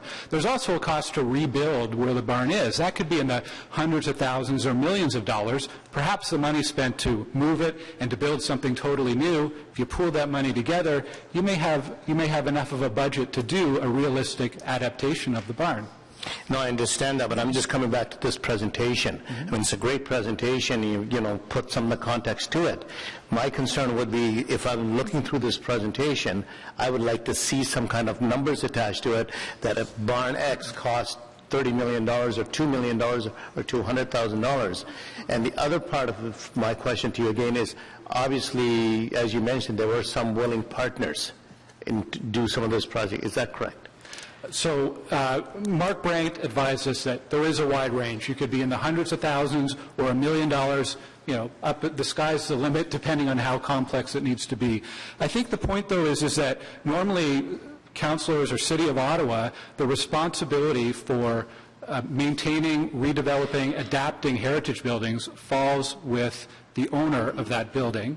The point of these examples is to show that there's a wide range of options, and I think the fact that there are so many examples of barns and other complex buildings that have been successfully readapted, I don't think everyone's doing these out of the goodness of their hearts. I think there's clearly financial viability for adapting heritage structures, and that's why we see that continue to happen across North America. And I understand that, Mr. Gawra, and I appreciate that aspect, but my question still comes back to that you have to have some kind of a willing partner. Am I correct in that? Yes, I believe Ridgecraft needs to find a willing partner. That's the responsibility. Thank you, Madam Chair.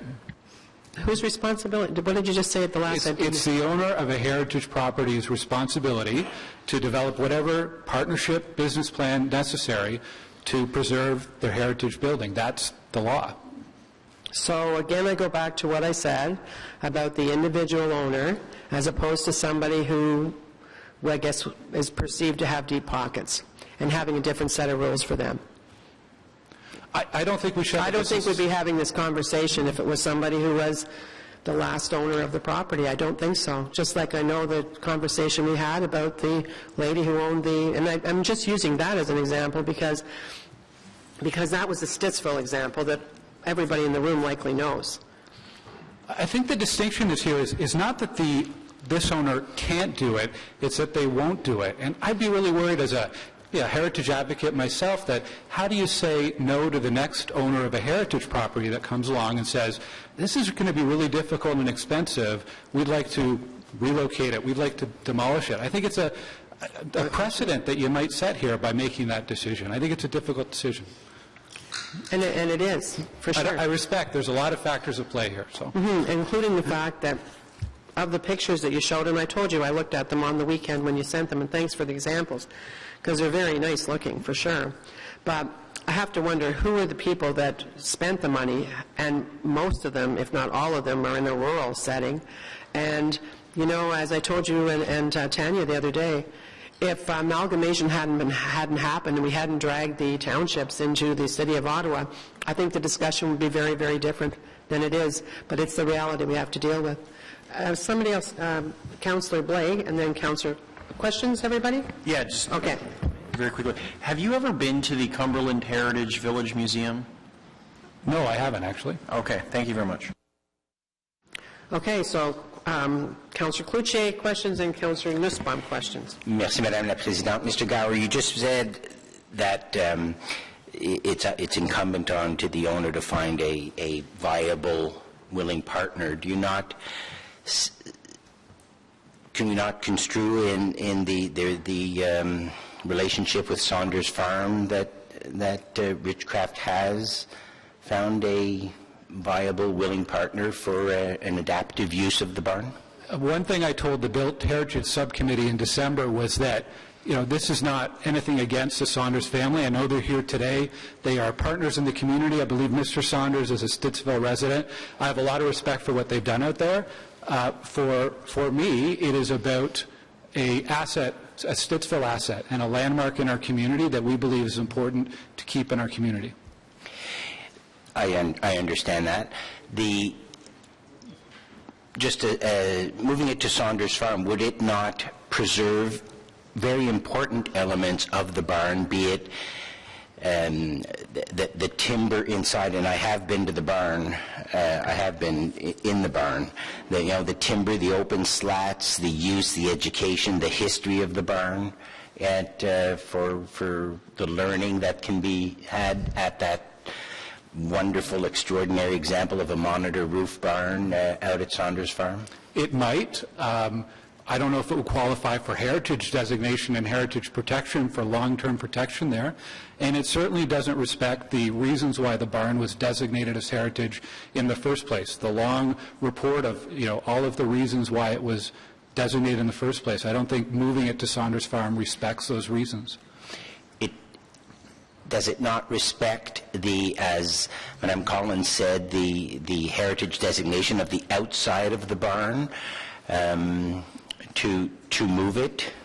One of the most important things about heritage is about location. We're talking about 20 kilometers away. So no, I don't believe it does respect the heritage or the heritage designation. As was pointed out in some of the examples you gave, the barn would not look, if it's adapted for use where it is, for which there is no willing partner, it would not look at all like that, would it? I disagree. Well, it wouldn't look as it does today, but I believe it would pay tribute in a very meaningful way to the Bradley Craig barn. Thank you. Councillor Blaine? Councillor Nussbaum? Thanks, Chair. Just a comment and a question. The comment firstly is, generally, certainly Council's approach up until now on heritage has been that it is the responsibility of the owner of the designated property to deal with or address any financial costs dealing with adaptive reuse. We had a statement from someone from New Edinburgh earlier which was asking us to consider a more generous grant program so we could help private owners with that, and I think that's certainly something for us to consider. But just to remind members that up until now, the approach, no matter where the designated property has been, is to attach that responsibility to the landowner. My question for Mr. Gower is, when Council designated this property back in 2010, it did so on the basis of 3 tests under the Ontario Heritage Act: design or physical value, historical or associative value, and contextual value. In your opinion, has anything that's occurred on that site over the last 5 years changed the way in which one should look at this property through the lens of the 3 tests of the Ontario Heritage Act? I don't believe so, no. Although in the last 4 or 5 years the buildings are vacant, have not been inhabited, I don't believe that the physical situation or any significant aspects have changed since the designation occurred. No. Okay, that's it. Councillor Leeper, is that it? Everybody going around the table for questions? Councillor Leeper? Just Jeff? Just Jeff. Thank you, Madam Chair. Mr. Gower, the question I think is in a lot of our minds. What do you think will happen to this barn if this committee and then council refuse this application for demolition? The assertion is out there that it will sit neglected, fall into disrepair, and fall down. Do you agree with that scenario? Do you see other scenarios? What do I think? I've been told directly by a number of councillors that the current owner has told them that they have no interest in taking care of the barn. And I think there's an implicit idea that it will decay and, it will fall apart eventually. And, that kind of response or that kind of statement makes me wonder, well, why don't we have this demolition by neglect bylaw? Don't we have penalties if an owner doesn't take care of their property? Does that mean they're inadequate, or does that mean there's not a willingness by councillors or staff to enforce those? If there's not a willingness to enforce those, then the future of the barn is pretty bleak, if indeed that's the owner's plan. If there is a willingness to enforce those and to stand up for what I think a lot of you support, which is healthy partners in the community upholding the values and the laws of the City of Ottawa, then I think there is definitely a future for it. It is not inevitable that the barn will fall down. It should not be inevitable, no. If everyone plays by the rules, and it should not be inevitable that it falls down. Thank you. Thanks very much for coming out. Thank you. Karen Petula. Karen, you still here? Following Karen is Kevin Yem from Richcraft, Miguel Tremblay from Foten, John Stewart, Mark Saunders, David Jenkins, Ted Phillips, George Neville, and Linda Hode.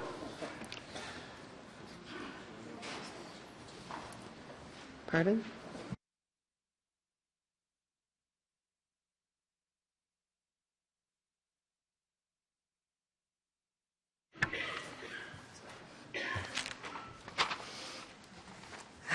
Hello, my name is Karen Petula, and I'm here to speak to you in support of preserving the Bradley Craig barn on the heritage-designated Bradley Craig farmstead. I will be speaking to you on our disappearing heritage landscape while touching on both the developers and the city's responsibilities with regards to a heritage property. I'm not going to reiterate what has already been said or going to be said, but what I'm about to say is in addition to all that. I have sent this letter to a few of you in advance, so you might know what I'm going to say already, but I don't believe it is up to anyone other than the developer to spend time and money looking for a feasible solution to keeping the barn on its present site.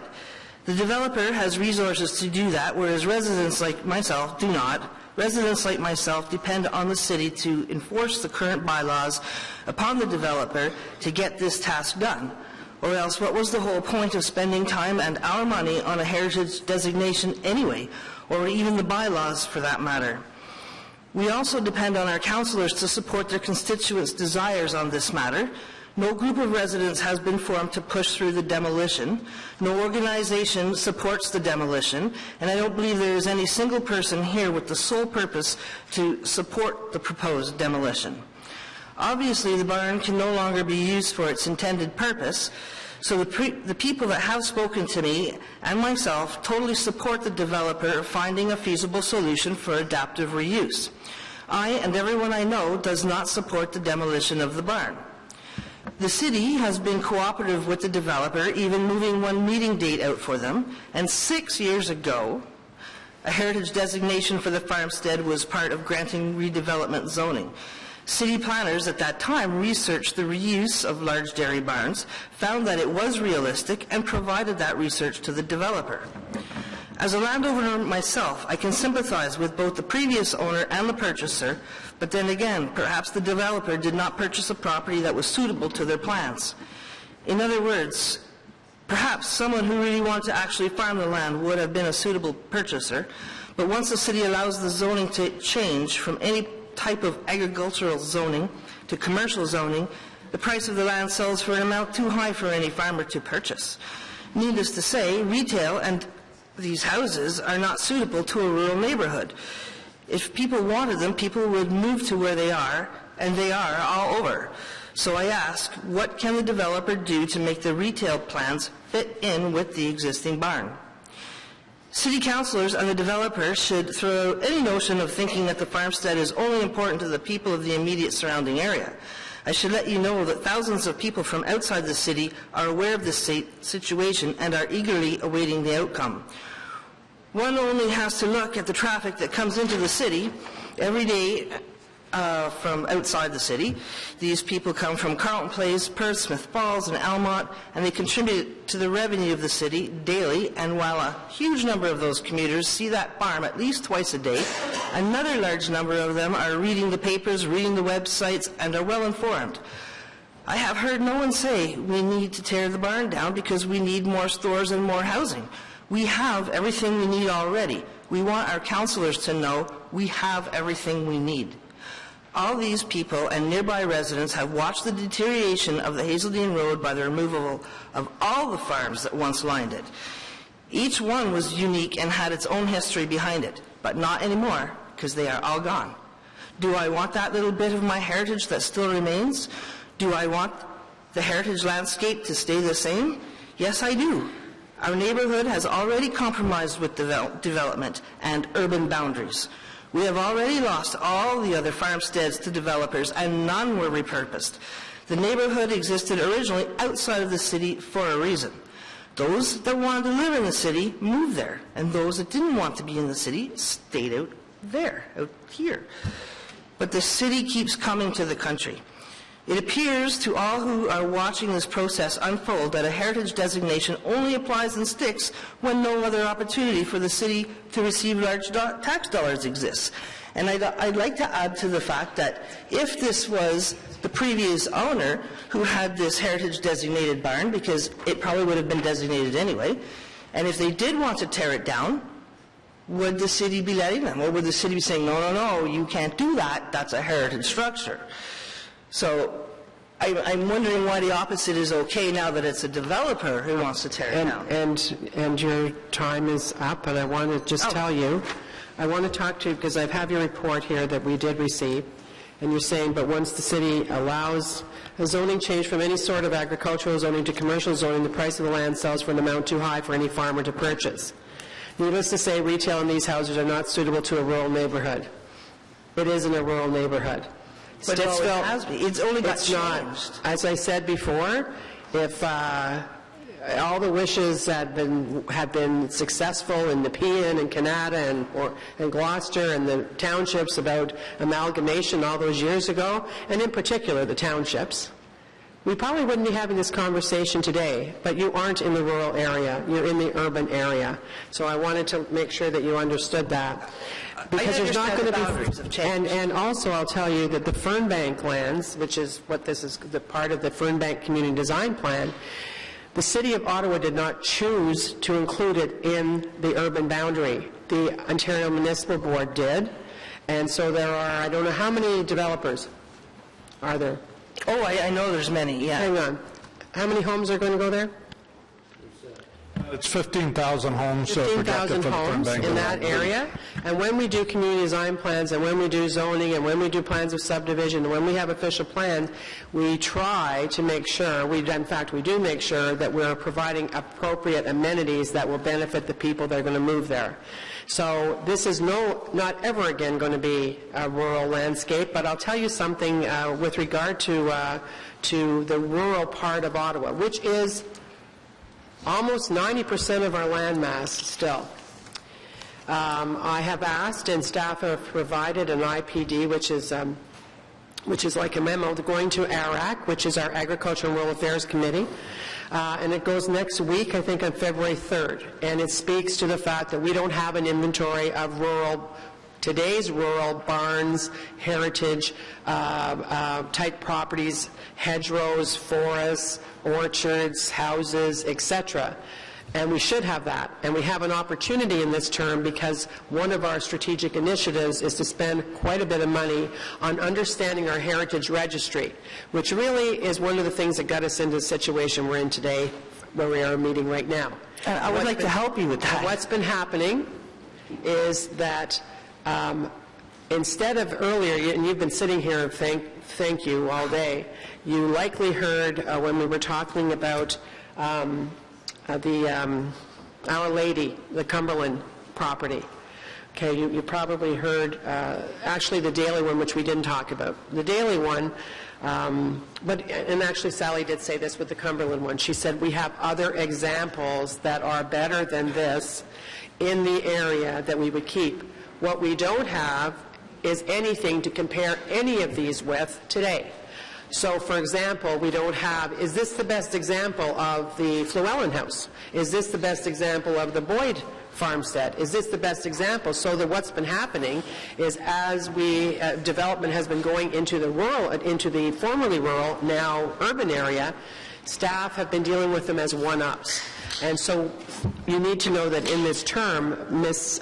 Coots and Ms. Collins are going to be including that investigation through, and we hope to have like a rural subcommittee, if you will, of the rural councillors that will be taking an active role in that. But right now, you're in the urban area, and the rules change for urban. What is meant by one ofs? I hear that all the time. Okay, so for example, with just a little bit of allowance, just so I think it's important. For example, in Lower Town, the folks that came out for Lower Town, they come out a lot. The folks that come out for New Edinburgh, same thing. They get a lot of applications. But in Lower Town, there's a lot of examples of Queen Anne Gothic revival. Okay, so that they'll look at it, and in one application earlier today that carried on consent, so we didn't discuss it, was 122 Daly. And so the community around it said, wait a minute, you can't take down any part of that house, but our heritage planners said, you know what, we're going to keep the important part of that house, and we're going to allow a very contemporary, new, kind of modern building to be built beside it and actually attached with a glass walkway up in the air. You see some of that on Colonel Bry Drive. Next time you're on there, have a look. So they have other things to compare it with. And in this case, we have, and every one of you has said you have a developer that's not willing to dance with you, right? But I can tell you that it's a developer that's willing to spend a whole lot of money to purpose it to Saunders Farm, which is a little bit different than other people would too. Anyway, I just wanted you to have that information because you were, where you were going, you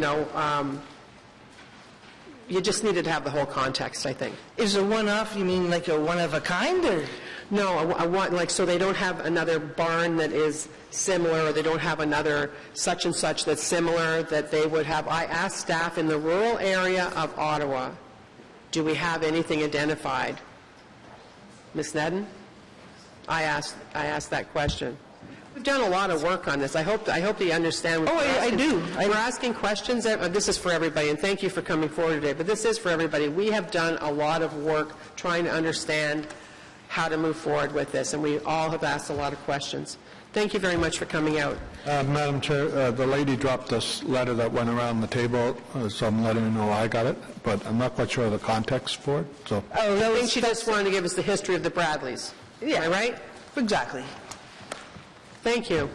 Thank you. Yes.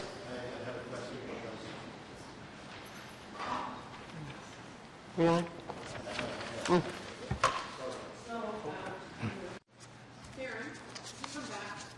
Karen, can you come back? Sorry. I didn't realize that Councillor Kadri had his hand up to speak to you. Ask your question. Question, Ms. Pratula. First of all, thank you for coming out, and thank you for sending your submission not only today or this meeting, but also for the Built Heritage Subcommittee. You did mention in your comments just now about the heritage disappearing out of Hazeldean Road.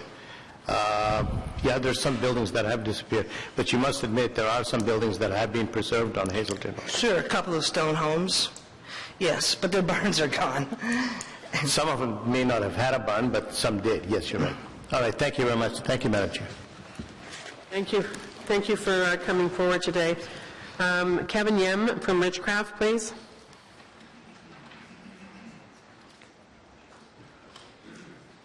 Well, Kevin, are you coming or is Miguel coming? You're going to bring the whole group. You've signed up individually. Well, coming as 4 people at the same time. But you're not going to take 20 minutes, I'm just telling you. Because if you are, we're going to have the same rules and you're going to come up one at a time. Okay. But Mr. Saunders is separately, right? He's coming with you? Okay.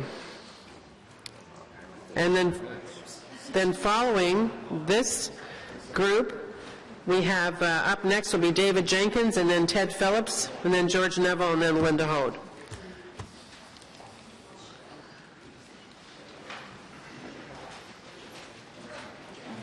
Thank you very much. We appreciate the flexibility, and I think it will be a little bit more efficient. And then if you have questions for any one of us, we could all answer it at once and hopefully condense our presentation.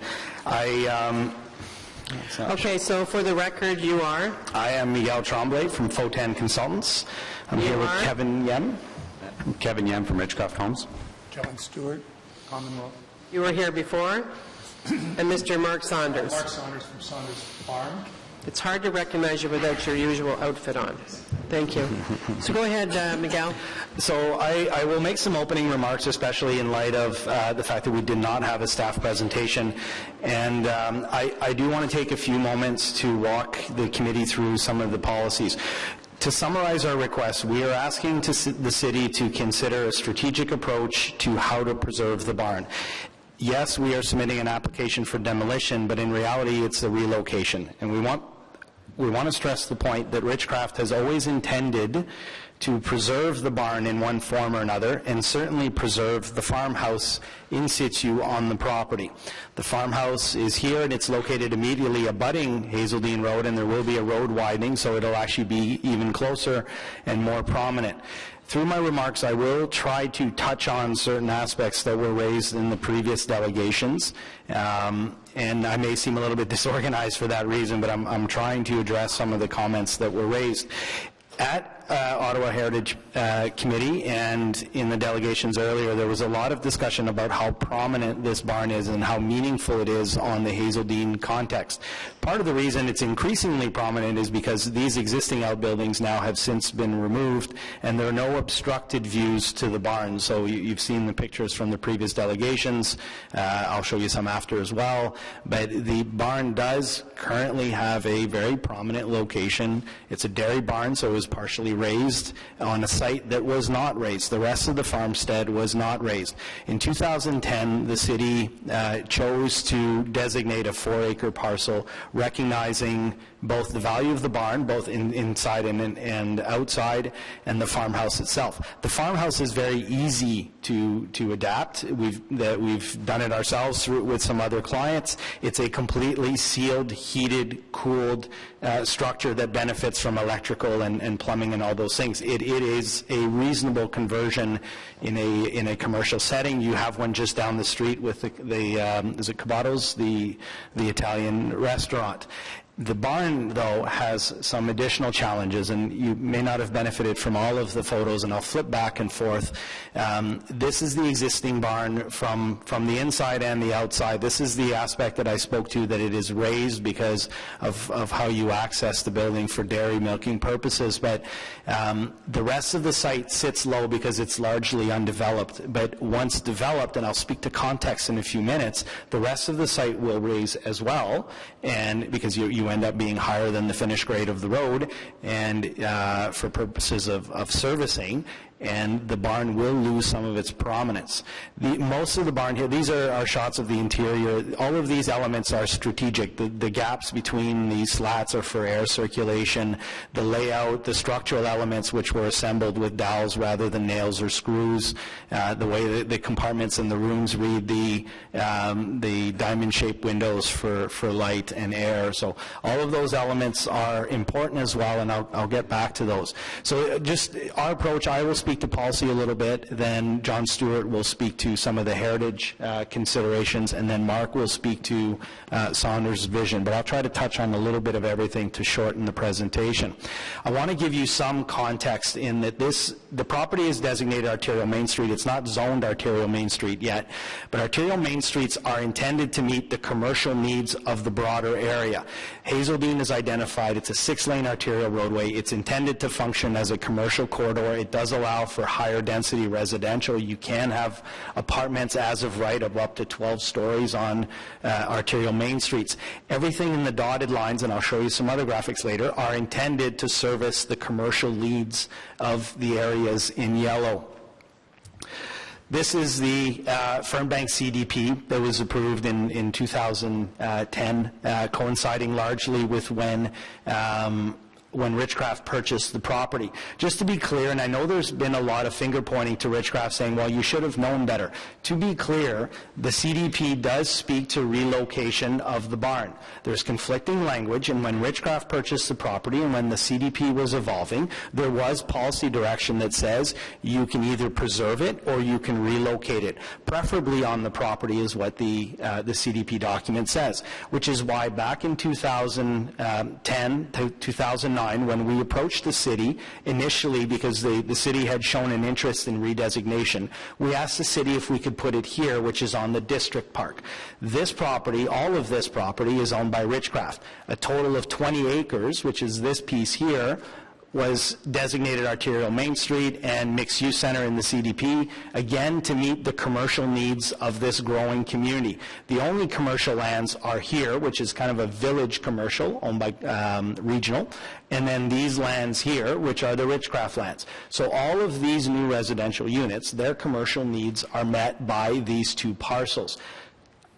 I'm not saying that that is strictly a rationale to skirt the notion of heritage preservation, but it gives you some sense of what the function of these lands are, and then the fact that the city of the 20 acres assigned a heritage designation on 4 implies that it's that much more difficult to meet the commercial needs of this growing community. This is the idea of context. You heard a lot of discussions that the context allows for the barn to remain prominent along Hazeldean and in the broader community.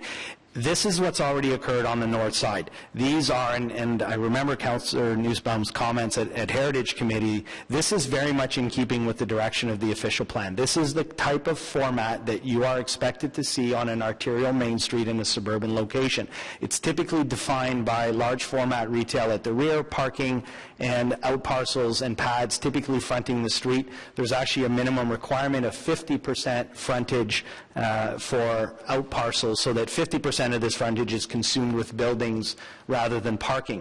These are the Trinity properties. This is North American, which stretches here, and all of these are designated arterial Main Street and will have the same format in terms of retail. And the reason I bring that up is to provide some context as to how the barn retains its role on Hazeldean Road. This was done way back in 2009 when we were first talking to the city and showed some opposition to the city designating both the farmhouse, the barn, and then the larger area. And despite Mr. Jeans's comments, the reason we didn't appeal this designation back in 2010 is that Richcraft did not have a partner. So it didn't seem reasonable to appeal something and say, we want to do something differently, but we just don't know what that is. So we chose not to appeal and come back at a later time when we had a partner. Recall that we wanted to partner with the city, and the city said, no, we're not interested for reasons at the time. The discussion with the Parks Department is, why would we want a heritage structure? Well, but we made efforts to try to find a partner, and that's why we didn't appeal, is that we didn't have a reasonable solution to bring forward to the city. That's why we're here today. We're asking for the relocation of the barn because we have an option that we'd like to explore with the city. This is a plan prepared by Petroff Architects. The intent of this plan is so that Richcraft, you can see the outline of the barn here.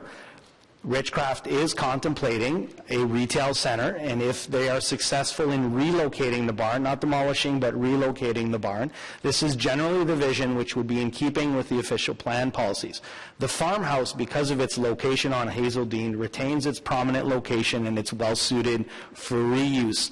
The barn, however, becomes more of a constraint, and that's why we're suggesting, and actually one more. This was done, and you would not have seen this at Heritage Committee, because we prepared this graphic to further and respond to some of the comments that we heard at Heritage Committee, that the barn is prominent right now because it sits above a property that has yet to be raised from a grade perspective for commercial development, and it doesn't have the profile of those buildings. You recall that the farmhouse remains prominent because of its location. The barn does not, and you kind of lose it. The only real views to the barn, if we, again, you recall that I said that the policies require generally 50% building frontage along Hazeldean, the views to the barn become constrained and its role becomes less prominent. That's why we think it's a reasonable approach to relocate to Saunders Farms. Saunders is a agriculturally themed tourist destination that's characterized, as I found out last time, by 13 to 18 existing heritage structures. A lot of them have been reappropriated onto the Saunders farm, and the intent is to put it in a prominent location so that its meaning isn't lost. And I remember there was discussions at Heritage Committee about, well, if you do convert it to one of those uses, you start to lose visibility to some of the structural elements of the barn that you liked initially. And what we're suggesting to committee is that the reuse of the barn here is in closer keeping with the original use and function of the building. It will be less interfered with in terms of if you were to convert it to a commercial tenant. You're talking about air ducts, sprinkler systems, drywall, all of those things that encumber some of the features that we were talking about earlier that bring value to the barn. Whereas if you relocate it to Saunders Farm, you retain these elements and you retain the use. Yes, it's 20 kilometers away, but it's in a setting that has like-minded buildings in an area that acknowledges agricultural heritage. Is that for the whole group? You don't know how much time you've already used, mister. Have I been talking that long? You Okay. have. You've been talking for 10 minutes. So I will, in that case, John, did you have anything to add from a heritage perspective?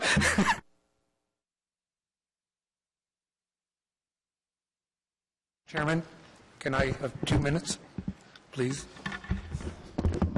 How much time are we leaving for Mr. Saunders? Because because don't forget, we can, just so you know, we are going to be, anybody can ask questions of any of you, so. Madam Chairman, I'll take that back and I'll turn the mic over to you. I'm not trying to run the show for you. I think it's a good point, and I agree that we do want to hear from Mr. Saunders. If you have anything succinctly to say about this particular heritage site, since that's your expertise, please go ahead and say that. Thank you. The Heritage Impact Statement was asked to look at the proposed development and assess the dismantling and relocating the barn and its impact. It concluded that although moving a historic structure is not usually considered an appropriate intervention, in the case of the barn, it has merit.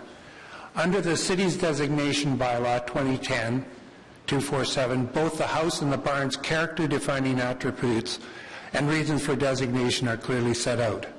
However, in terms of the landscape, which is also part of the designation, there are no character-defining attributes listed.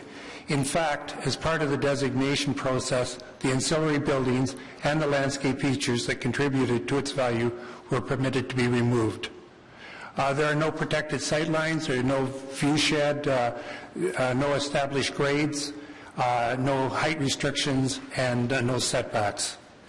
In the staff report, the relocation of the Bradley Craig barn stated that will have a serious negative impact on the character of the farmstead. However, the character has not been defined, and therefore no obvious means of determining the impact can be determined. In assessing the impact, it was concluded that with the land gone, along with the agricultural processes and the landscape features, what remained are two architectural relics of a cultural landscape, valuable as crafted architectural pieces, but with no limited context, much of which is lost as part of the planned development. The planned development layout, as presented, responds to an intense vehicle-oriented experience. The barn will not be visible from Hazeldean, maintaining sightlines between the house and barn across an expansive blacktop with large format retail framing the views is the antithesis of an agricultural experience. If left in place, maintaining the dignity of the barn would be suspect and its potential usability would be in question. Thank you. Thank you. Stop the time for a second. I just wanted to say, do you have the slide that you send us a picture of what the build form will look like with regard to the barn and the road and the house? This one? Yeah. Okay, can leave that one up there for a minute. I think we're going to Mr. Saunders now, are we? Sure. Okay, so just so you know, you got 3 minutes period in the conversation. 3 minutes? I'll go fast. 3 minutes. So everybody knows I'm Mark Saunders, and I am from Saunders Farm, and we are a farm. We're not we may be called an attraction and other kinds of things, but we are a farm. just going to speak to heritage a little bit here. In 1868, my great-great-grandfather, John Saunders, bought a 130-acre farm along the Rio River just south of the Cars Bridge. He was a traditional Ottawa farmer doing what was necessary to sustain the farm. In the 1940s, my grandfather, Harry Saunders, and his wife Ethel took over the farm near Manotick. In the early 1880s, my great-great-grandfather, Ralph Henry, bought a 200-acre farm on the outskirts of the city of Ottawa, which is now Maitland Avenue. Ralph was a successful dairy farmer and a community builder, and he was the head of the City View School Board, which was one of the first to have chalkboards, very prosperous. My grandfather, Ralph Jr., grew up on that farm, but took a job at Producers Dairy, which became Nielsen's Dairy, and then went on to serve in the Royal Canadian Air Force in World War II. His family owned that land until it was sold for housing development in 1954. Part of that land is the quarry at Carlington Park and Henry Farm Drive. In 1976, my mother, Catherine Ann Henry Saunders, and my dad, William David Saunders, bought what is now known as Saunders Farm in Munster, and with their 4 young kids, toiled on the 100-acre fields, restored the barns and farmhouse, and gained renown as one of the region's first strawberry farms. So why am I talking about history today? Well, it seems like a lot of people are talking about history today, but I'm talking about my history. Excuse me. My family has been in farming for 148 years in the city of Ottawa.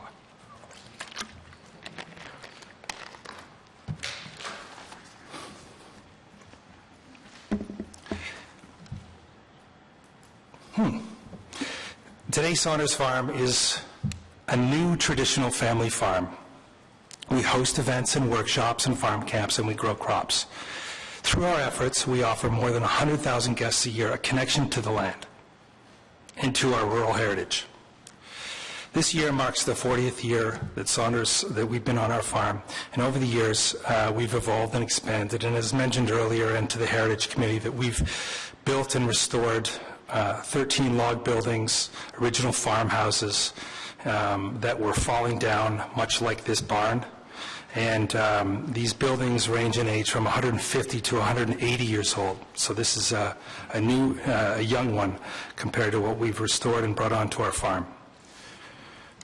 Protecting agricultural heritage is not just about putting a designation on a falling down building or repurposing it into a commercial mall space. It's about building a sustainable business model that creates new opportunities for these old barns on agricultural land.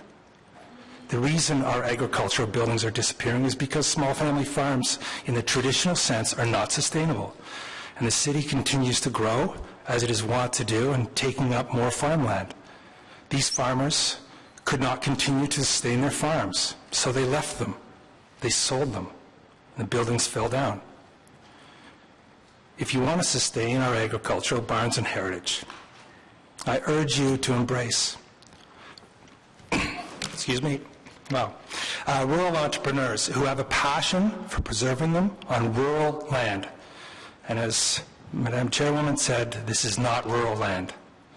I urge you to embrace and encourage and work with entrepreneurs who have creativity to find a way to make them current and relevant today and for future generations on a working farm. And I urge you to support heritage by giving this barn a new future in a real rural setting on our sustainable farm. Thank you. Thank you very much.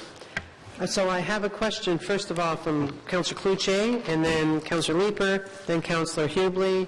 Anybody else? Okay, just a minute. Okay, so Hubley, Brockington is 4, Nussbaum is 5, Kadri is 6. Okay. What? And then you? Oh. Councillor Cloutier first. Questions for any of them? Thank you, Madam Chair. Thank you for the presentation. In the move scenario, would the outside and the inside of the barn be preserved? If that's for me, we're looking at, we recognize the heritage value and of keeping it as much intact as possible, but we also recognize that it's not the 1880s and it's not a dairy barn from that era. We would repurpose the building to continue to do agricultural, some retail, but some agricultural products and byproducts inside it, but recognize that there's certain codes that have changed since 1880, and we want this to be a public place. And I went in there on the weekend with my son, and it is certainly not anything near the cathedral and everything else that everyone has been describing. It is a trap, and it is very dangerous inside there right now, and it is in terrible shape, and we need to bring it back up so that it can be a public space so people can go inside and enjoy it, and that's what we're proposing. I also was inside the barn on the weekend. I'm surprised I didn't see you. But there are some timbers in there that are stunning, and some views that are stunning. How would you incorporate that in your adaptive use? Oh, we would keep, we would certainly clean it up a little bit, but we would keep it. Everybody knows one of the current trends is using barns for whether it's on farms, whether you go down to Prince Edward County, Niagara-on-the-Lake, other kind of places like that. We just don't have that agricultural heritage up here near to what they have down in, say, Niagara-on-the-Lake, or in many other jurisdictions that I've been to across the United States, of which I've been to probably 1,000 farms across the U.S. where they have adapted buildings like this into public spaces. So we recognize the real value is to showcase as much as the building as possible. We would probably remove some of the lower ladders, because I know how kids are, and they would climb up to the peak of that roof if they could.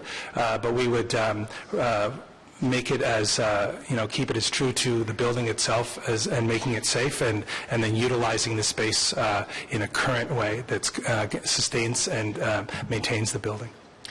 How many years do you foresee if the barn is moved to Saunders, how many years do you foresee it being there? On our farm? Yeah. Well, I bought the farm 6 years ago from my parents, and I'm not going anywhere. My kids, who were here earlier, are excited about the project, so we are zoned agricultural currently with a little bit of commercial taxes on a few of the buildings. We're outside the city, the urban boundary. I don't see that happening anytime soon, so more than 40, beyond that, and I hope 100, I hope 150, and beyond that. What's the cost to move the barn to anyone? What's the cost to do this project? We have preliminary estimates. I'm not at liberty to share that right now. We're working with partners who own part of the land, but from the outset, I've never thought about this as being about the money, how much this is going to cost to move it.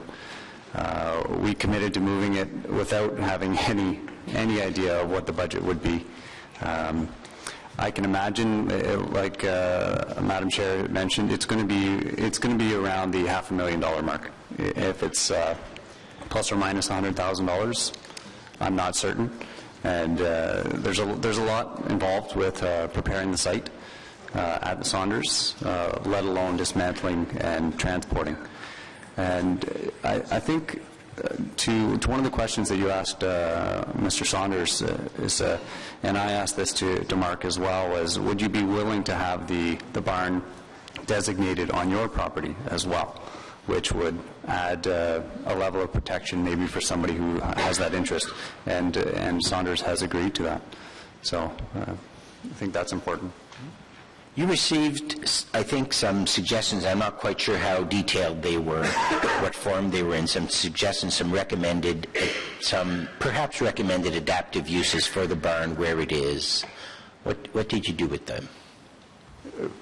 Since the outset of the barn, we've always considered how are we going to integrate it into our mixed-use development, how are we going to integrate it into the community, what value does it bring to what we're trying to do, what Ridgecraft is trying to do.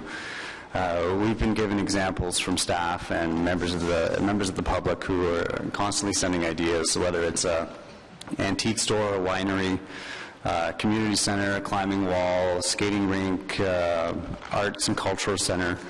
A lot of these are good ideas. I think some of the best ideas are that it is a city facility, And in the past, we had offered to move that building to the district park, whether it was a warming hut for skating rinks, whether it was a full-use facility or integrated into it. That was always a part of it. But as a mixed-use center, we really don't see this existing anymore. What you'll see is a completely renovated, repurposed building that would be a ghost of what it is now. And I'd like to think that what we're presenting today and what we're proposing is preservation, integration, interpretation, education, and we stand behind that. Once we started going down this road of a proposal, we really want to get behind it. I don't want to subvert it by saying, you know, we've been talking to local grocery stores to see if they're interested, or local, or not local, but even national. And we have spoken with nationals, we have spoken with locals. They have no interest. There is no real way to repurpose this. The way it's compartmentalized and the way it's constructed now, it's going to be nothing like it is. So. Thanks. I'll let my colleagues ask other questions. Okay, so number 2 is Councillor Leeper, followed by Councillor Hubley. Thank you, Madam Chair. A few questions for you. First, in I think it was 2010, you chose not to appeal the designation. Can you take me through that discussion again just one more time? Why did you choose not to do so? Sure. So the city was in the process of preparing the CDP document. There was an interest in designation. We spoke at the time. It was called OBAC. We opposed the designation. Our approach was allow us to relocate it to the municipal district park. It's on the Richcraft property. We could almost drag the building there. There was no interest. The city chose to designate. It came to planning committee, went to council, and our opportunity, as Mr. Jeans said, was within 30 days you submit an appeal and you fight it. And we said we're not going to do that because we don't have a solution. I mean, the solution would have been demolition. And that's not what Witchcraft had committed to back in 2010. And we decided not to appeal, accept the designation with the understanding that eventually, if we found a better solution, then we'd come back here and explore that. The application that we're submitting to, despite the comments that you heard, once you have a heritage designation, you're entitled to ask for it to be removed, to be altered, to be changed. There are numerous avenues, but we always felt we're going to sit on it till we figure out what we're going to do. We need options. And the option of demolition wasn't what they were prepared to pursue. It was relocation. And then there was discussions with Mark, and they found something that they liked. So they decided to bring it forward to the city. Okay. The same question I asked the other party as well. What will happen to this building if we choose to refuse the application and council refuses the application? I assume that it will be protected in perpetuity and you'll take care of it? It'll age in place, I'm sure. If there's no avenue for us to move the barn, it will obviously stay. Sorry, it will age in place. You anticipate then that it will eventually fall down through neglect or through an absence of measures, proactive measures to maintain it? No, it's certainly not what I'm suggesting is that it's going to fall over. It's been standing for 140 years. I don't think it's going to fall over anytime soon, even by neglect, which it's not being neglected. These photos don't even represent what's happening at the barn right now. We've recently, in the last 12 months, we've cleaned out all the hay, so therefore there's no more rotting of all the beams and the structures at the base. We've taken out all of the garbage that was littered among the milking stalls. We've fixed holes in the roof that weren't there, in the last 5 years. They've been there for several years. I'm certain of it. And we've made other repairs so that we can have something to do with this barn. Yeah. So moving forward, if this council refuses this application, the barn will remain in place and preserved. We don't really have any other options. When I was at committee, I mean, I know that one of the members thought the word was offensive, but I said essentially what happens is it gets quarantined on the property. Right. It gets segregated from the rest of the commercial development. It's an afterthought, and it's fenced off because it's not being properly reused. Okay. And that leads me to my third question, and I'll beg your indulgence with a question that is only partly rhetorical. One of the most interesting adaptive reuses that we have in the city, I think, is the Government Conference Centre. The former train station. And I'm interested to sort of pursue with you, because I'm still trying to figure out, is something better adaptively reused outside of its original context, but in place, versus a move to some place where it could continue to have its historical use. Obviously, the Government Conference Centre is no longer a train station. I wonder, would it have been better moved to, say, the Museum of Science and Tech, where it could continue to be used with the choo-choo trains and the steam engines? Are you talking about this facility? I'm interested in exploring sort of the philosophy of is it better to move or is it better to keep something in place? Could we ask more specific questions then maybe right now so we can get to the other people and then come back to you? Okay. You know what? That's good. So my final question for you is there still any time to talk? Is there any willingness on the part of Ridgecraft to have a discussion with the community, with the city about what uses might be made, or it's time for you to move on with this application? One of the things that Mr. Gower had mentioned in his presentation and through questions from the committee, and I wrote this down because I thought it was important, and Mr. Gower recognized that the cost is decided on how you decide to rehabilitate. And that's an interesting point because this was raised at the Heritage Committee as well, is how do I know how much it's going to cost to do what I don't know needs to be done? Right. And I can't answer that question until we have something that is extremely realistic. And so far, what we think, and the supporting cast here believes that moving it to Saunders is what's realistic. Okay. That's fair. Thank you, Madam Chair. Thank you. Councillor Hubley, please. Thank you, Madam Chair. My first question would be to Kevin or to Miguel. Councillor Moffat at the Build Heritage Committee raised the point that the danger of talking about the barns and designating barns could lead to rural residents leveling their barns in advance of neighbors from miles away deciding that they want to apply for a designation on their barns. In your experience, is that a real threat here with this discussion? To be honest, I don't have a lot of experience in that. Ridgecraft mainly does business within the urban area. This is the first time we've come across a property with a barn, and we're surprised that it's gotten to this point, to be honest.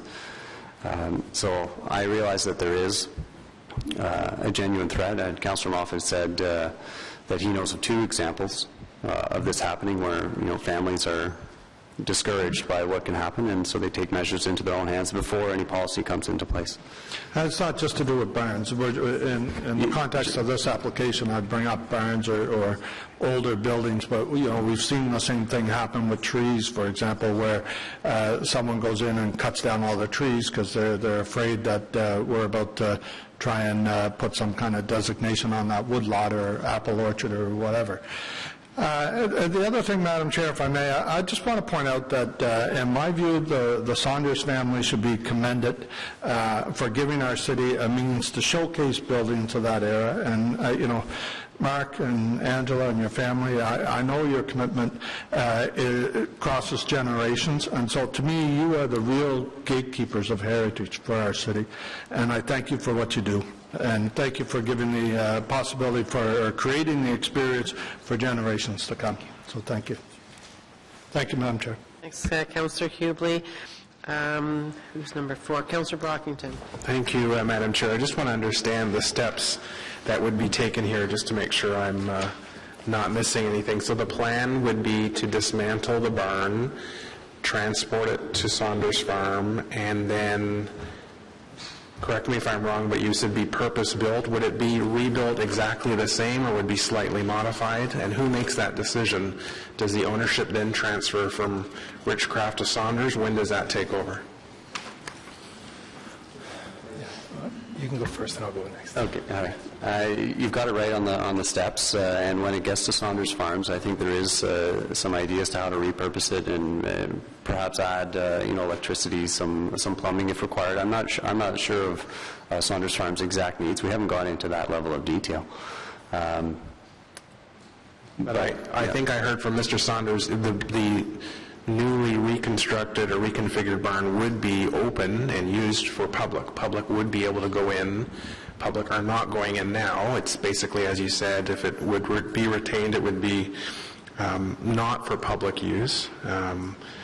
But whether you have a retail component or some other component, members of the public would be able to come in to admire the inside just as much as the outside. Absolutely. That's what we feel that this building should be seen by the public, and we are situating it at a part of our farm that would have easy access and free access to that building and to see it. We think that, as I said before about repurposing it, and we would build it as it is back on the farm. There is some modifications that some of the beams have cracked, and we have to do some work on that. But we would also want to make sure that what we're going to use it for is safe for the public to go in. So there will have to be some modifications because it was built as a dairy. It was built for cows in an era in 1880. So that isn't appropriate to be a public space in 2016 or 2017 or whatever. So there has to be modifications to make it safer, but we're going to keep it as beautiful as it is. If you don't mind, I'd just like to add that during the process of dismantling the barn, there's extensive work done to number and sequence everything so that it gets put back together the way it was designed. And as you can see here, we're going to get costumes for everybody. Everybody's going to come out. We're going to do a good old-fashioned barn raising bee. I have trouble putting an IKEA bed together. I can only imagine putting a barn together. That's right. My daughters need to help me. Anyway, just a short answer here. I don't need the full detail, but how did Saunders acquire these other historic buildings in the past? Were former owners coming to you and saying, we'd like to move off the farm, we're concerned about our long-term ability to maintain our property? How did that come into your possession? Just the short answer to that is, I know Councillor Hubel asked about that as well, about buildings falling down. As we know, agriculture as an industry is not thriving in our region right now, and there's lots of buildings that were built a long time ago that are falling down. So we have every year 4 or 5 people come to us and say, will you be interested in this building? We go out and look at it and see if there's any value left in it, in the sense of, some of them are completely fallen down. You should have called us, 40 years ago, and we would have had a chance. Once the roofs go in these buildings, most of them are done within 10 years. And so we have brought buildings. 2 of them are original homesteads built 180 years ago from farms nearby where the farmers came to us and said, will you put it on your farm and give it a new life, because we have no use for it right now, and we'd love you guys to have it. So, and we've gone through, there's about 13 like that. And my final question is, do you have plaques or other public descriptors of these heritage buildings so members of the public who visit your farm can better understand these buildings? We have plaques on all buildings. It's something that it's our 40th year, and one of my background, I studied at University of Guelph. I studied history and economics, but I have a real keen interest in history. So one of our historical projects for this year is to tell that story a little bit better. So we're going to be working on that over the next few months. We're working on it now to teach people a little bit more about this. And just one other thing about the building itself and the education. We have a farm camp, and we do a lot of school tours, and this building would be very much front and center in those school tours. We would use it, and one of the things that we thought we would do with the building is to try and recreate, not quite the smells, although we could do that, the smells and the sort of the energy of 1880s dairy barn in one part of it, and sort of be an interpretive historical lesson, and that's something that that's one of the ideas that we have for a part of the building. Thank you. Councillor Nussbaum. Just in case I forget, Councillor Nussbaum, followed by Councillor Kadri, followed by Councillor Blais, followed by Vice Chair Tierney. Thank you, You don't Chair. want to speak? Good afternoon, and thank you for coming out. Just a few questions, maybe first to Mr. Yam, because I realized that when I saw one of the slides the second time, I may have misinterpreted the first time I saw it. When considering the potential construction of a commercial area, did Richcraft look into what it would take to adaptively reuse the barn as part of that commercial enterprise? We have an idea of what it would cost to rehabilitate something like that on a very basic level. A tenant fit-up would be something specific to somebody who would be attracted to the site, before any lease would be entered into. We're clearly not at that stage. The land isn't serviced yet. Right. So it's really difficult to attract a tenant when you don't have serviced land and you don't have a specific layout. And as I was answering Councillor Lieber's question, the building is, the way it sits now, it's very, very compartmentalized. The inside of the barn would be unrecognizable to anyone if we were to retrofit. You wouldn't be able to leave it like this. And then the addition of plumbing, structural, mechanical, it would really just transform the building into something completely different. So what you're saying is, so the adaptive reuse in that context would have depended, or would depend on the tenant who was interested in being there? Yes, yes. Okay, another question. We've talked a lot about this 4-acre parcel as part of a larger, I don't know if I've heard different numbers being thrown around, but over 100 acres owned by Richcraft. Did you at some stage contemplate severing the 4 acres and putting it up for sale? No, we never contemplated selling the land. So the farm is approximately 125 acres from property line to property line. You take out the district park, the local park, the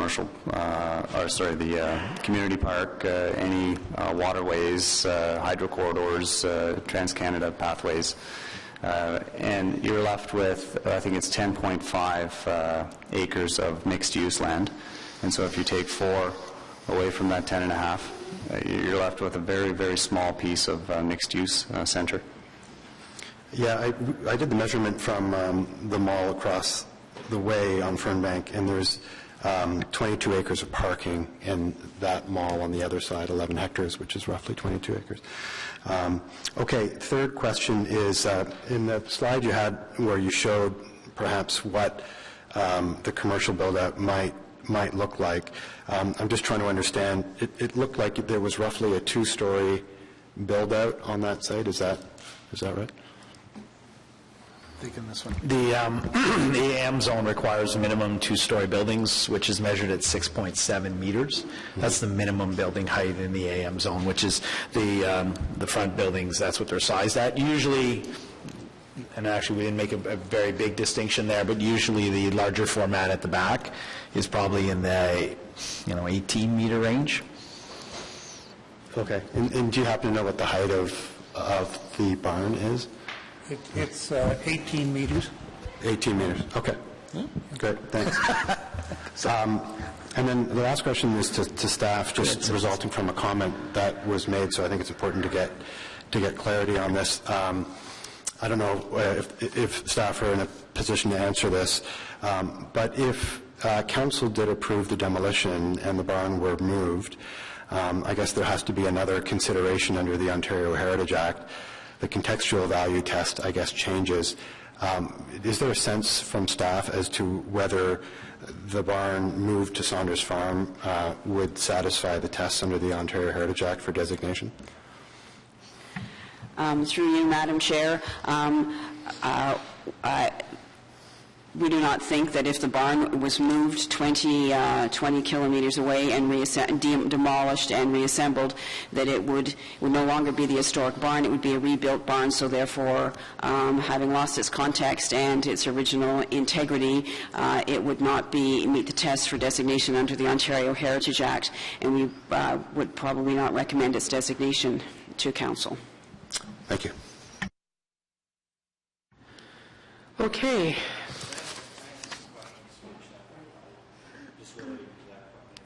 Okay, why don't you jump in now? Sure, so thank you.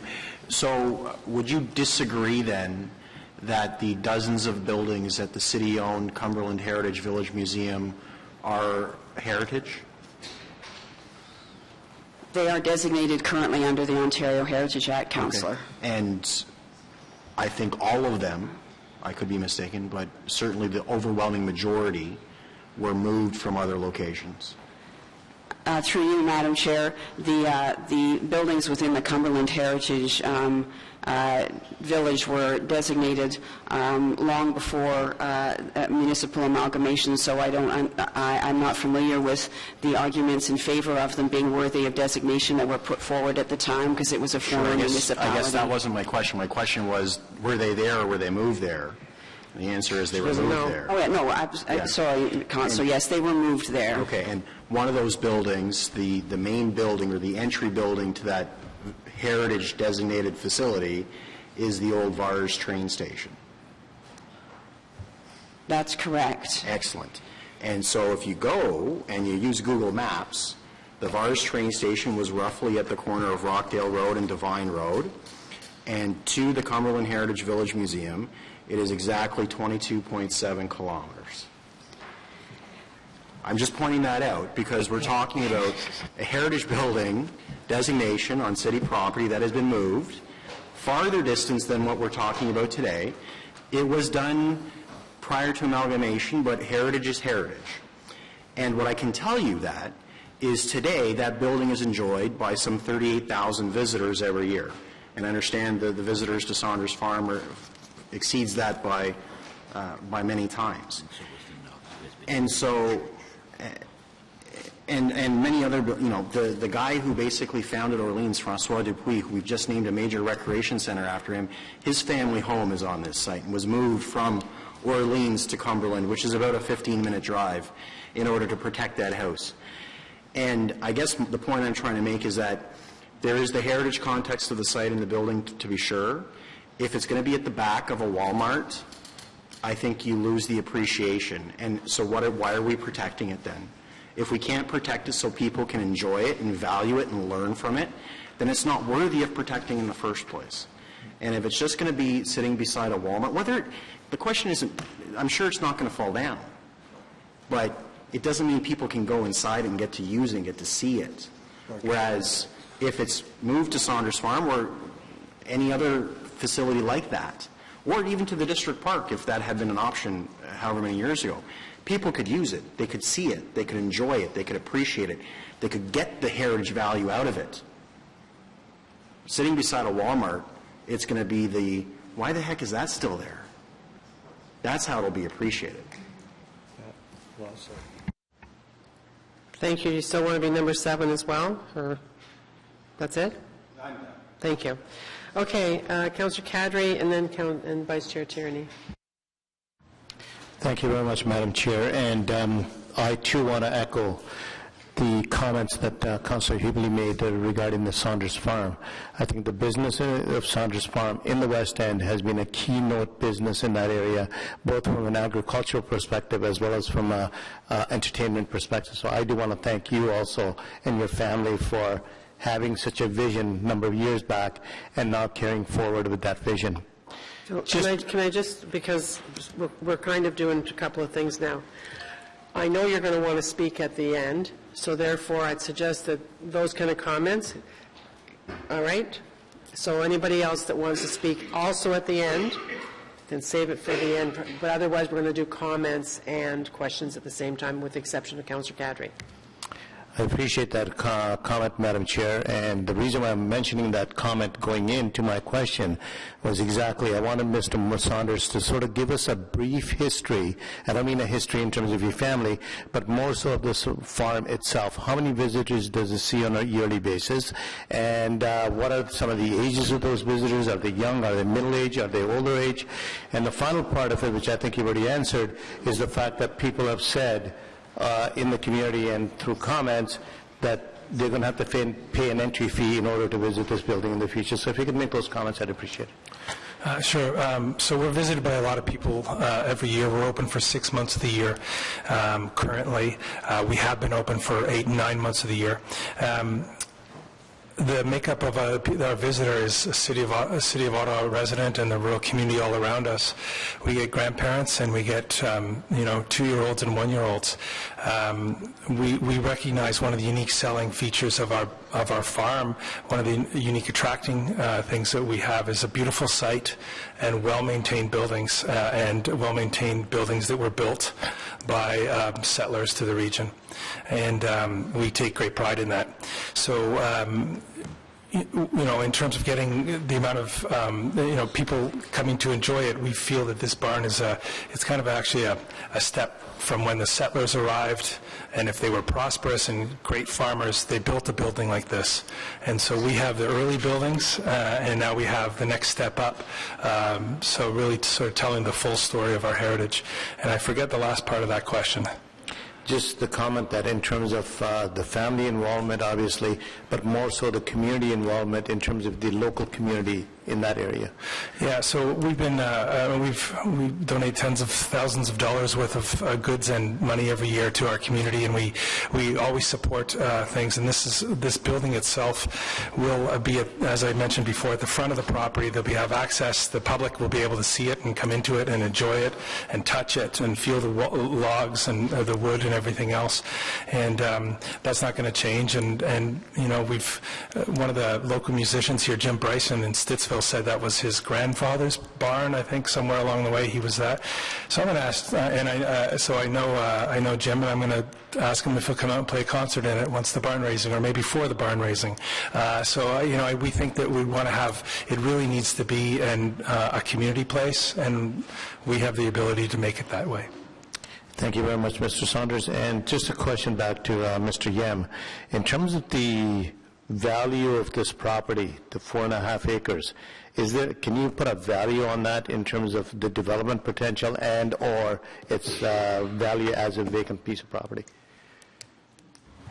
If you take into account how much it would cost to purchase serviced commercial land inside the urban boundary, you'd vary on an acre per acre price, but this is a prime location for that particular use. It's already in the official plan, so a rezoning would be a non-starter for getting these uses in there.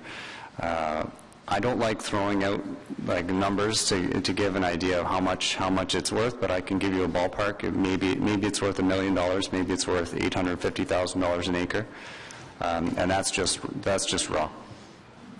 Thank you very much, and thank you, Madam Chair.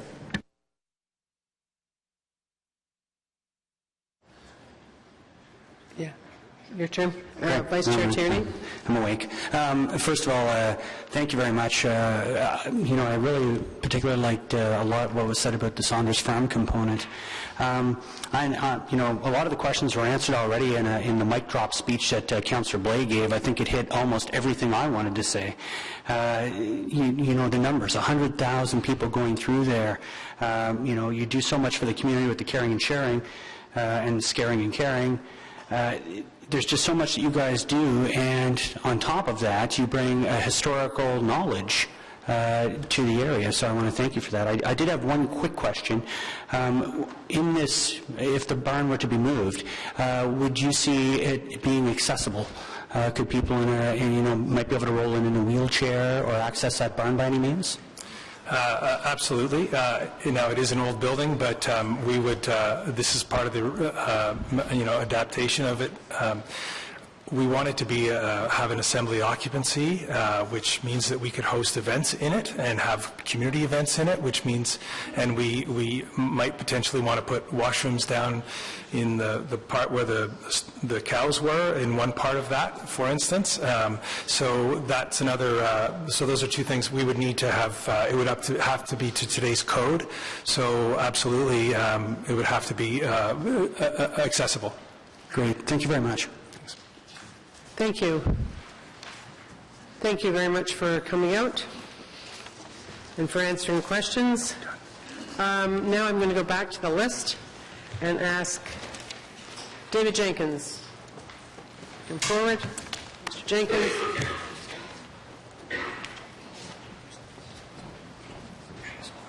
Okay.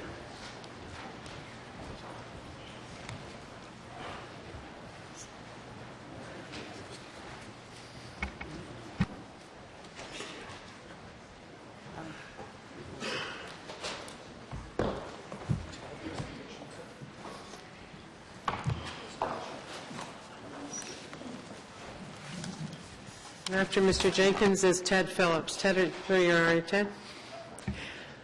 Welcome, sir. Good afternoon, Madam Chair. I know I should have put my name down earlier, obviously, but... hang on a sec, sir. Who's got the laser beam that's shooting all over the place? Sorry? Oh, well. Okay, thank you. You will have received our presentation or our submission for review earlier, so and a lot of what I wanted to say obviously has been covered already here today, so I shall go through this as quickly as I can. My wife and I have been residents of Stittsville for over 30 years, and over the years we and a great many of our neighbors have watched with growing dismay as the agricultural lands between Stittsville and the Carp River have been swallowed up largely for commercial development, as Hazeldean Road became a target for developers of box store shopping malls and parking lots. As development proceeds, all vestiges of the past are wiped off the map in the interests of urban growth. The removal of the Bradley Craig barn would be another step in this process.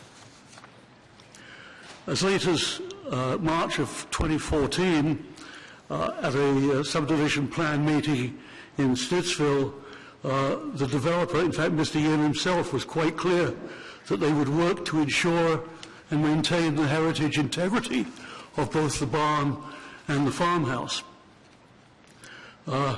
And also, of course, in the planning rationale, which still stands appended to the zoning bylaw for this site, it states, and I quote, "Richcraft intends to work with the city in order to utilize in the best possible manner the heritage assets of this community." However, little or no effort was really done other than applying to move the barn, which indeed is a heritage asset of the community, to a location totally out of context with its history. And in fact, contrary also to the official plan, no consideration was really given to any alternative for repurposing the barn on site. Excuse me. If the heritage designation of the property is not respected and the barn is taken down, might it not be unreasonable to ask, will the farmhouse be far behind? And that is not really a tongue-in-cheek question either, because not only now would the barn lose its heritage designation by being moved to Munster, but the farmhouse itself, I believe, it's not at all clear, but I understand that the farmhouse itself would then lose its designation as the heritage designation covers the farmstead, the yard, the barn, and the farmhouse itself, and they're all in context to one another. The Bradley Craig properties, in addition to their heritage value, are physical, historical, and highly visible landmarks, and among the last reminders for this community of what it was like in Goulburn, Stittsville, not so many years ago, and where we have come from. It's ironic, Madam Chair, that this city, which prides itself quite rightly on its rural agricultural component, and which is making all sorts of plans to celebrate Canada's 150th birthday next year, is faced with a proposal to tear down what could well be one of the few remaining examples of agricultural history on which this country, or certainly this part of this country, was built. We believe that our community, and indeed the city of Ottawa, would be all the poorer for its loss and we believe it must be protected where it is. Both the Planning Department and the Built Heritage Subcommittee have recommended that the application be turned down, and we urge strongly that this committee recommend to Council, in turn, refuse the application to demolish the Bradley Craig barn. Thank you very much for your time. Thank you, sir. Anyone have any questions at all for Mr. Jenkins? Thank you, sir, for coming out. Thank you. Well said. Okay, Ted Phillips, please. And then our last speaker, I believe, unless somebody else has signed up and I've missed them, Linda Hode is. Linda, are you still here? Oh, there you are. Yeah. Oh, I missed George. Sorry, Linda, don't get excited. I have George before you. Welcome, Mr. Phillips. You're not on yet. Oh, red means go, only for the city. Thank you, Madam Chair. In about 2001, a fellow named Randall Denley wrote an article in the local paper looking for a heritage angel. Councillor Harder had been fighting for many years to protect and preserve property known as the Collins House. It is the oldest stone house in the city, and it was in sad state of repair. The roof was leaking, the foundation was damaged, and Randall wrote a very compelling story looking for someone to fix it. And Minto and Shankman, who owned it at the time, wanted to basically destroy the house because the land value was far more than the house value. And so, looking back, part of me thinks out of sheer stupidity, I purchased that home and spent the next 10 years of my life restoring it and acquiring, much like the previous speaker, Mr. Saunders, acquiring other buildings that were in the rural context being lost. I proudly own the Hobbs original log cabin that was built in the late 1700s, early 1800s. We can't quite find a date because of the maps. Hobbs log cabin that sat on Fallowfield Road out near Dwyer Hill Road.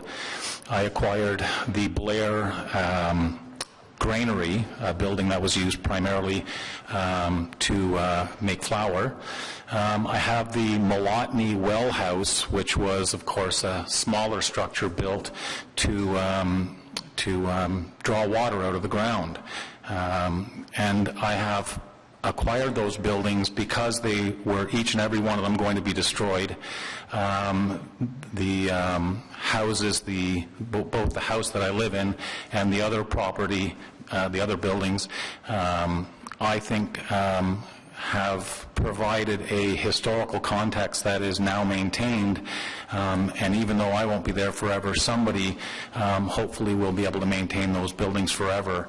And I congratulate the Saunders family for doing what they're doing, because as a municipality, when Councillor Blais mentions the Cumberland Museum, I think when all you guys went through your budget deliberations in the last couple of months, you didn't see a great big surplus item from income from the Cumberland Museum.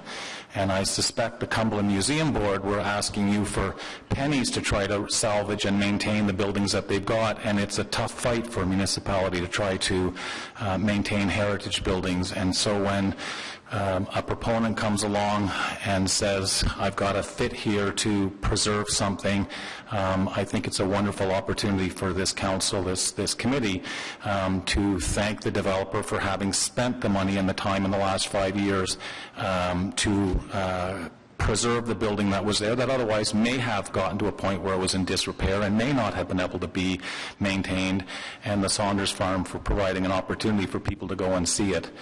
Upper Canada Village, Cumberland Museum, they are destinations. They are places that I have 5 children. I have taken my kids to go and see what's there because it's a destination. I've never taken my kids to a shopping mall that might have had an old building outside of it. In fact, I've driven by one up on March Road. It's a little building that is stuck in the middle of a plaza, and yes, it's wonderful that it's maintained, but it's not a destination. It's not something that I can educate my kids with to try to preserve the heritage. So I think Councillor Caudry is supporting the application to move to the Saunders farm, and I congratulate you for doing that, if that is in fact what happens today. I'd be happy to answer any questions if I can, but I would urge you to support relocating the building, not demolishing it. Yeah, and I just want, for anyone who doesn't know this, Mr. Phillips spoke a little bit about the Collins House. He was the paymaster for Colonel By, and he's got, and this was a place that was going to be demolished, okay?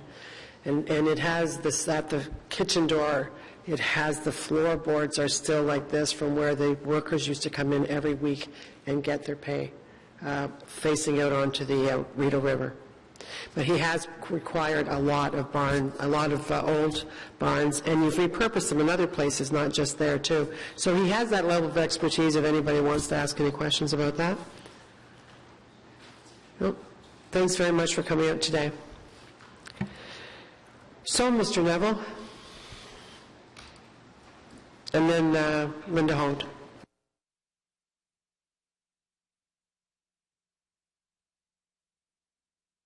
Thank you, Madam Chair and Councillors. I admire your endurance. My name is George Neville. I'm a resident of Ottawa, where Mark Taylor is councillor. I also hold agricultural land at the northwest corner of Twin Elm Road and Barnesdale. It's been in agricultural crop production for 40 years. I stand for retention of the property for its heritage integrity, both the barn and the house, the Gothic Revival house. The 4 acres of land is also tied up in that designation with peripheral property around both structures as well as in between. Now, I think with all the hype and promotion with regard to removal of the barn, Council's or planning committee here is not giving consideration to what's going to happen to the footprint of the barn, that area, if it's disassembled and moved. Is this going to be a cash donation to the city for in lieu of park space sort of thing? That's something. It's an ethical matter to wrestle with. The other thing is, I should say that in the agricultural area that I own, Councillor Scott Moffat is the representative there.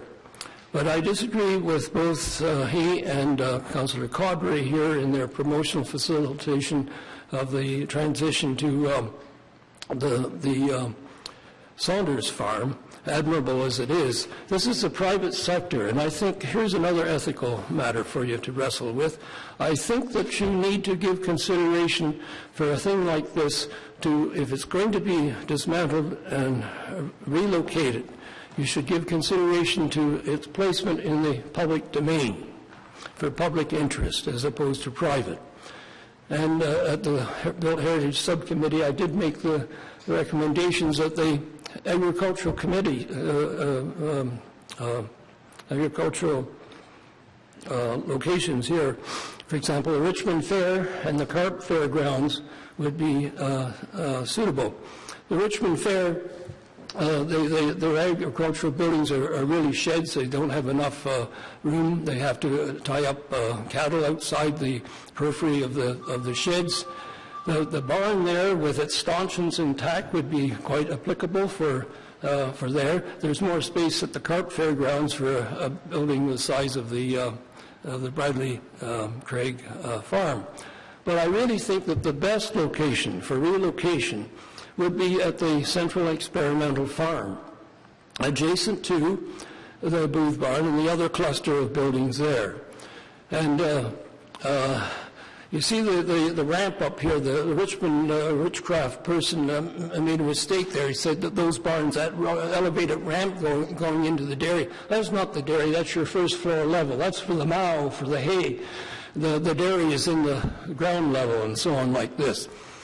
And there's a reason for open ventilation, and if I have time, I'll go on about that. But it's an ideal location to the southeast of the Booth Barn there, the Agricultural Museum. Now, you may not know that the Science and Technology Museum, they're incorporated. It's a Science and Technology Museums Corporation. That's the thing. They have the responsibility of running the museums at Agriculture Canada, the Aviation Museum, as well as Science and Technology Museum, which is undergoing refurbishing now and so on. And you probably don't know this, that the Deputy Minister of the Science and Technology Museums Corporation is making inquiries right now with regard to whether that corporation can take a building of this structure and put it on the Agriculture Canada grounds, because they don't have that authority. That has to be granted by Agriculture Canada. So there are some real possibilities for you to think about for translocation. I'd like to just give you a little bit of farming history, because I've gone through this here with the haying. Sir? Yes, am I out of time? You're out of time, but I'll just ask you a question. Would you like to give us a little bit of farm history? Sure. Thank you. Well, I read a couple of weeks ago in the Ottawa Sun, Councillor Moffat was drawing attention to the barn here with its open the spaces between the vertical boards here and ventilation. That's true. And barns like this were not built like that past the Second World War period. And the reason is that the haying was done very manually.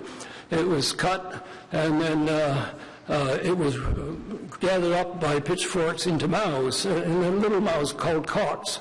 And these, then, when they were dry enough, they were pitched from the hay, from the fields with a pitchfork into the hay wagons. It wasn't until about 1948 that the mechanical hay loaders came along, which were hitched to the back of a hay wagon and drove along the windrows of the hay, and it was taken up by elevator, and then it still had to be taken off the back of the loader and mowed on the hay wagon, and then taken into the elevated ramp there and lifted with hay forks, and then down the track, and the thing would, you pull the trip, and a bunch of hay would drop, and you'd have to mow it away all with pitchforks. Well, certainly in the early layers of hay like this, some of the hay would come in rather not quite dry. And so one would spread coarse salt around this. The coarse salt has an affinity for water. It tends to dry it out. But it also is a guard against spontaneous combustion of barns. And it also adds a salt flavor to the hay, which makes it more attractive to the cattle in the later months of winter and spring when you're getting down to the dregs of the mow and so on. So that's a little bit of that. You know what? I let you go on because I thought it put it very much in perspective, and if we want to talk about the history of rural Ottawa, you just said it. Well, I'd like to say I'm president of the Historical Society of Ottawa in my 5th term, and I'm hoping for a successor this May. Well, maybe have some in the audience. Thank you very much. Any questions at all? Thanks very much for staying here this length of time and for coming out today. Linda, you'll be our last speaker on this item.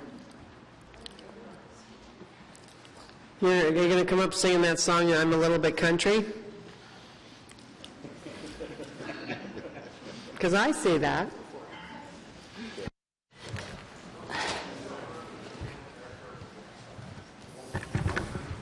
Good afternoon, members of Planning Committee. I just want to assure you that I'm here speaking on my own behalf and not as a representative of any organization that you may associate me with. My concern with this matter does, however, arise from my interest in heritage matters and my concerns about the policies of the city. It's time we all stopped considering heritage designation as a nuisance or worse. This is not the first time I've heard the owner of a building with potential or designation bemoan the limitations that designation will impose. Instead, we all, and I do mean all of us, need to start looking for the opportunities that designation can bring to a project. This barn is by all accounts a truly significant landmark. The owner should be planning to capitalize on this landmark character, not consider demolishing and removing it. I seem to have reached a similar inspiration as Mr. Evans, who spoke to you earlier, but I'm going to give you my version.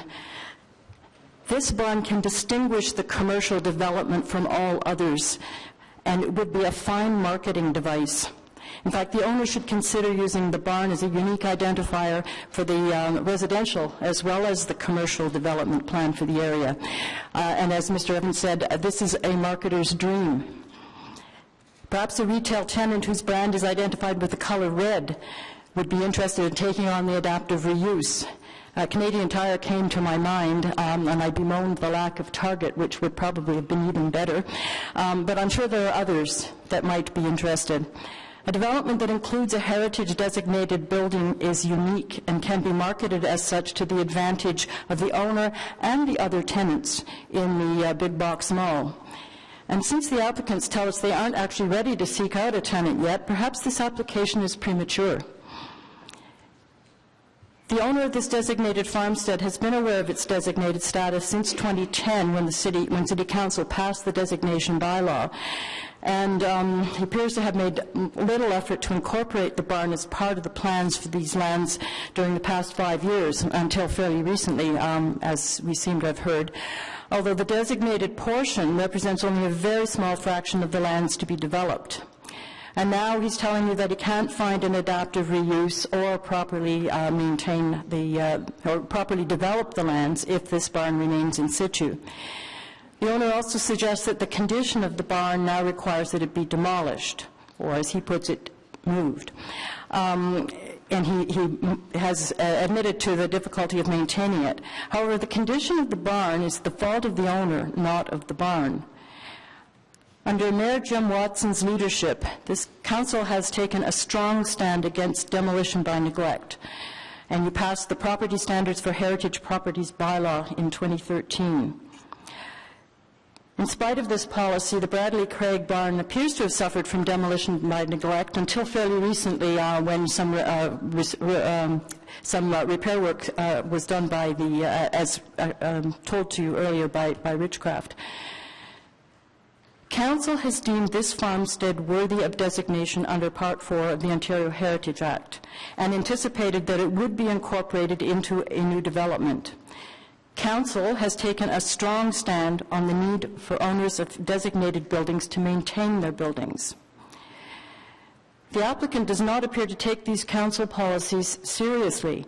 So my question to you, members of the Planning Committee, is who's in charge here? Do you stand by your heritage policies or do you not? Thank you. Thank you. Anyone have any questions for Ms. Hode? Councillor Leeper. Something that I've been thinking about with respect to a few of the designations in Kitchissippi recently. The building won't fall down. It will stay there. The barn will be hidden by Walmart or other bland box store development. Is there some period of time when you would be more willing to entertain an application for demolition? 10 years from now, if this developer has been working on trying to find the right tenant, they've been told no, they've sharpened their pencils, they get creative, they want to turn this into something that is an asset on the site and not a liability, they can't do it. Is this a different discussion 10 years from now, 5 years from now? It could be, and I think the impression I got from the community's presentation was that they really wanted an opportunity to work further with the applicant to try to find something that would work for everyone. You know, it's only on paper so far. That commercial layout could change. The barn could probably be moved, well, could be moved on the property. Heritage planners have told applicants, such as the applicant at Island Park Drive and Richmond Road, that moving a building on the property, the designated property, is permitted under the Heritage Act. That barn could perhaps be moved closer to the road, where it would, in fact, stand out as the landmark that it is now. So some more time would offer everyone the opportunity to look for more alternatives. Thank you. Thanks for coming out today. So we're going to come back to committee. And Councillor Kadri has a motion to put on the floor, and then I'm going to go to Councillor Hubley, and then I'm going... Does anyone tell me right now if you want to speak again?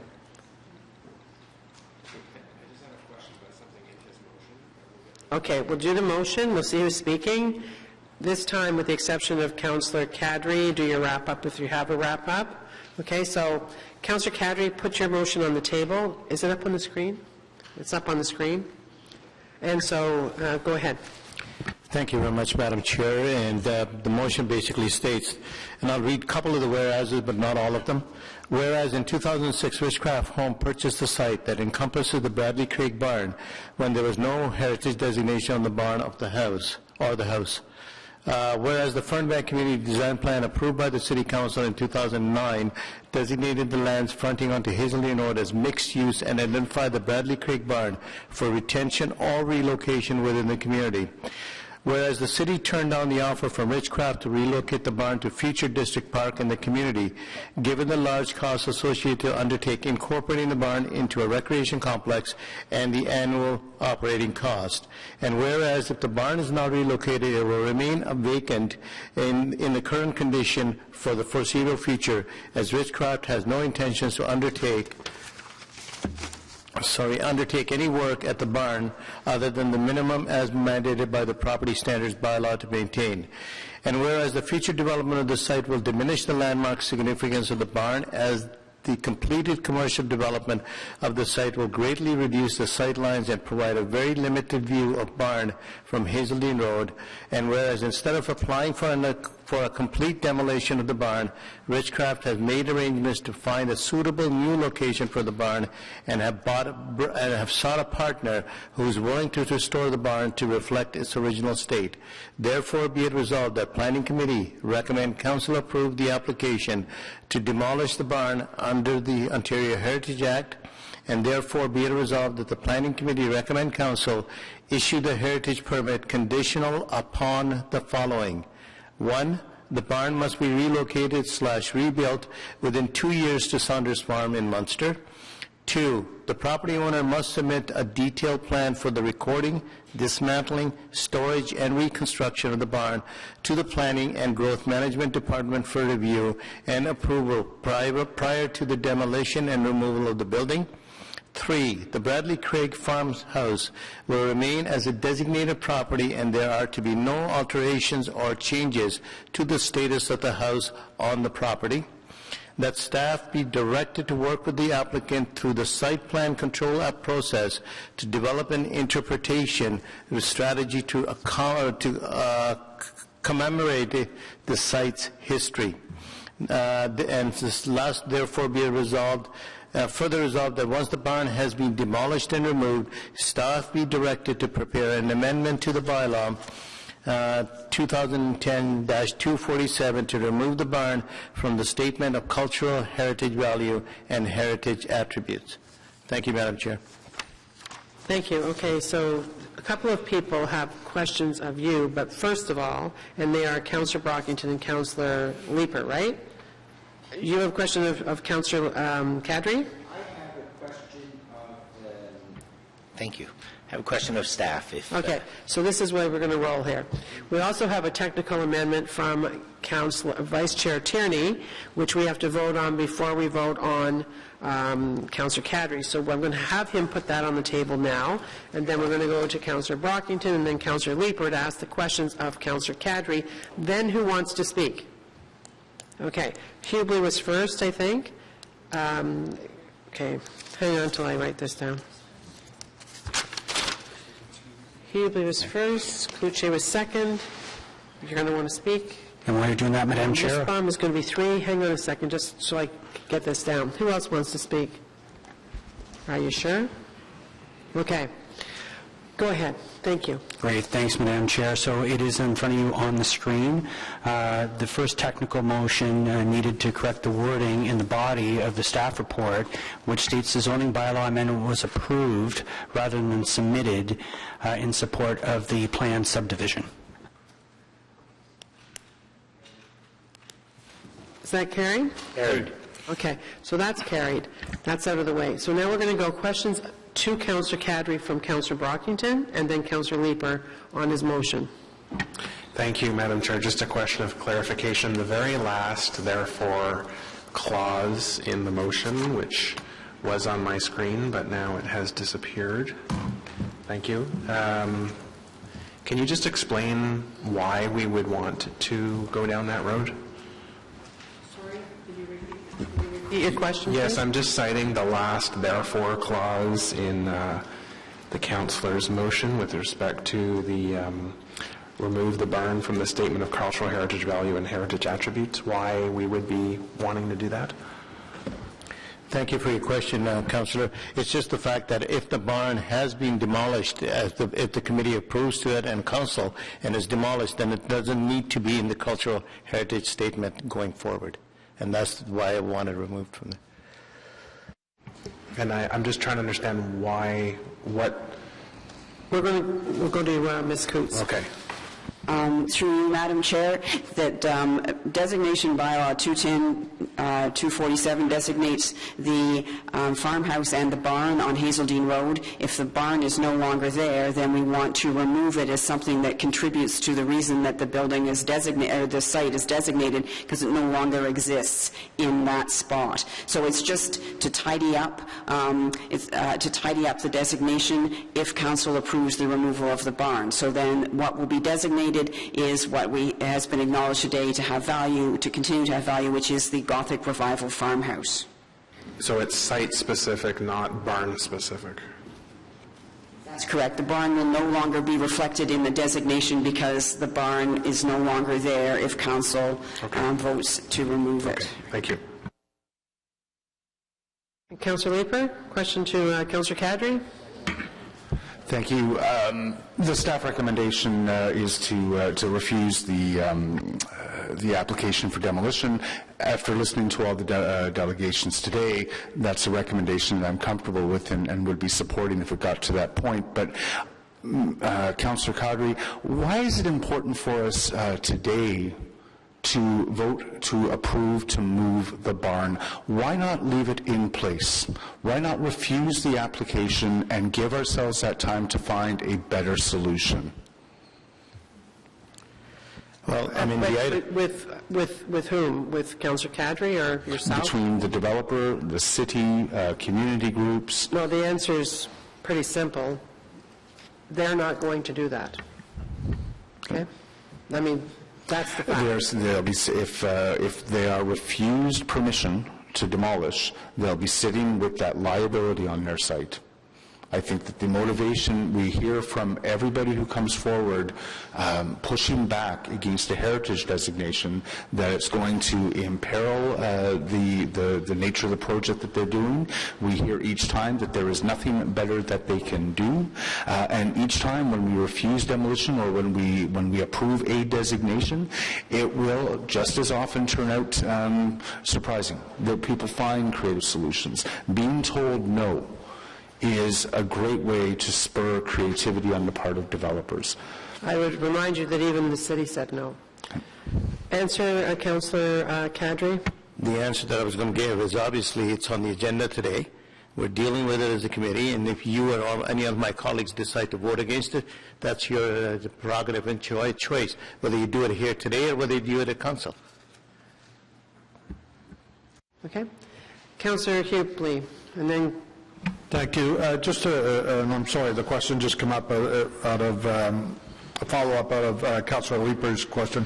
Councillor Kadri, in your expert opinion as a very good representative of your community, earlier today it was suggested about a local area improvement charge as an option to leave the barn there and raise funds to do something with the barn. In your opinion, there isn't much of an appetite for that in your community. Would that be a safe statement? Therefore, we have to do this? Thank you for the question, Councillor Hubley, but that would be my understanding in terms of the community, and I'm looking back at a couple of the samples or examples that have been gone through this city. One of them was mentioned at this meeting this morning about Councillor Wilkinson with the hydro barrier of the corridor.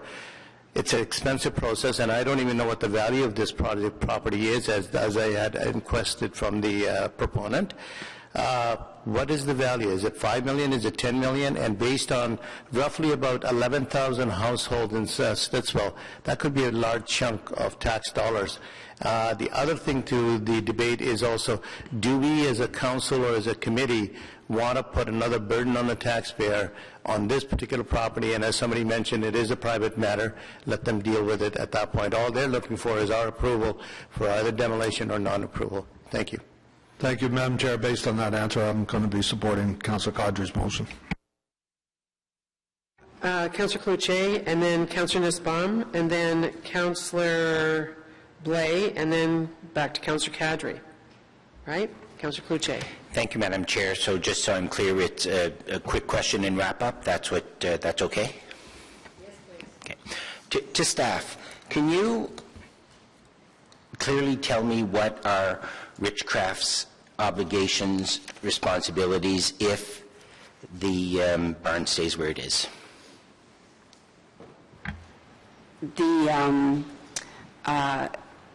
The teeth of the bylaw. Yes.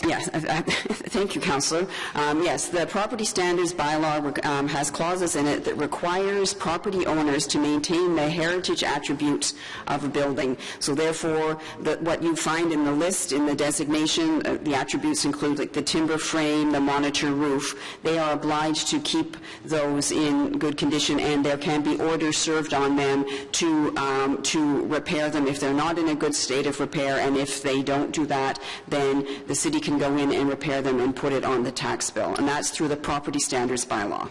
Is there any obligation to occupy or use the building? No. I was going to make a joke about cows, but I won't. They could fence it off, and I think the term was used, quarantine it. Yes, there's a phrase that's used in Heritage Conservation Council is stabilize. It is always possible when there's a building that has no immediate use to make it safe and stabilize it, fence it, and wait until there is a use for it. So that is a process that is often undertaken by owners of heritage buildings. Just my wrap-up, Madam Chair.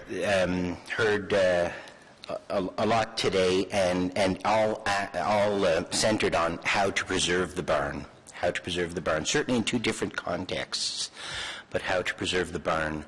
And I wish I would have heard, and while I understand it's not the community group's obligation, I wish I would have heard, Madam Chair, options or an alternative or a plan that moves ahead. And I know that the community groups, the Friends of the Barn, are not the owners, but we continue to hear that there's got to be options, there's got to be alternatives to leaving it there, and apparently there is. The owner has partnered with a pretty credible organization, Saunders Farm, to preserve the barn. So given what we just heard, the bylaws are bylaws, and would the barn be repurposed or left in quarantine? And sometimes in these circumstances, I turn to a little risk-benefit assurance matrix that I have, and to risk leaving it there unused with the hope that someone will be prompted to repurpose the barn versus a somewhat expensive move to another location to preserve the barn, to educate, to assist children in visiting the barn, once again with a pretty serious partner, seems to me to be an alternative that's worthy of our consideration. So, thank you, Madam Chair. Thank you. And just with your indulgence, Councillor Hubley was not finished with his comments when he was Thank you. Sorry, Madam Chair, I thought we were still dealing with Councillor Caudry's motion. For my final comments, I just want to, for the benefit of other members, let them know that, where this barn is, I can see it from where I used to live when I first moved into this community back in 1978. I recognize why residents are saying it's a landmark along the road to the way things used to be in that area. I've had two similar properties in our area that weren't barns. They were actual stone houses that the founding families lived in. And in both cases, I'll give a couple-second description here. One is right on Hazeldean Road. It used to be the Sparks family house. When I moved there in the 70s, my daughter was a very small girl. We used to walk up there and see the horses. They used to have Clydesdale horses. It was very much a center of that community back in those days and for decades before that. That house has since been, well, let's speed it up here. The Sparks family sold it. It became vacant for a couple of years. Kids moved into it. It became party central. They were urinating in the corners because there was no running washrooms. They were lighting fires in the winter to stay warm for the parties of 50, 60, 70 kids that would move into this house on almost on a regular basis on the weekends. And quite literally, the community at the time, and I as the Community Association president, were very fearful that we were going to lose that property while it was being debated what was going to go on with it.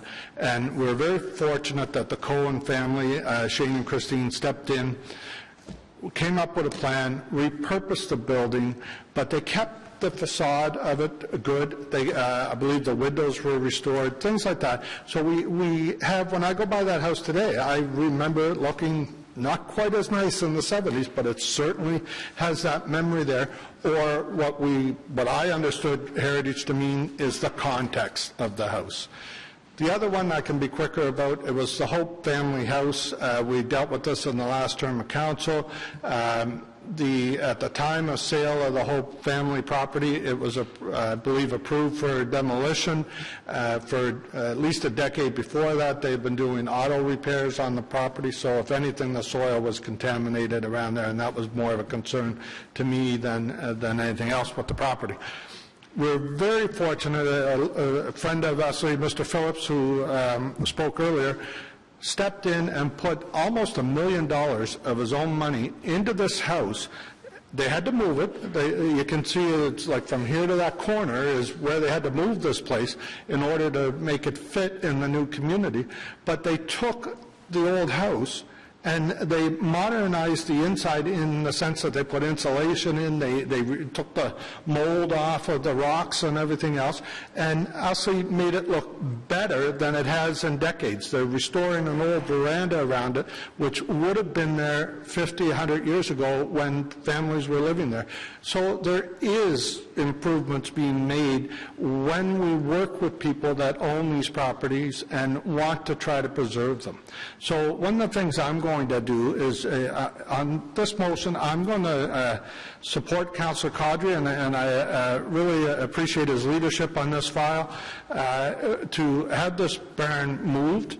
I know the Saunders family. They're dear, dear friends of mine. So I'm sure that they will look after this barn for years to come and provide the context that should be provided for this. But, Madam Chair, in closing, I'd like to suggest, with your agreement, I'd like to give direction to staff to go away after this but to come back with an idea on how we can have a process for dealing with situations like this. How can we, when it comes down to we want to preserve a building, not necessarily the land that the building's on, but the building itself, come up with a process for us on how we can do this a whole lot easier than what we're going through today.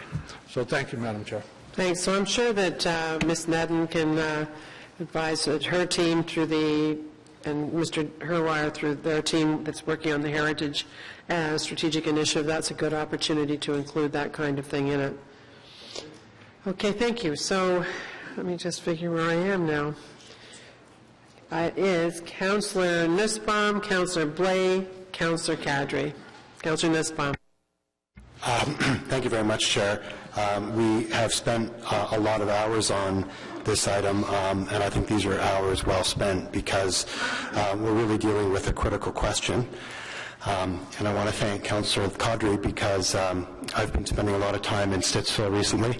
I've been out there on my own to look at the heritage properties, and then Councillor Caudry generously offered to give me a tour of his whole ward, including the Fernbank land. So I have tried to expose myself to all of the issues which were raised this morning and this afternoon.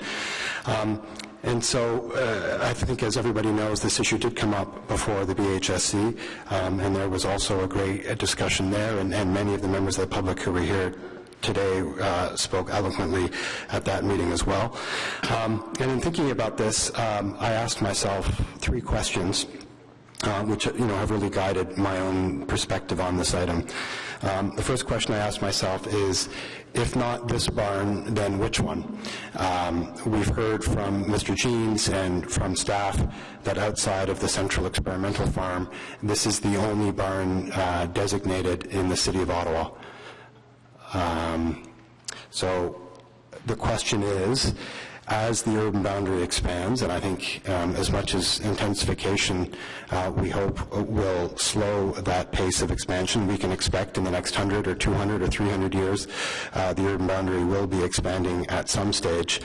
And then I guess the question for us is, will we tell the story of the rural economy through the manifestation of a barn within the urban boundary? And so, with only one barn designated now, if Councillor Caudry's motion is approved, then Council is saying, at least in the short term, that it is not in a position to protect any barn in the City of Ottawa outside of the Central Experimental Farm. So I think that's important, especially in light of the staff report, which talks about the fact that this barn is an unparalleled example of its kind. For me, that was an important piece of information and understanding the sheer historical and rural significance of this structure. So that was question number 1. Question number 2 is, was there a reasonable effort made by the owner to consider adaptive reuse? And I think it's, in my estimation, the answer there is no.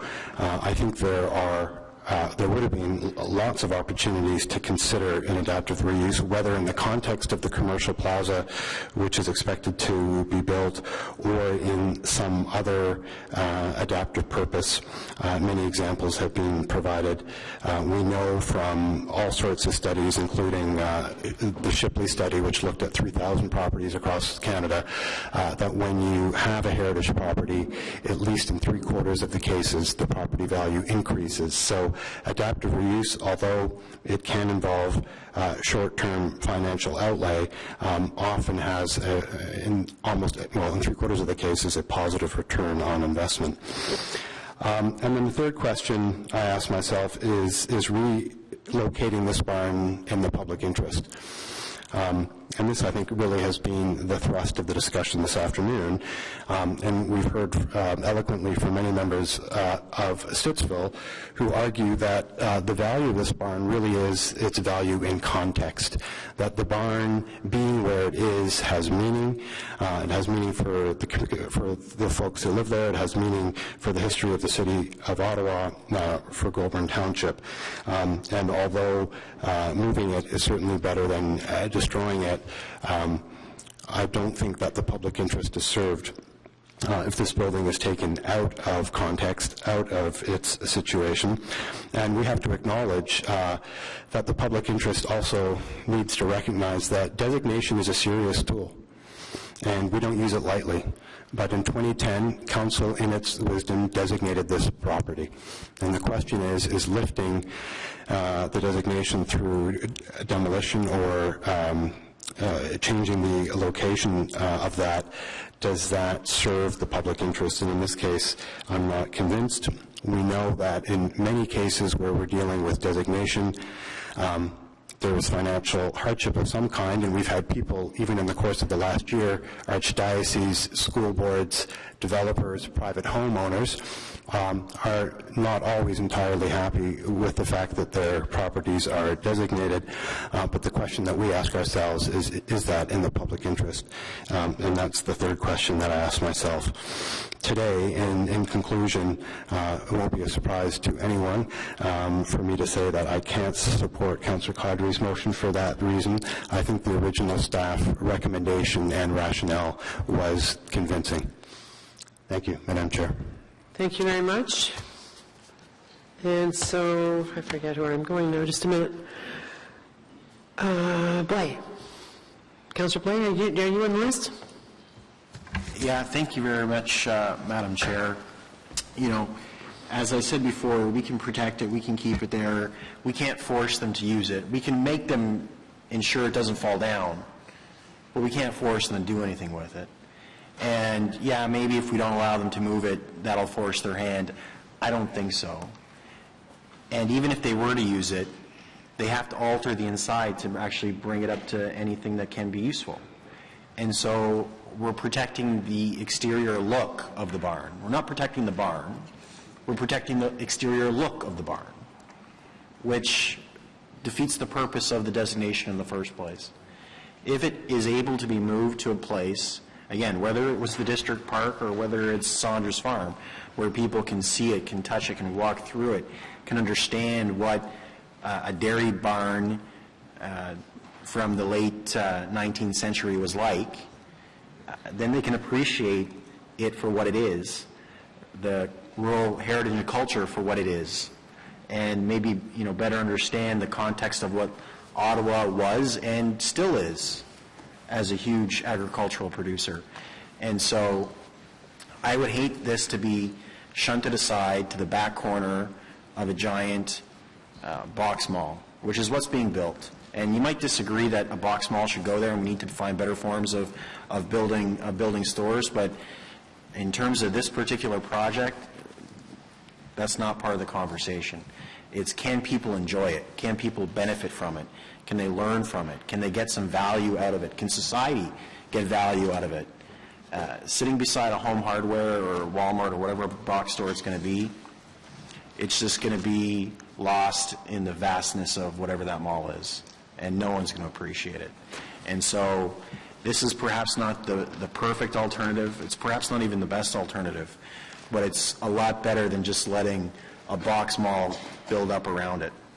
And so I'll be supporting the motion by Councillor Caudry. Thank you. Thank you, Councillor Vice Chair Tierney. Great. And before you start, I'm going to say a couple of things, and Councillor, I'm going to allow Councillor Caudry to wrap up. So tell me right now if you need to get on the list again, because I am going to give him that opportunity. Well, don't laugh. You know I mean it. You know I mean it. Okay, so Vice Chair Tierney. First of all, my colleague to my right, I think, raises a good point. It was a good discussion today, and overall, it took several hours. I'm glad we did it. As of 24 minutes ago, everything on Twitter is about Le Breton Flats, but we had a good discussion on barns. I still drive out to my mom's house in Constance Bay quite a bit and drive through a lot of rurals. And I'll tell you, over time, you see the barns starting to go into disrepair, and people can't afford to maintain them. And when they go down, they never go back up. They're split up as wood and shipped all over the place. So I want to thank Saunders Farm. I think you're going to create a real educational experience. And I'm really hoping that we sent the right message that, we're going to take a barn, move it to a farm, and not only that, I asked the question about accessibility. People that may have challenges getting into barns right now, be able to check it out. There's lots of benefits to this, and I think we're all kind of on the same thought. We want to see that heritage still remain. This is all about the location. I want to thank Councillor Caudry, and I'll definitely be supporting this motion today. Thank you. So, for my own part, as I said to all of you who were here and the more of you that were here before, and people around this table, we have all on both sides, and staff have spent a lot of time in trying to do what we think is the best thing for the barn. And at the beginning of the day and at the end of the day, this land is in the urban area, and land in the urban area is meant to be developed. And I think about the horticulture building, which the Heritage Ottawa for sure, and others absolutely decried the removal of heritage designation from that building at Lansdowne. And we needed to do that so we can move it. And we moved it, we have what we have today, and we've added the designation. If we had not moved it, for any of you that have lived in this city a long time and frequented Bank Street, it was falling apart. It wasn't safe to store stuff in. It was of no use to the public and was of no enjoyment. Now we have the most heavily used space for public space in all of Lansdowne. And I think that that's quite remarkable. I look at the opportunity here. First of all, the developer, yes, they're a developer, and yes, they're not in the not-for-profit business, but they haven't tried to shirk responsibility. They are absolutely incorporating the farmhouse, which is on Hazeldean Road, into the fabric of a box mall. Just thinking about that happening, imagine if it was, for those of us that deal with retail companies and the strategists and the marketing and even the fact that, I don't want to be beside that and all that nonsense that goes on. That is a commitment that they have made, and that is going to be the face on Hazeldean Road. On the flip side, you have the barn. You can't say they haven't tried something. They've actually gone to the city, which was probably the most likely candidate, because I don't believe that the people of Stittsville in large numbers are going to want to pay money out of their own pocket over 20 years for a local improvement charge. I just don't see it happening, even though we had a good turnout today. So we have the Richcraft that went to the city and said, listen, on our own land that we're going to give you for a district park, we will move it there. And the city said, no way, Jose. The risk is too great. It will cost us a fortune, and the operating costs will hound us forever. And so an opportunity came along, one like the Cumberland Museum that Councillor Blais talked about, one like the Upper Canada Village, one that is a destination place, an internationally renowned tourism destination. That's what Saunders Farm is. And I look at the opportunities for people in this place, and I see all kinds of seasonal things. I see maybe the Goulburn Museum and the Goulburn Historical Society coming back together and being very creative about what they can do for Goulburn Township. Because, it's not many years ago that you didn't have a bus, and now you have the 262, right? You didn't even have a bus. But times have changed, and you're within the urban area, and that's why you have the growth. And when we approved the Fernbank CDP, after the OMB said we must include it in the urban boundary, we knew that we needed to provide services along with all the homes that would be built there and the parks, etc., that would be amenities for the people moving in. And so now you have a situation where the developer yes, has deeper pockets than the little lady on Stittsville, Maine, but upwards to $750,000, as I was talking to Mr. Sweetenham, or more, is not chump change to invest in giving this and keeping this for the people of Goulburn Township. And just in closing, the last owner before Richcraft bought this, and I'm surprised it didn't come out today, and do you have the quote? He came out and said, you do? He came out and said that he would rather that it be moved and saved and used by people and for people than have it become derelict on the property in the middle of a bunch of box stores. So I'm going to be supporting your motion, and I want to thank everybody that came out. I know that your heart and soul was in it. And I want to thank staff for all the efforts that they made on both sides of it. And I can tell you, it was dichotomy. We've got our heritage staff, and then we've got our urban planners and our suburban planners and all that. So even there, back and forth, it was tough. But I am voting that way today. Councillor Kadri? Well, thank you very much, Madam Chair. And the first place I want to go is thank not only the committee members, obviously, for today's work, but also to the chair for all the background work that she has done on this file, working with staff. And that's my next thank you is to staff for taking a file that is a rather difficult file, both from a planning perspective as well as possibly from a heritage perspective.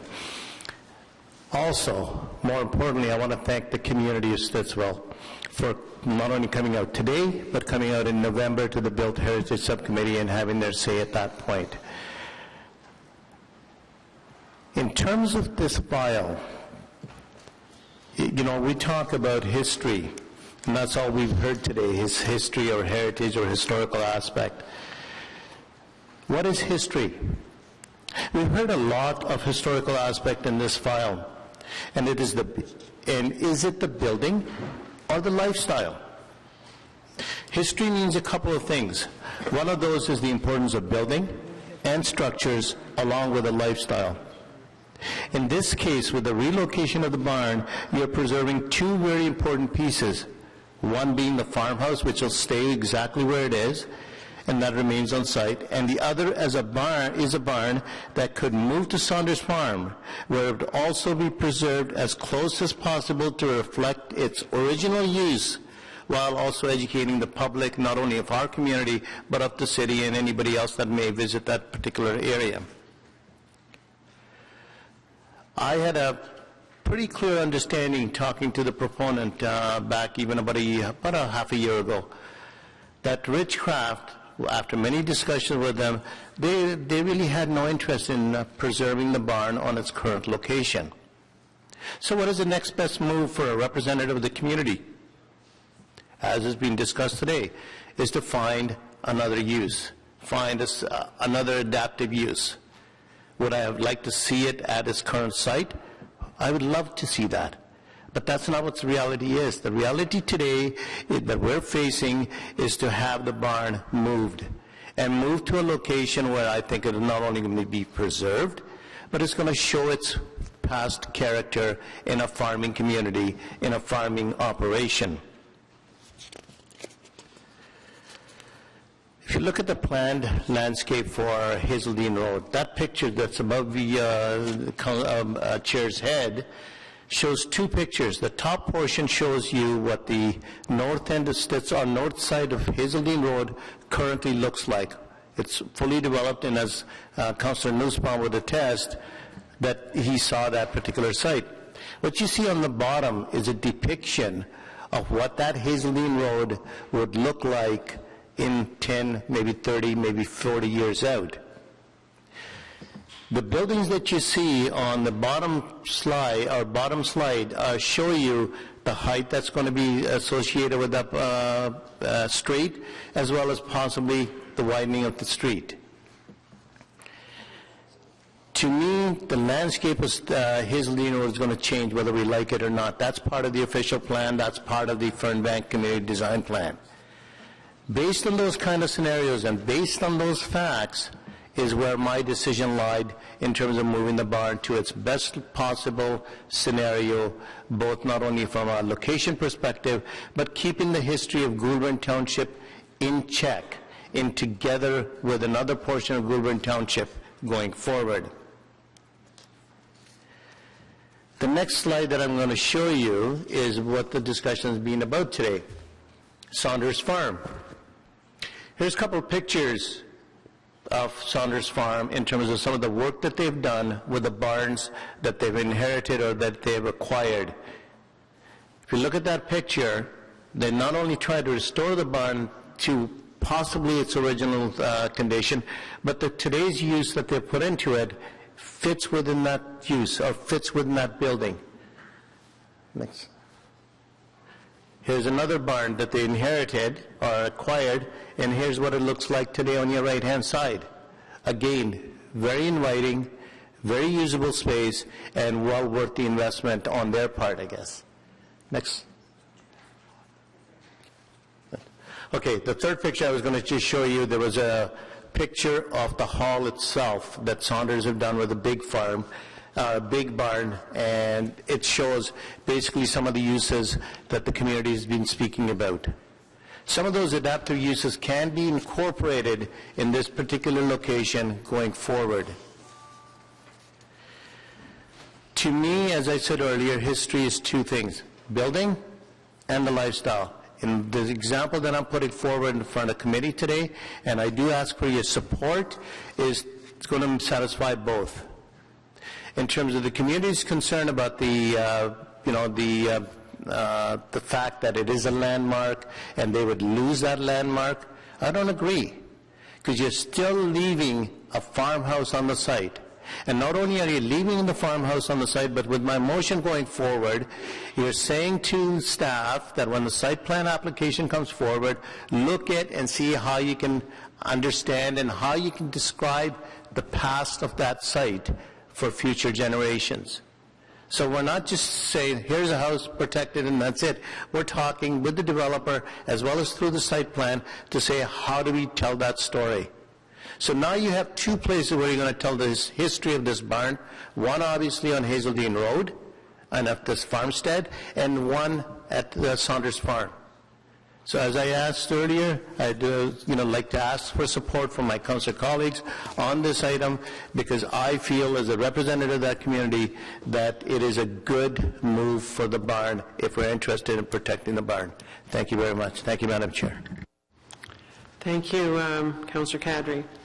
So we've already passed the technical motion, and we have the Councillor Kadri's motion before us, and I'm going to call yeas and nays. Okay? Councillor Blais? Yes. Councillor Brockington? Yes. Councillor Shirelli? Councillor Cloutier? Yes. Councillor Hubley? Yes. Councillor Leeper? Nay.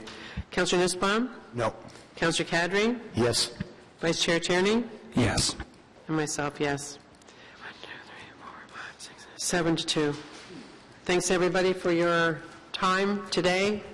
I appreciate your coming out. Thank you.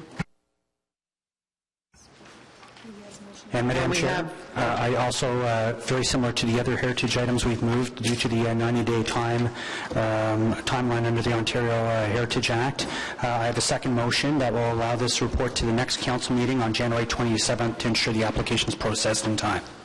Is that carried? Thank you very much. So now we have our last item, I believe, and it is a very important one. It's Spark Street.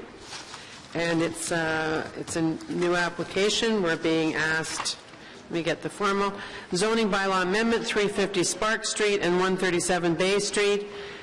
And it's that Planning Committee recommend council approve an amendment to zoning bylaw 2008-250 for 350 Spark Street and 137 Bay Street to permit a 23-story high-rise apartment building and a 27-story hotel, as detailed in document 2. Now, I had originally asked for a presentation on this, but I think that we're about to lose quorum quite soon. So I think I'm going to ask, I'm going to ask staff just to put up a picture of what it looks like today. Where's my speakers? And hang on a second. I've lost my speakers list. It's probably stuck. It's probably stuck in here.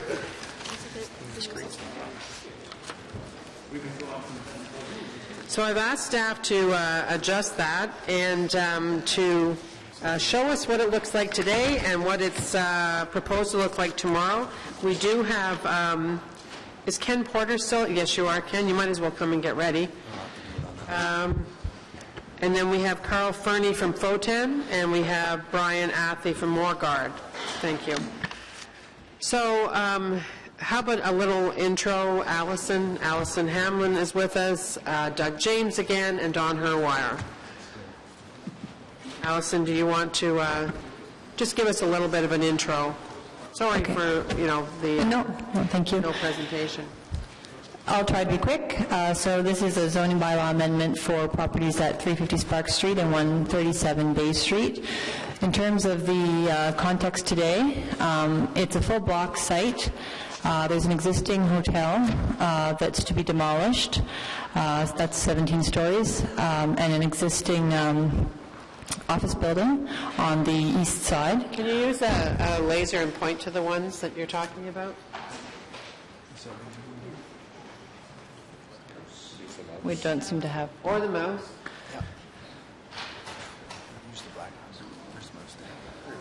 I can do this. Okay, sorry. So there's the existing office tower, and this section is on the west side is the portion to be demolished. So now I'm going to go quickly to the proposal, the rendering. So in behind there, the existing office building would remain, and what's proposed is a 23-story apartment building. And where's the closest LRT to this? It's at the corner of Queen and Lion. The southeast corner. So the diagonally opposite this corner. So what's being proposed is 23-story or 80-meter apartment building. That's on the left side of the screen, and 27-story, 85-meter hotel.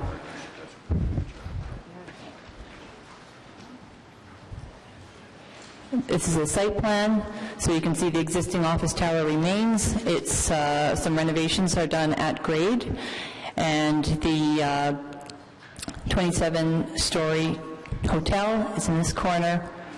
The 23-story apartment building is in that corner. There's a drop-off plaza for access here. The apartment, all uses in the block will take the access to the parking garage from Spark Street. The details of the zoning are basically the height increase to 80 and 85 meters and some performance standards to allow for balconies and canopies and some reduced aisle widths within the parking garage. The area of the existing office tower would have a holding symbol placed on it should it redevelop for a tall building. That's it. Okay, thank you very much. Does anyone have any questions of staff before we go and ask Mr. Porter to speak? Mr. Porter, go ahead, please. Thank you for waiting all day. I must say I'm completely in awe of your ability to sit here scarcely without moving for 6 hours, but thank you very much for the opportunity to speak. Can I just tell you, Mr. Porter, back in the old days, it used to be way worse. It has a lot of credit to do with the work that's being done by committee members ahead of time, because we used to be here from 9:30 in the morning off until 10 o'clock at night. Well, thank you for letting me come at 5. So that's why we did the pizza almost, we were just kind of like, if you notice, it was like shifting to keep quorum. But thank you. Sorry to interrupt you. Yes, I'm Ken Porter, and I'm the president of the Condo Corporation for Park Square, which is between Queen and Albert at Bay Street. We face on Bay and face towards the proposed development on the other side of Bay Street. We have 142 units and about 230 people. I'm going to be talking about the development itself, but in more particular, the area. If you can imagine a 2-block space going from Bronson to Lyon, and a 3-block space, those are long blocks, and a 3-block space going from Slater to Spark Street. We have 6 standard city blocks. In the next 5 years, 4,000 more people will move into that space. And there's virtually no change expected on the infrastructure that will support those 4,000 new people. Indeed, the buildings, although not so much the hotel and apartment building, but the other ones that are proposed, have no requirement to speak of for parking. It seems as if everything is going to be reliant on foot traffic in that area. This concerns us in many ways. Firstly, the sidewalks, particularly along Bay Street, are very narrow, and yet there is going to be an increased foot traffic in that area. At the same time, there are many exit points that go into Bay Street, across the bike lane, across the footpaths. This is a considerable safety concern to us, and it should be too for all those who will be using the LRT. The new station will be at the southwest corner of our block, at the corner of Lyon and Queen. construction is underway there now. We're also concerned about the effect that it will have by, this is an area that has no green space to speak of. In fact, the one area that we do have, the Garden of the Provinces and Territories, is being spoken of without objection by the city, so far as I know, to being the site for the memorial to the victims of communism. This has never been, there's been no consultation whatsoever with any of the residents or the businesses within this particular area, and half of our units overlook or can look down into the Garden of the Parks of the Provinces and Territories. That is a major concern for us. Parking is always a concern for us because there's, with 4,000 more people and reduced parking, the access to street parking will become that much more limited. And although while we appreciate and understand the city's desire to have greater residential density in this area, the increase in density surely must be matched with an increase in the services and amenities available to people in that area. I've mentioned the problem of parks. At a presentation before Christmas here about the development right on the other side of our street, on Albert Street, I mentioned the problem of a grocery store. You will have noted probably in earlier this month a study that was released on access to food in major cities that was released by a study unit at the University of Alberta. And if you look at their plan for downtown Ottawa, our corner of Centretown doesn't have the access that's considered necessary.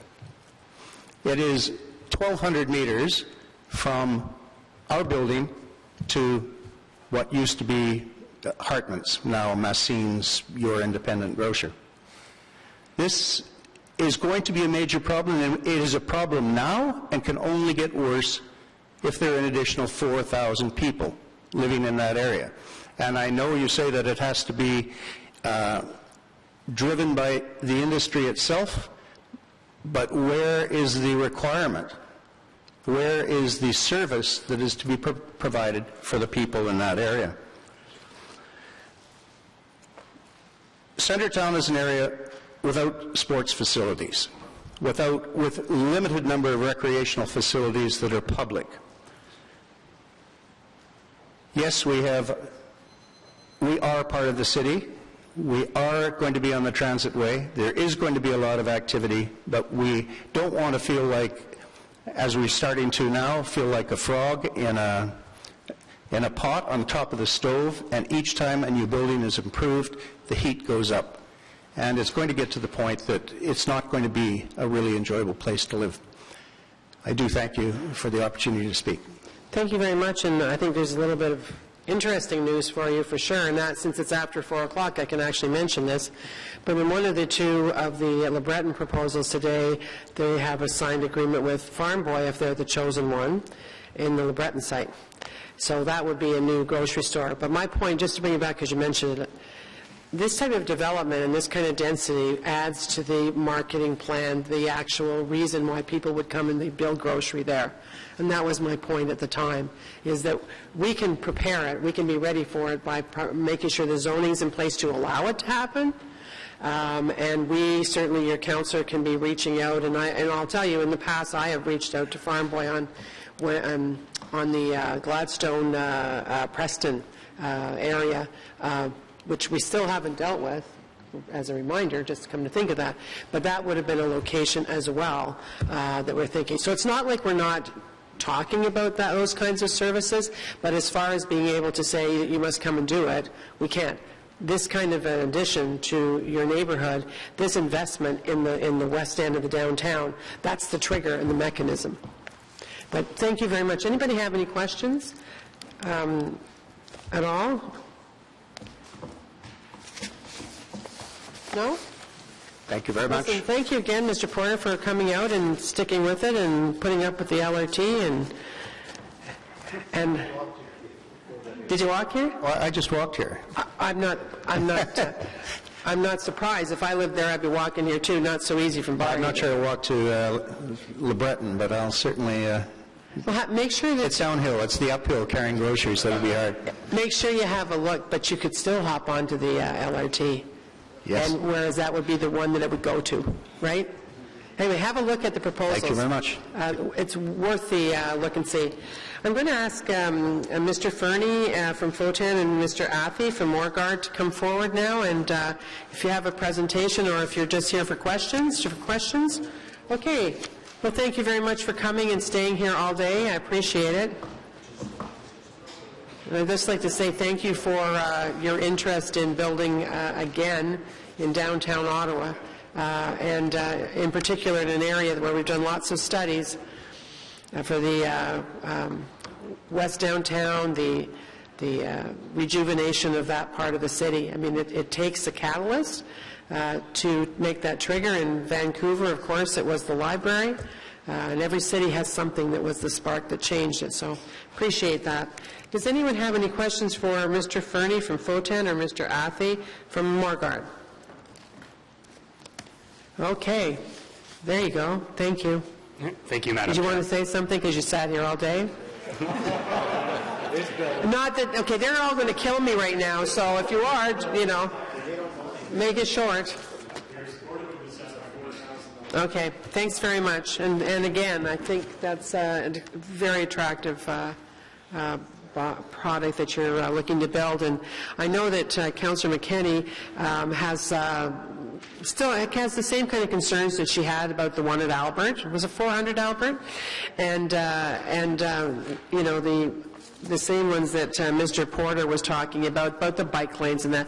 We think we have a resolution on that, so that when people come out of the garage, if people are walking on the sidewalk, if they're in the bike lanes, we absolutely will use some kind of an amber light. You see, it's not rocket science, and it has been done lots before. Did you have anything to say to them? No? No, not directly to them. Okay. I'll just wrap so up. thank you if you'd like to Yeah. go and sit back there. Thank you. Okay, Councillor McKenney? Thank you, Chair, and I'll be quick because I know that I'm all there is between all of you and whatever you're doing next. There's no doubt that this building is in an area, as Mr. Porter pointed out, where community amenities such as grocery stores, hardware stores, green space are scarce. It's also a part of the downtown, part of Centretown that needs rejuvenation and is getting it. We were just here not long ago looking at 400 Albert, and we at that time, discussed how we could go about what would it take to make sure that that things like safe, improved landscaping, more trees that we need, and we did do that. We did do that through this process. We worked very closely with the residents. These are residents who have got several developments going up around them. 400 Albert, as we heard, the LRT is being built in that area. They'll soon have the renewal of Queen Street. So a lot of it positive, there's no doubt, but getting there is going to be challenging for them.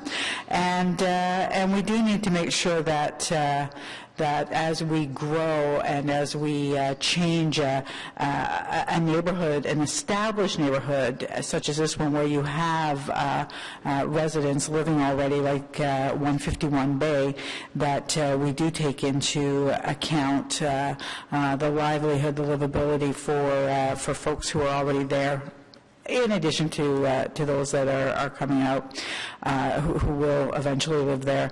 There are concerns, as the chair mentioned, around the garage on Bay Street. There's an entrance, that will go over a cycle lane and a sidewalk, and we struggle with that. Where should that go? But we do have to, at site plan, make sure that that's being addressed. So again, there's a lot of positive about what's happening, but we do have to take into account that folks do need a grocery store, they do need recreation services, they do need wider sidewalks, there's no doubt, that's up to us to provide that.